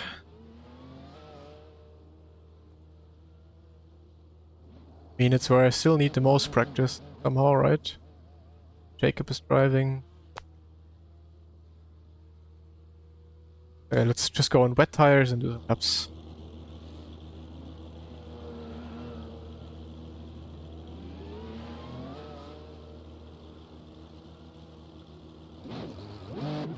You heading off, XCC? Holy shit. What is that? I couldn't even read. What the fuck?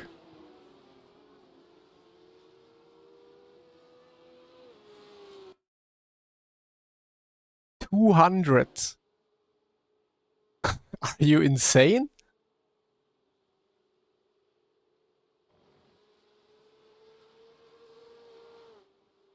So I can say XQCL.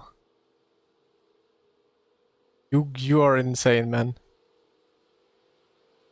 So I see you tomorrow on iRacing. Doing some laps in the Porsche Cup. But I guess literally everyone who was watching now has a sub now. I've never seen that. The whole chat is subbed. I'll be at 10k soon. Word. Go for it.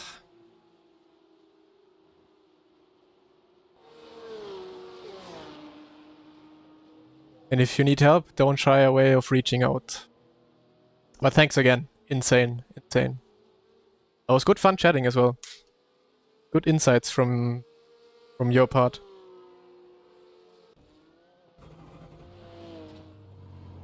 Okay. Bullet for justice. You dodged it? That's crazy. Like anyone who dodged this has some crazy luck. Good night. Hopefully see you on the track.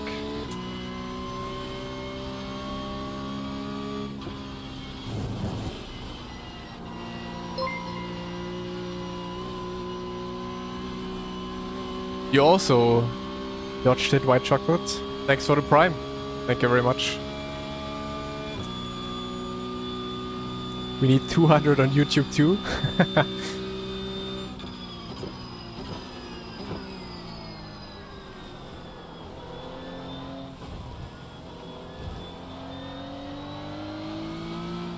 Ich glaube, den letzten Stream, wo ich von ihm gesehen habe, war er irgendwo bei 1,2k I-Rating.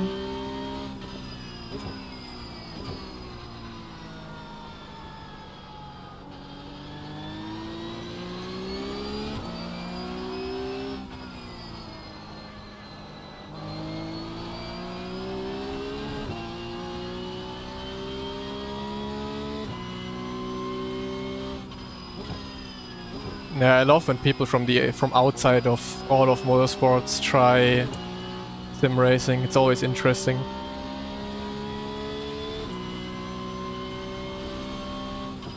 But it's fun when someone like XUC does it, because he's obviously like a pro player in like Overwatch, or was. And for him to go into something like this and trying to get better, analyzing whatever, is like very interesting to see.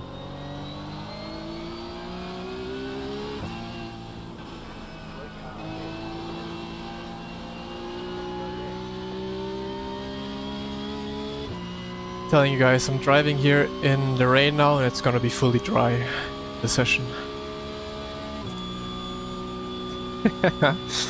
Oh, very true, very true.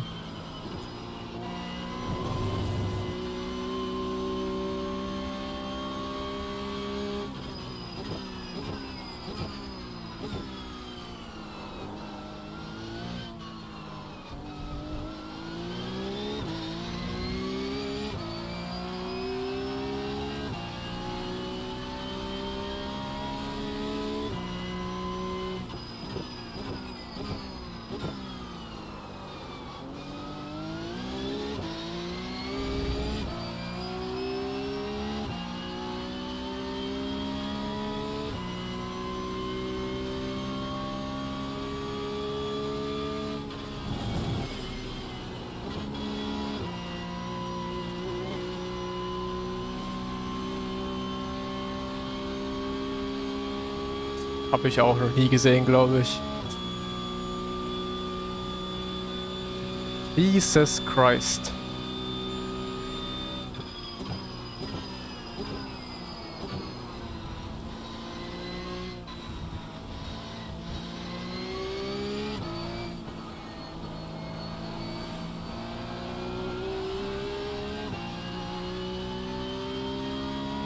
Turning point for turn 1. I don't really have a visual turning point, I think. Feeling of when the car reaches a certain speed. And also kind of visually where the corners, like the apex is. But I don't really have a point that I see, okay, I passed this point now I steer. I don't really have that.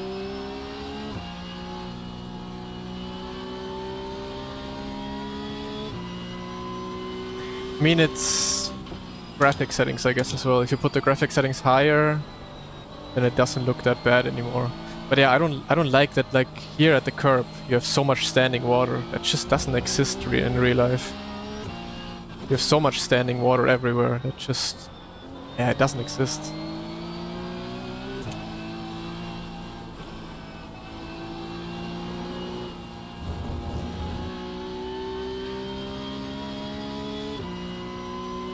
Yeah, but that's due to my graphic settings.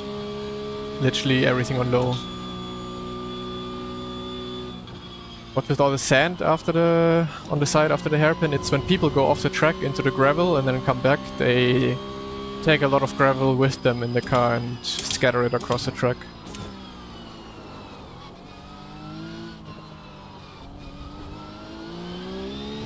I don't know if dry tires would be faster already. When do you know the turning point is going from wet to dry?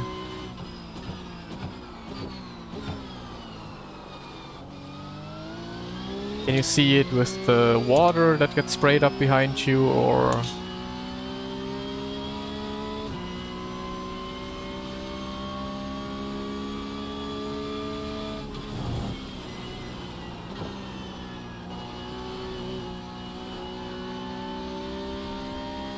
the water tail? I guess when that stops, then it's dry tire. Tire temps and spray in the mirror. My tire temps are... I was about to say they're higher now compared to the race before, but doesn't say anything. Yeah, but I guess right now there would still be too many puddles and too much water.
No, I didn't mean sand on the track. Are they rebuilding the area the hairpin in real life or something?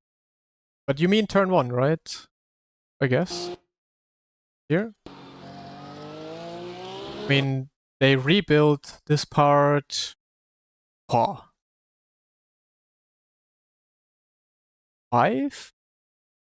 4 years ago or so?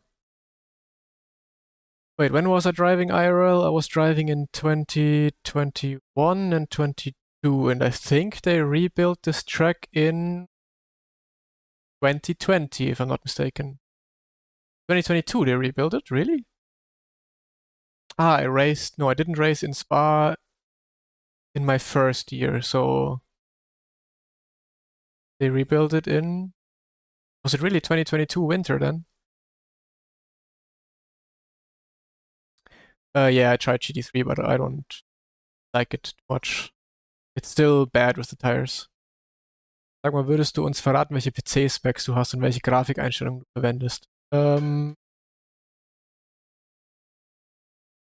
I can show you. Can I do this? See? Yeah. I don't know. I can do it on Twitch, but I'm copy pasting it into YouTube for you. These are my... Oh.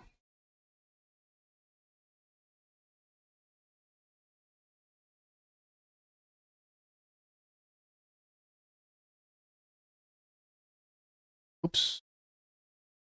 These are my specs.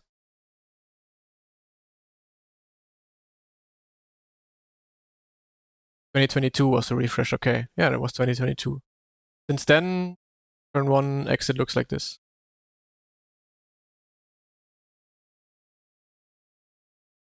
Almost delayed the 24-hour race.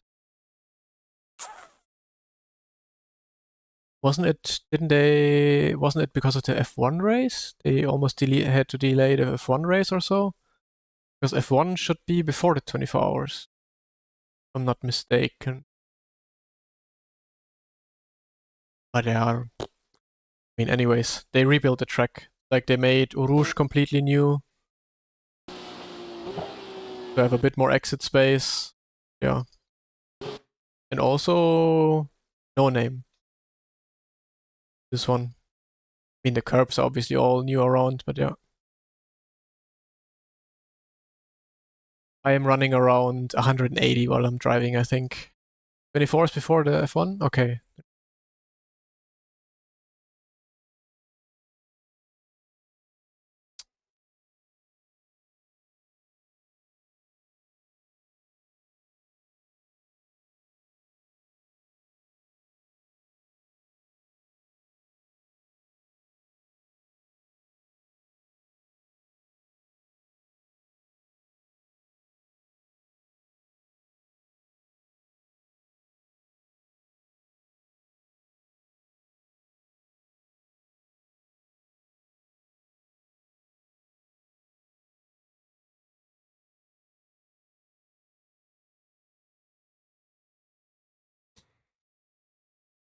$217 now. This guy, man.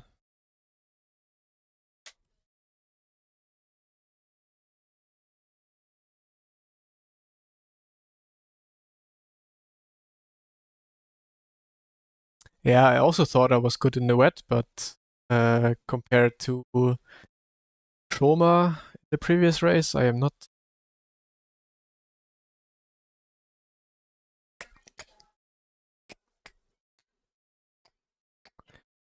Come on, 2 minutes until start.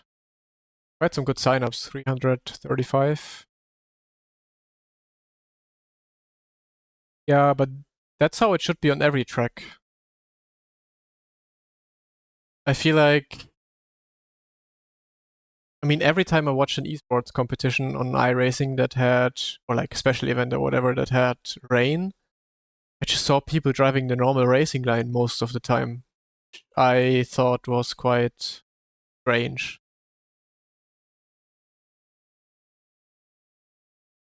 But every time I'm driving, I have to be off normal racing line. Unless it's quite dry already, then not.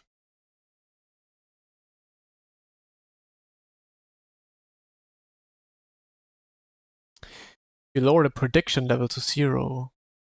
Prediction level. iRacing needs wet iRacing needs wet iRating. Nah, don't split it even more. Yeah, I don't know. I mean, it depends how much rubber is on the track, of course.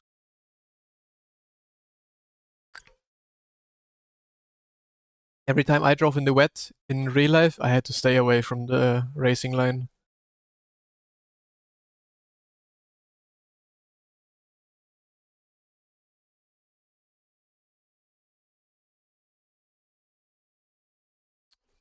before the 24, but was mostly done for F1. Okay.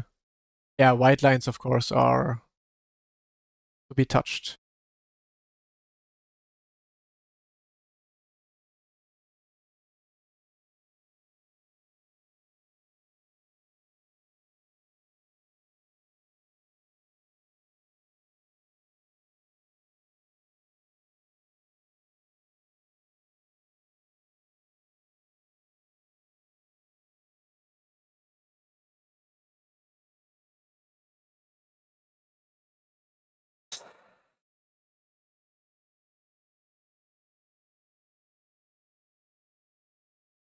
I did. I use next gen FFB, but I don't think I've seen a setting for it. I don't know. But I'm using slew rate on balanced.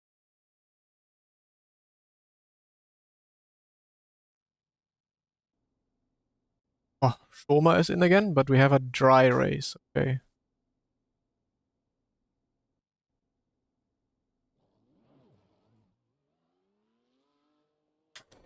Okay, let's go. Go setup. Ollie.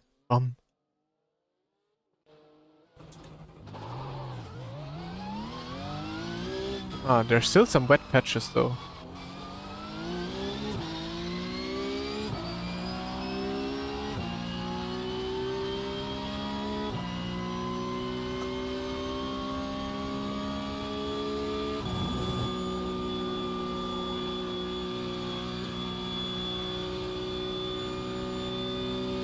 Prediction level is a filter. I guess I have to check it out after the stream. Maybe after the race, I don't know.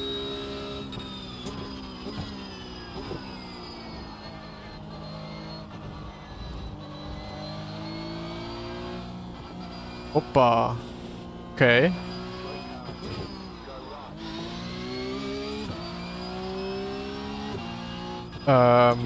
Could be an interesting qualifying if some of the apexes are wet.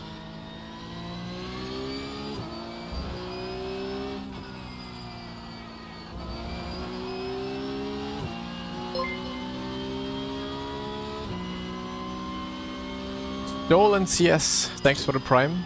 Thank you very much. Much appreciated.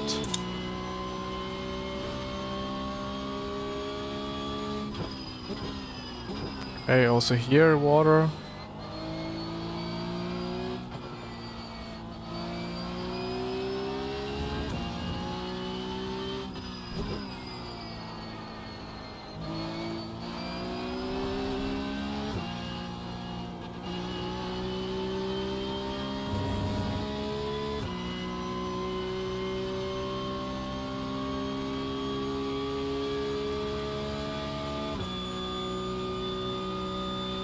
So, water anywhere else?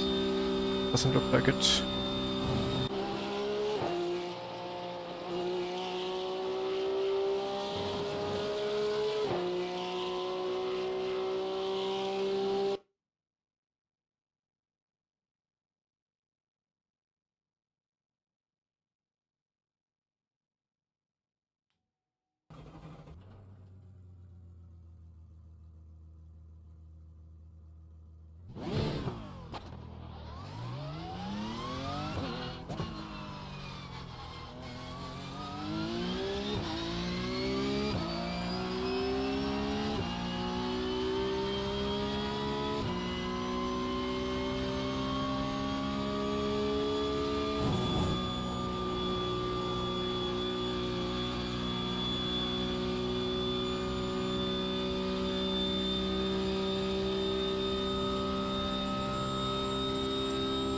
This is qualifying now, yeah.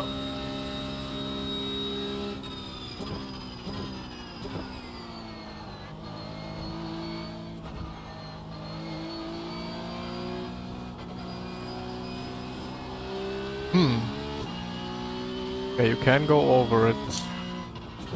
Not that much water anymore.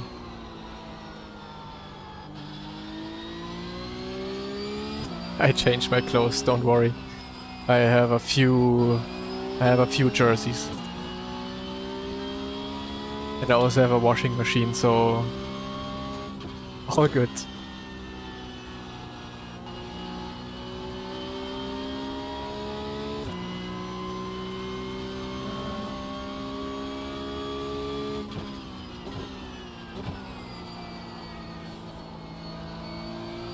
Question is, if I drive over the puddles now, do I push the water more onto the track?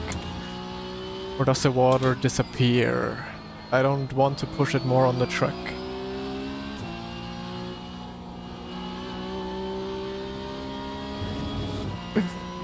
Idiots. Idiots everywhere. Come on, smell it.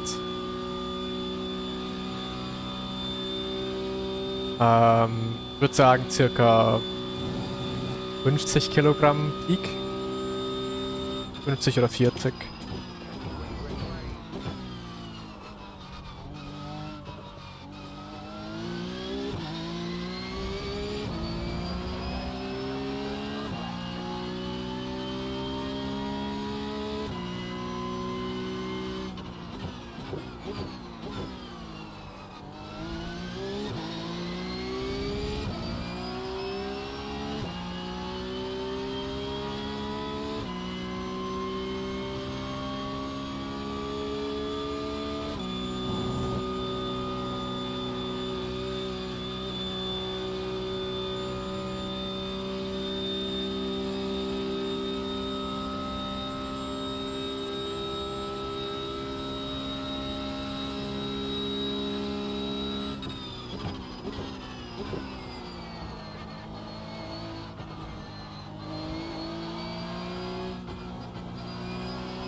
Oh, okay, no.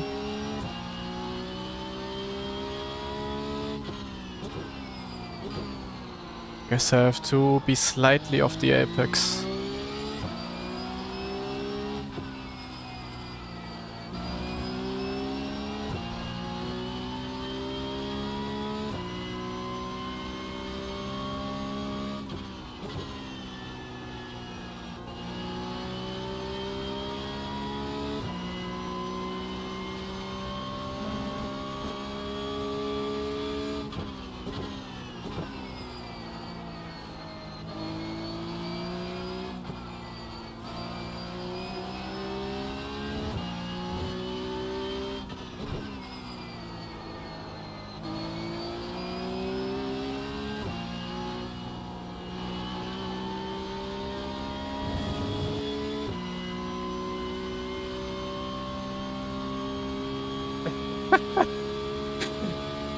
You know why I have this shirt right now? Because Yuri is finally on holiday and his one shirt I can use now.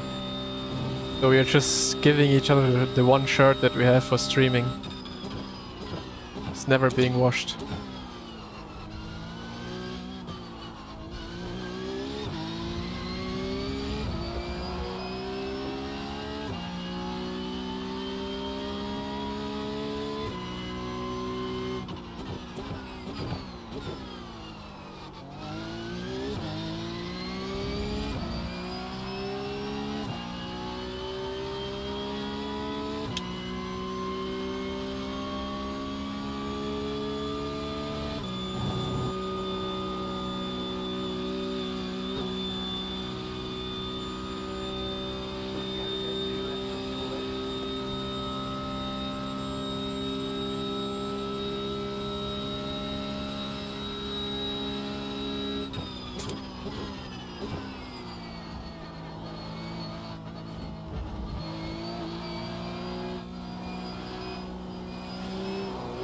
Nah, come on.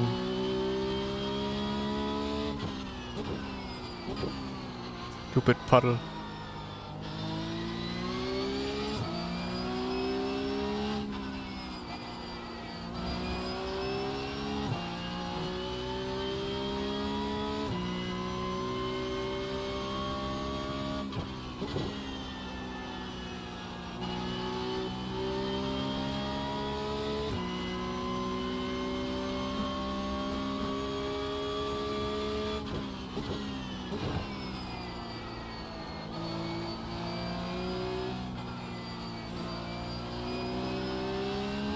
Oh, that gave hyper rotation. And this not.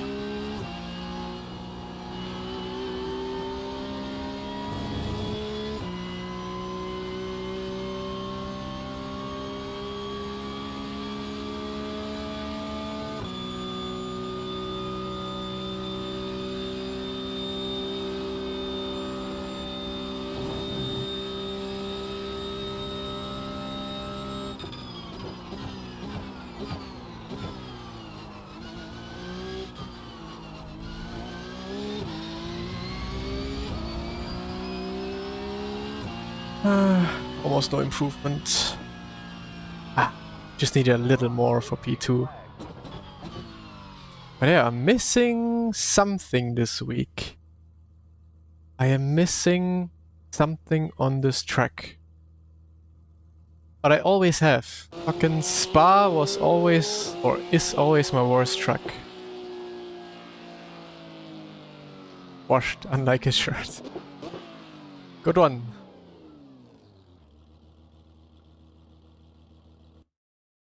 Man.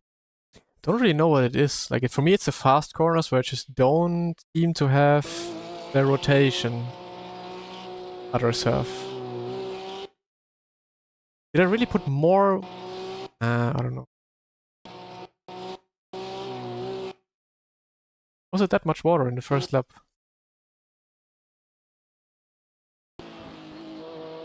Someone is asking if it's standing start. Still good preparation.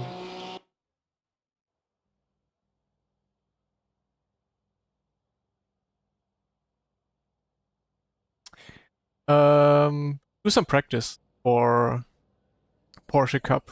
Like literally do an hour of pure driving. Load your race setup. Just do laps. That's how you learn at first, and then jump into your first race. That's how you also learn the most. Good luck, Deegan.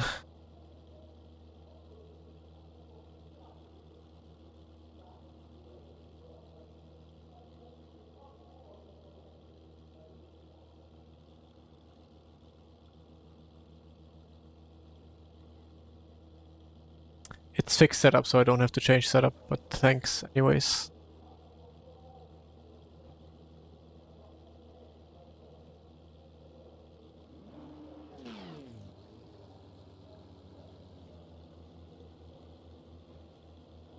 Two I rating for third. Well, that's actually good.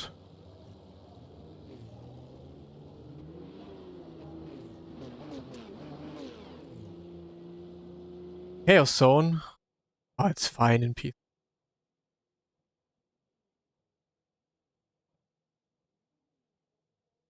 Yeah, then maybe just jump into a race and don't care too much about your I rating.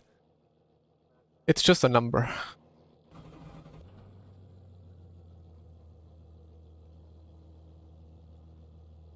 Especially if you're not 7 or 8k or higher, then it doesn't really matter. 4,428.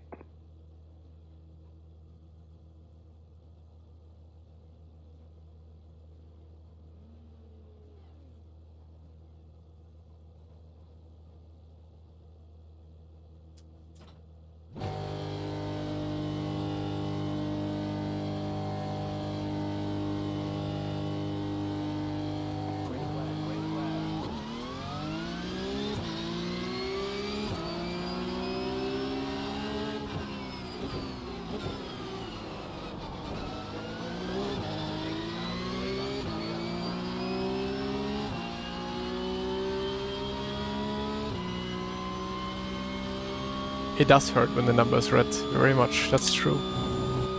Still, you have to drive to learn.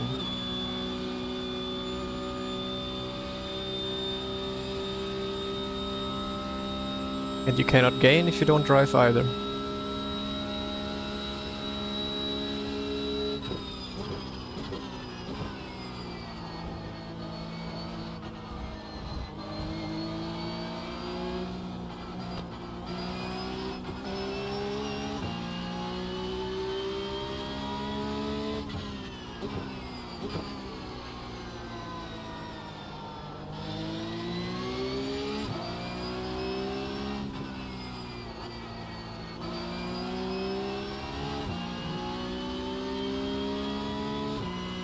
Let's see, I'll try to beat him.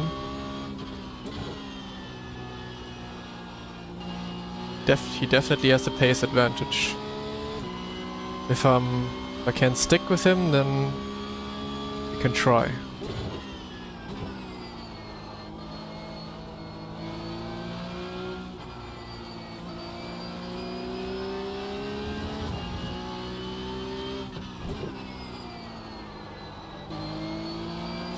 Well, not like this though.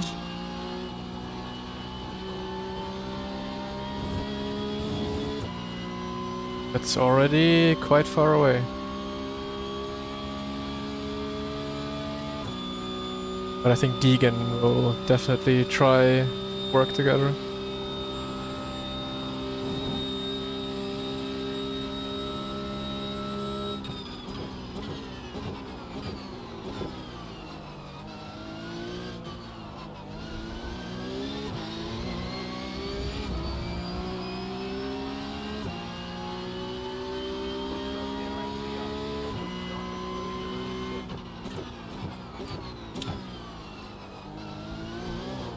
Oh no! I hit this little bit of wet patch on the inside.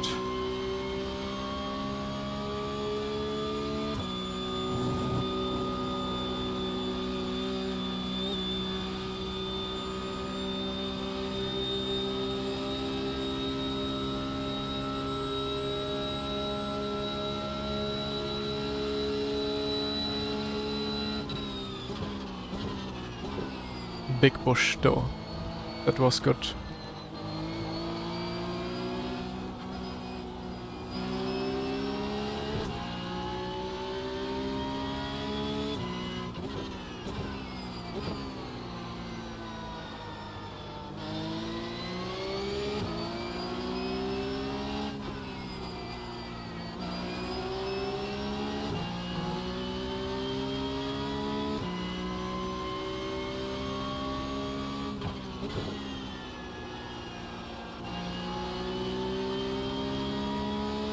But yeah, missing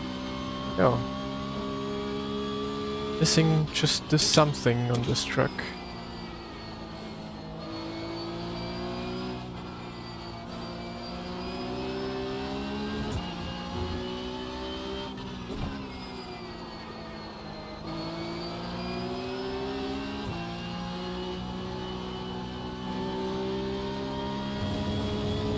Not carrying the minimum speed through the corners. A manually limit brake performance, yeah, or brake pressure.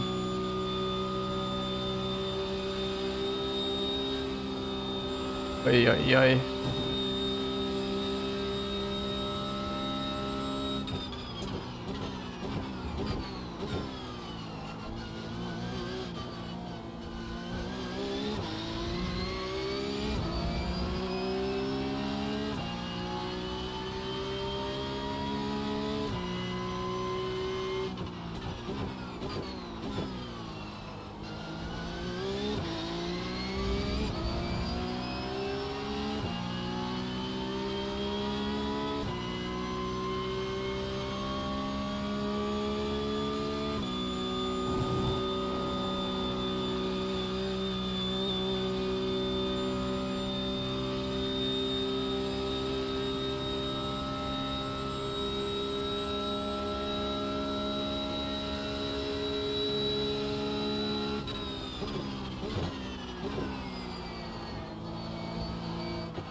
Okay.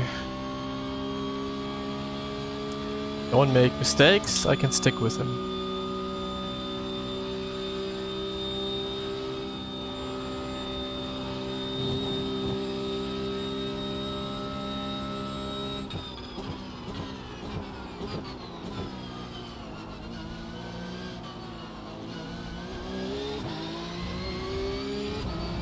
It's the only corner where I'm better than him.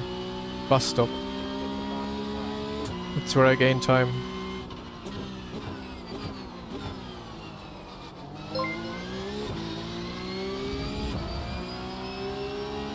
Carpenco, thank you very much for the prime. I appreciate it a lot. Thank you very much.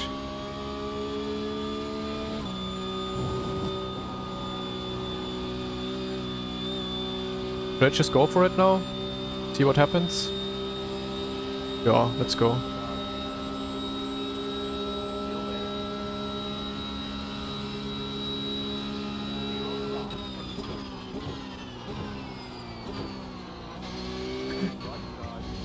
First thing I do is mess up.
Ah, the Buster will be not enough. Let's see if he struggles with draft, but no.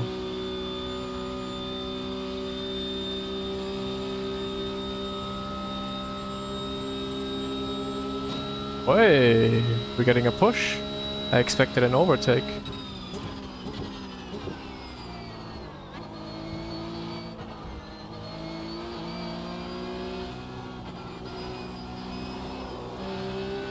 Too much.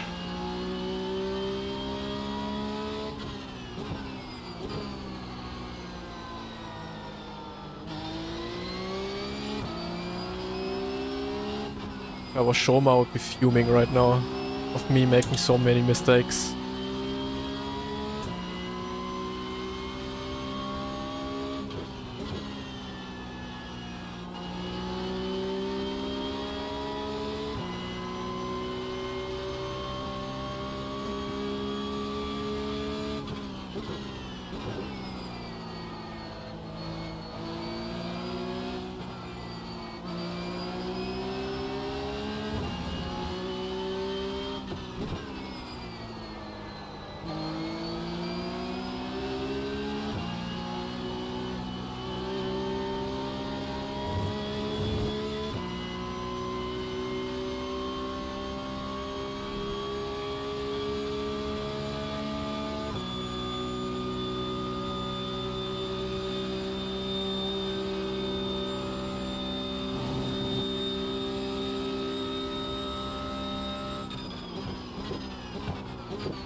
He will overtake 100% now.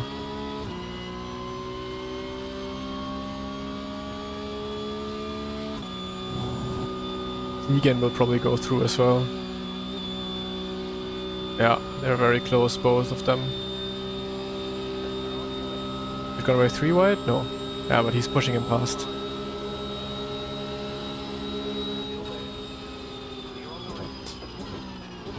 Time to admit defeat. For now.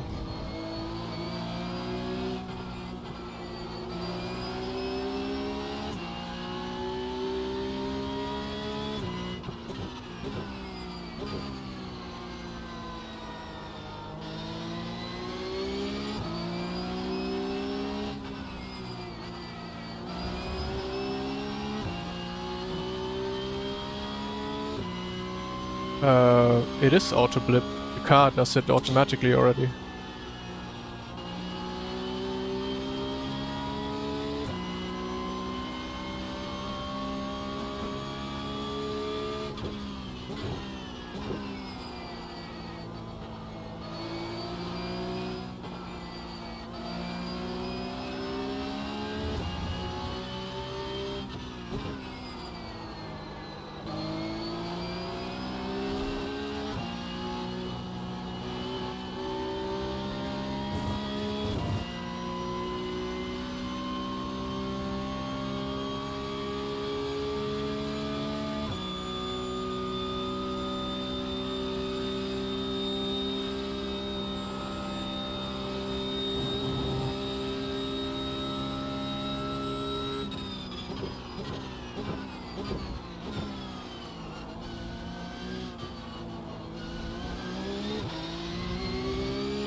No brake pressure limiter, nope.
Oh, you need to unfollow? Nah.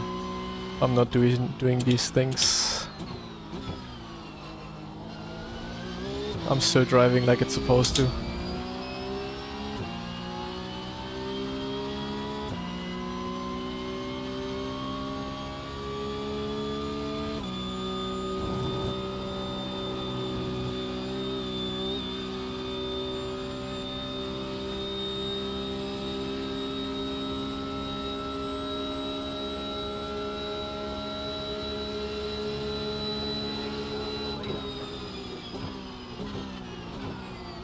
I just want to produce some action, not actually go for those moves.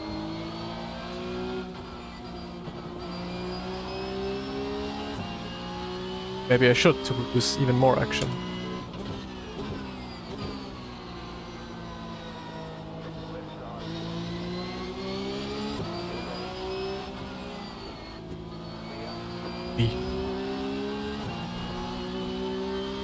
Was quite close.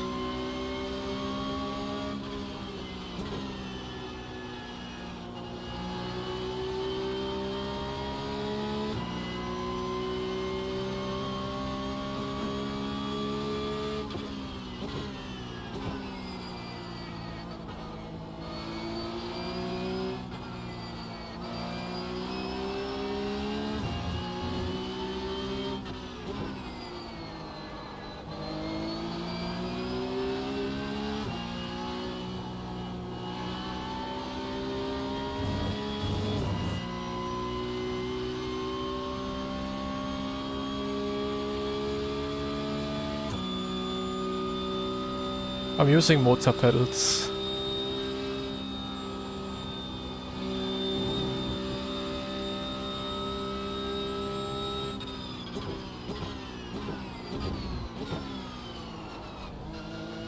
Yeah, Shoma is doing mistakes in the bus stop here almost every lap.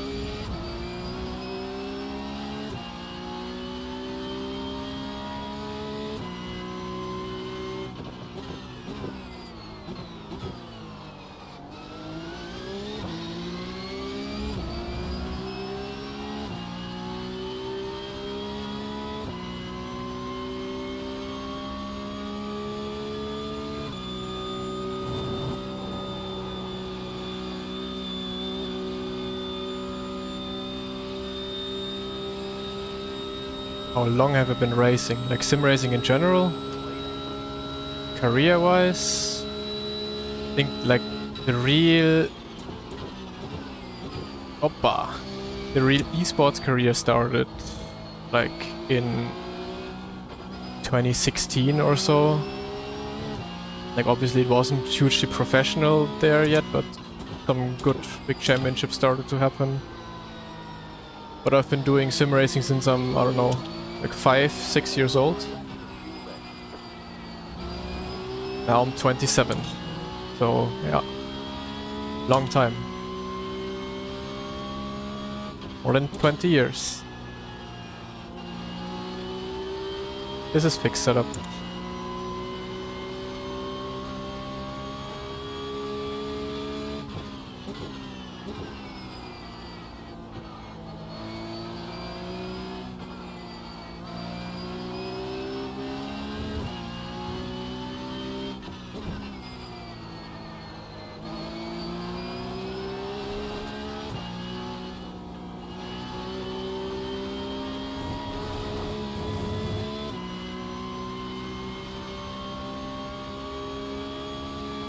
But fixed is usually faster than open. Or the weather is just better. Faster.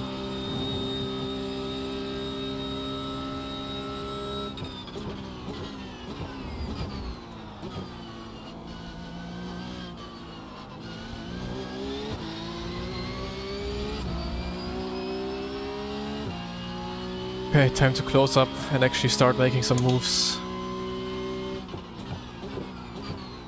If I can.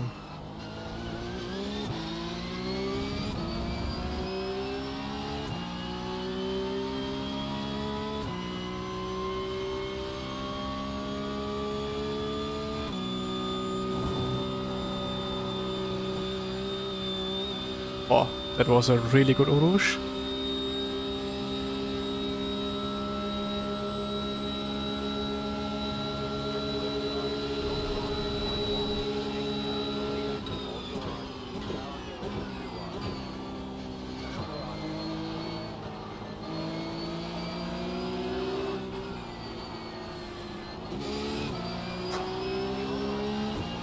Okay, that was a bad situation to be in with the water on the inside.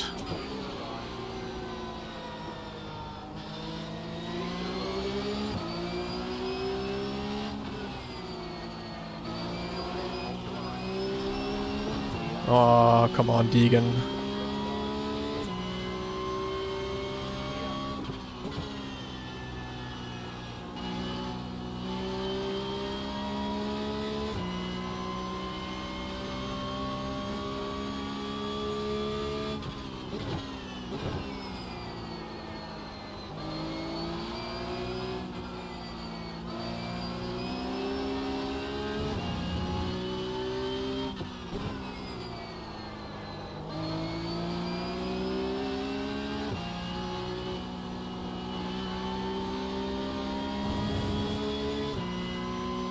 Okay, push. Yeah, but I mean, it was okay. I was quite far back already.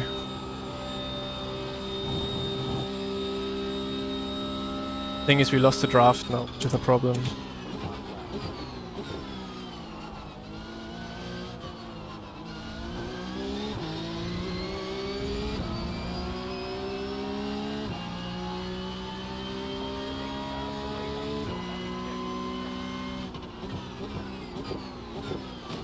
Ida, Deegan, hello.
Hello, what is he doing, man? Ah, but he tried it but made it fair. So nothing bad would happen. Good racing. It was a fun race, to be honest. Lots of, like, aggressive driving, yes, but also respect. So that was good.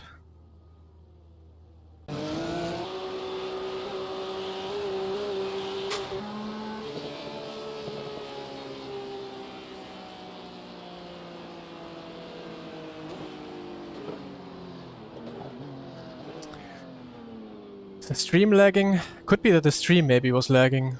I don't know if it was like that for everyone, but for me it was fine.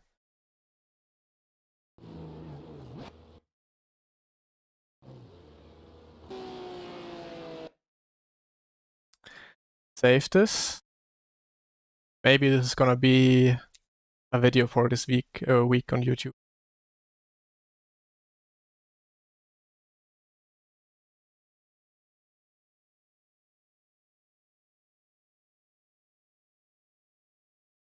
I also went off track, so he had every right to do the same. See? I mean, he went... he was very close to a slowdown. But I also went off track, so... That's just what you do in the last lap. Shoma is 10k now. Pretty good. The results. Yeah, I think like literally 1 more centimeter and that would have been a slowdown. But yeah, was good racing, Deegan.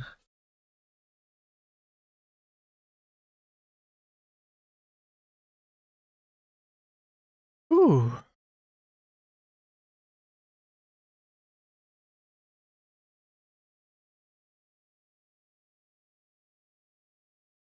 Let's see.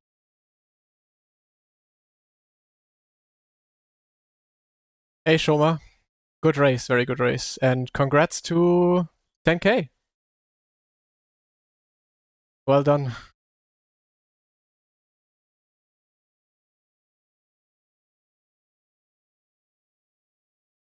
How can you do so much perfect line on a telemetry break? I guess practice. Also the right settings, like your right seating position and all of that counts as well.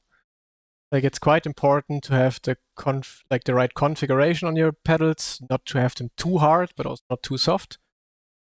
You have to sit the right way, and all of that plays a part into. And then also practice makes perfect. Having the perfect braking trace.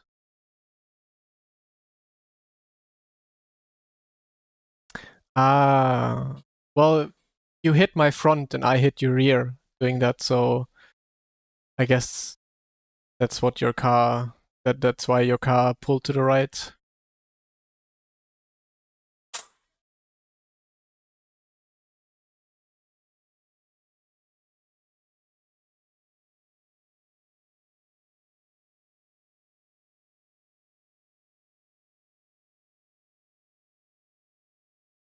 Alrighty, I think that's about it. Enough racing for this morning, because I have coaching later on.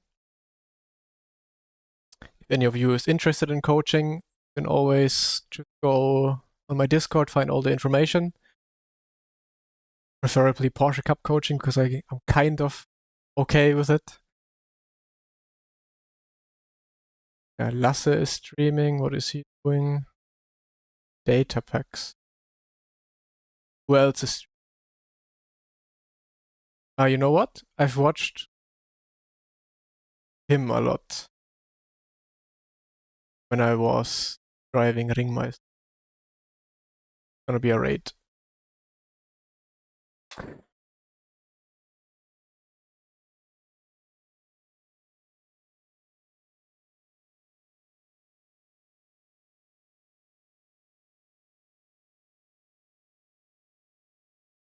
All right, everyone. Thank you very much for watching. On Twitch, YouTube, quite crazy stream again. XQC being in the chat, chatting away, and 200 gift subs. Like holy shit. Yeah, I guess maybe I'll try to upload this last race to YouTube, have a little bit of video content. And if not, I'm probably gonna be back tomorrow morning for more driving. When I get paid, I schedule. Okay, sounds good. All right, everyone. Thank you very much. Peace out.